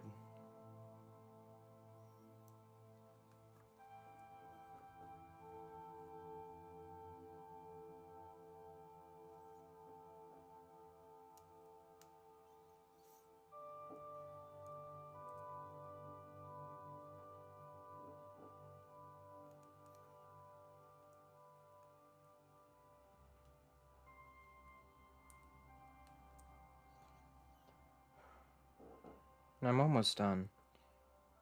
Thankfully.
Okay. Book 5, or bag 5, everyone. The 5th bag. And there's not that many pages left, thankfully. It is 225. Let's see if we can finish these last 2 bags. And there's the telescope under my phone.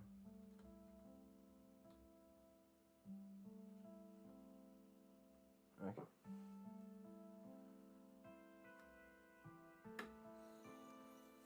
Okay.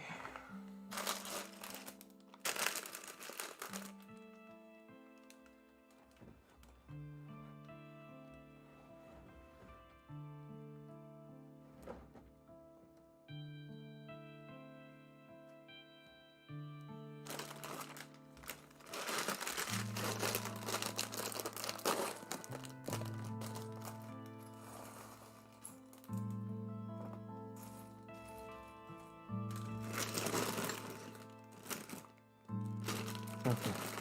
For a second, I thought this said bag 2. But no, it was just the 5 upside down. I was getting worried. I was about to be like, did I completely forget a whole bag?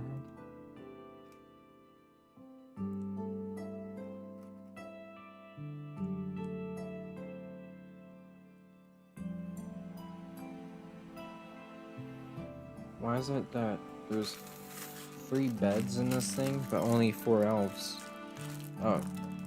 No, 3 beds and there's 4 elves.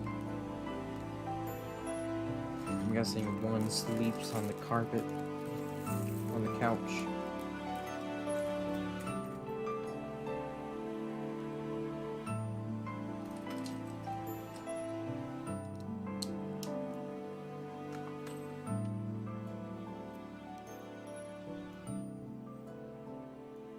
I promise you, this one's gonna go by fast.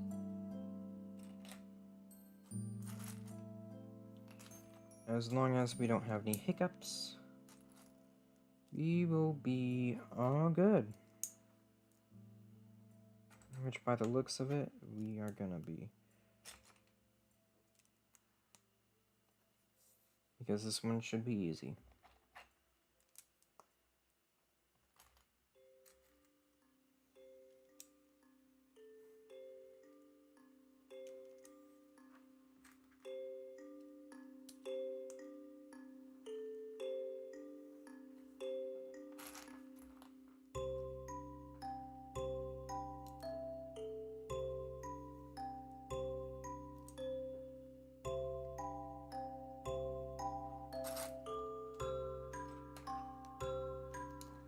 Do you want?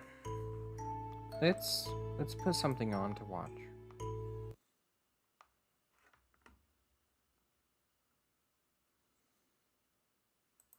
Let's watch some Jacksepticeye. Writing's Okay. not that easy, but Grammarly can help. This sentence is grammatically. While we sit here and finish this. No killing. While we finish. Don't kill me. Ken moved. Ken's moving. I'm moving. Lily's moving. So, how's your guys' day going? I'm good to go. A little anxious. Oh, he's ready to go. Okay, good luck. Have fun. All right, see you guys. Cooldown is lower now. Oh shit, yeah. No, the dinner stringer lights. Oh, we're all gonna die! I'm just gonna follow other people's detective leads this time, unless I actually see one of the murders happen in front of me. I'm staying away from Ray. Hundo%. Ray and Toast. Sitting in electrical. Toast, don't you guys fucking do it. Don't you guys do it. I'm a nice guy. I DM'd you guys to be like, hey, you want to play again? And you guys were like, yeah, sure, sounds good, new best friend. I would love to play a game with you. Oh no. Oh no. No! Guys, we can talk about this! Guys! Please! I hate it! This game's a fucking horror movie! I hate it! That sucked! Stop! Leave me alone! Leave me alone, you sons of bitches! I'm so nervous now, I forgot who was there. Toast, Ray, and Saikuno. That could mean nothing, though. Hey, I'm already here! Am I gonna die here? No. Saikuni fixed it! Okay, maybe I'll just continue.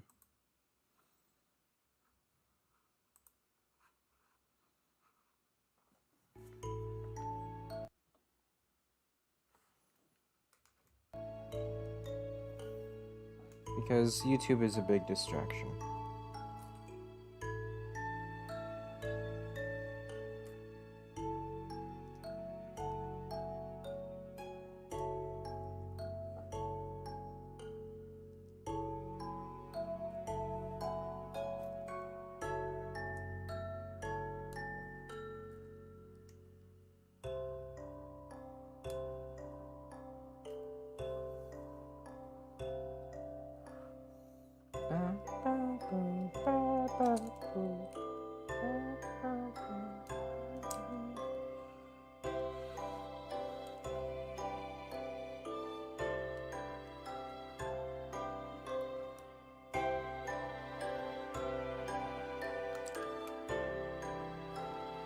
I swear at times, Lego.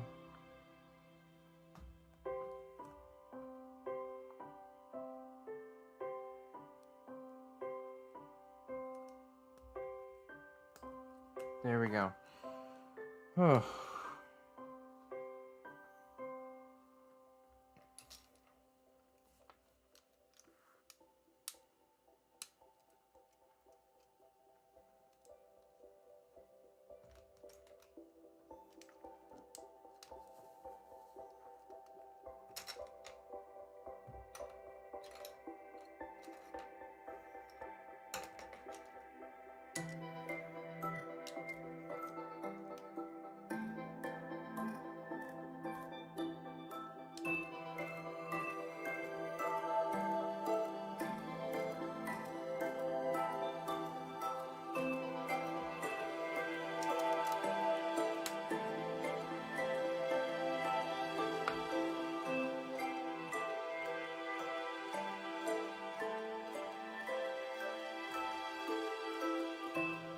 Okay. I want to believe we're almost done. Let me see. We're on 97. 119. Okay. We have about 20 pages left to go. Let's speed run. Speed run this.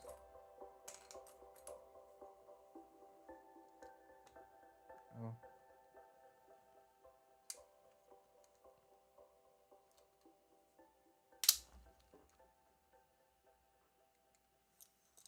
Oh, that's why I forgot to put...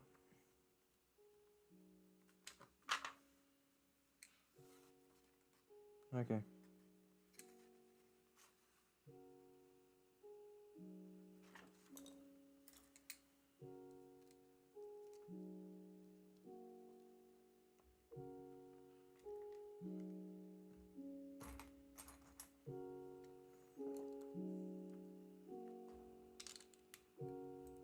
Jenny? Jenny, what are you doing? Jenny?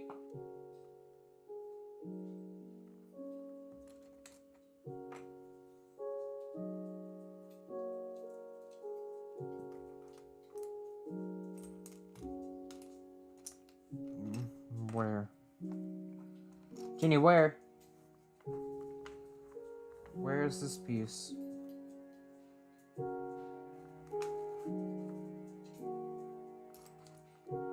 I swear they go. If I have a missing piece. Or am I just... Ah, there we go. There we go. Whew.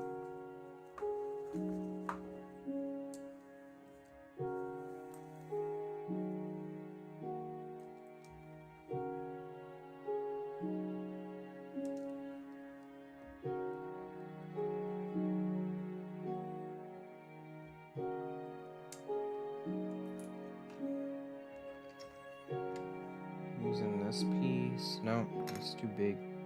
We're using this piece for the left side. Ah.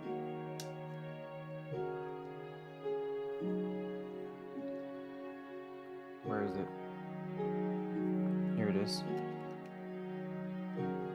Not for there. Okay.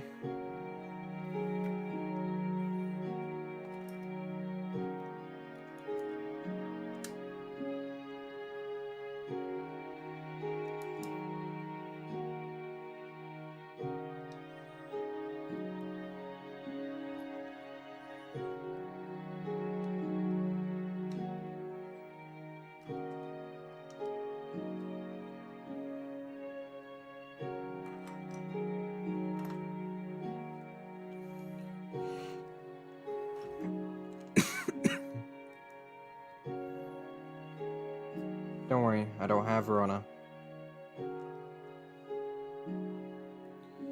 It's just a simple cough.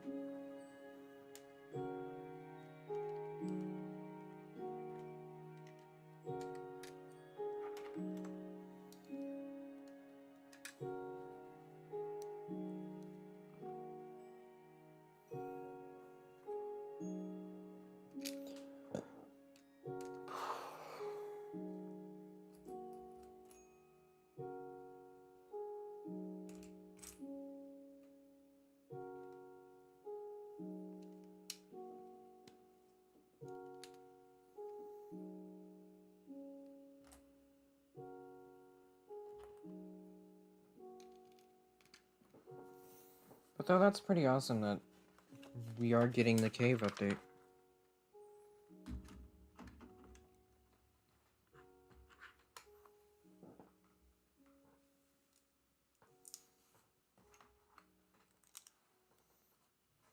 We're finally getting the cave update. Or it's mountains and caves, but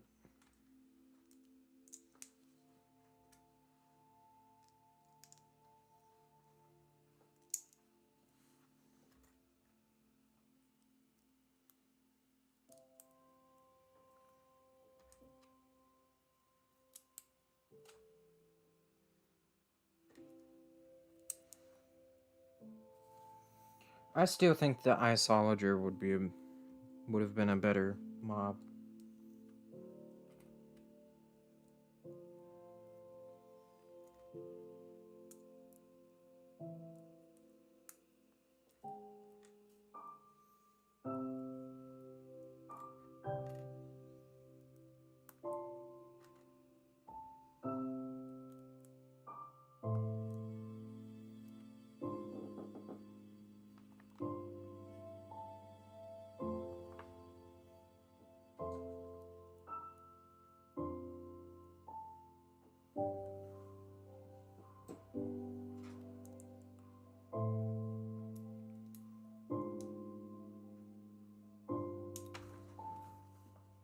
No, you come back here.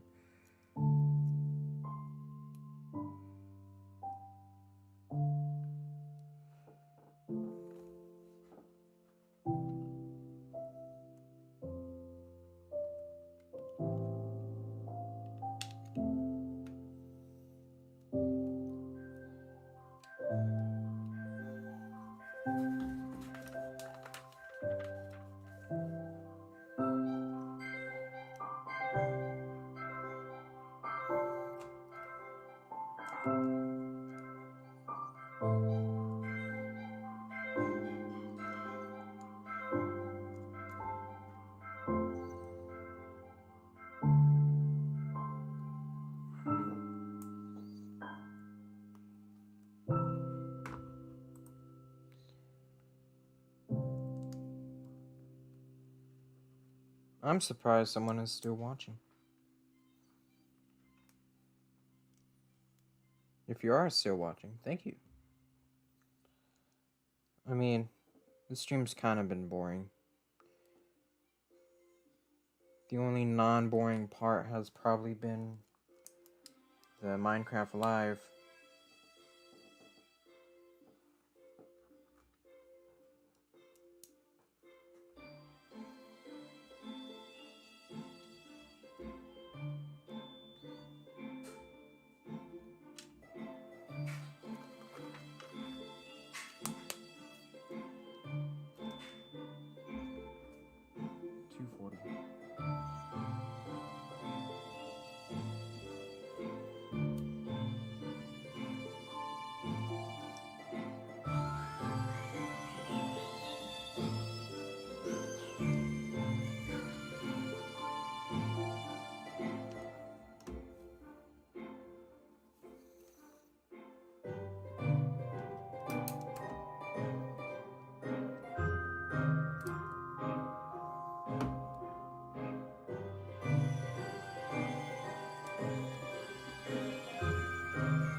It's a cool little feature.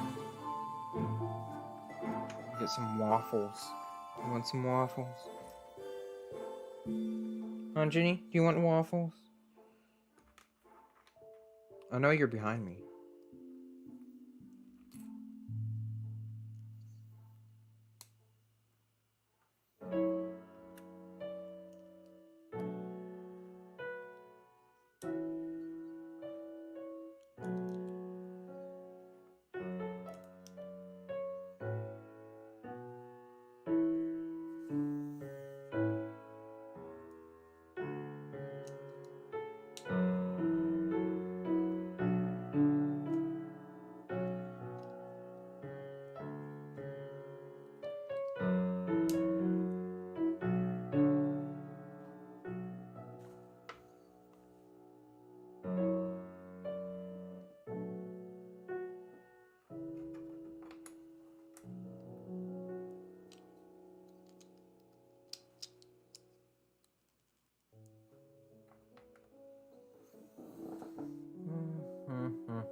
Please don't let this be the missing piece.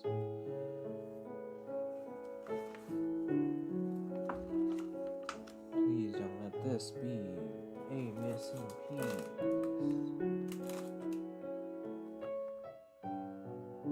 Oh no. Let's group everything up together.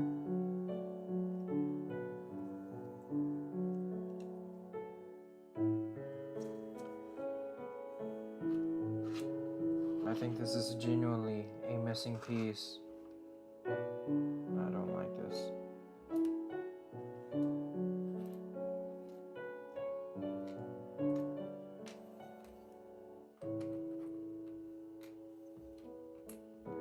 Because of this piece, I'm organizing my Legos. My pieces.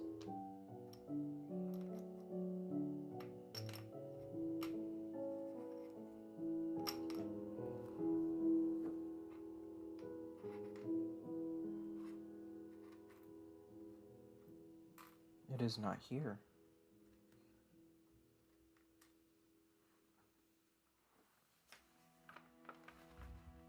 It's not under the booklet. Is it over here somewhere? Is it underneath this? No. Did it fall? I don't think so. Oh no. Oh, there it is. Thank goodness. It's in the bag. It's in the bag. It's in the bag. I was about to freak out.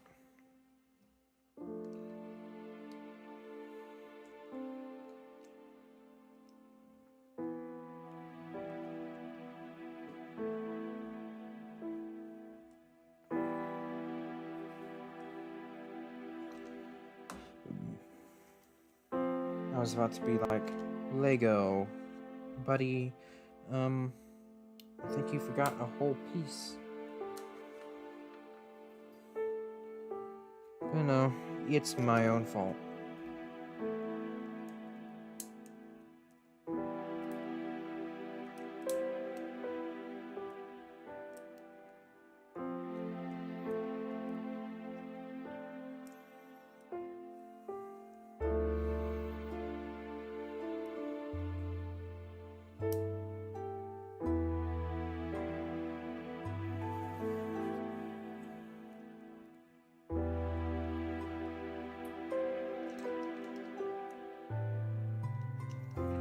Also, whenever they were talking about the telescope, the whole time I was like, so it's Optifine?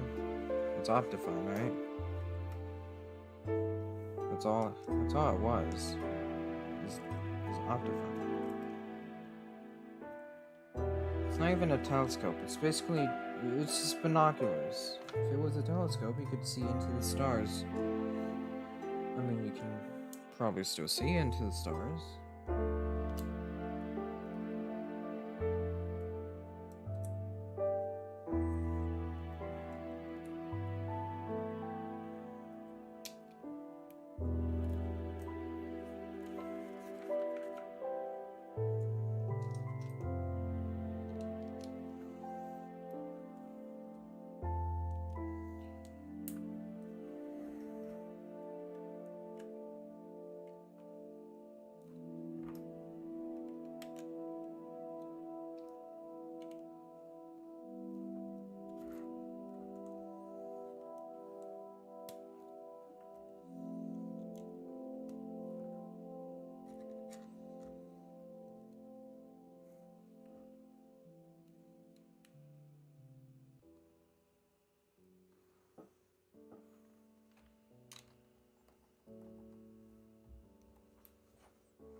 I'm not there yet.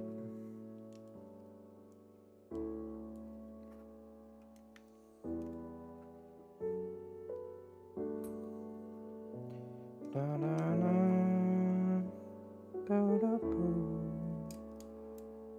boo.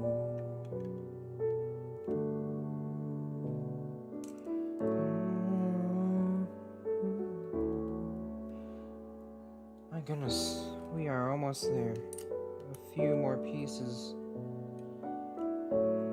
Then I'm gonna go get something to eat.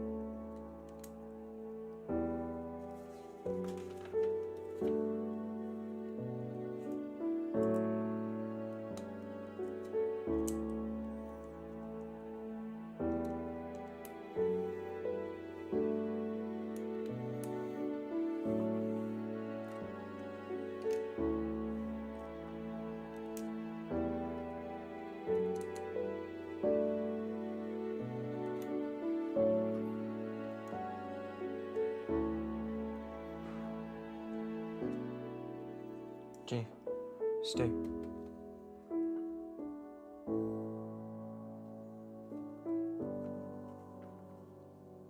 Oh, the stocking.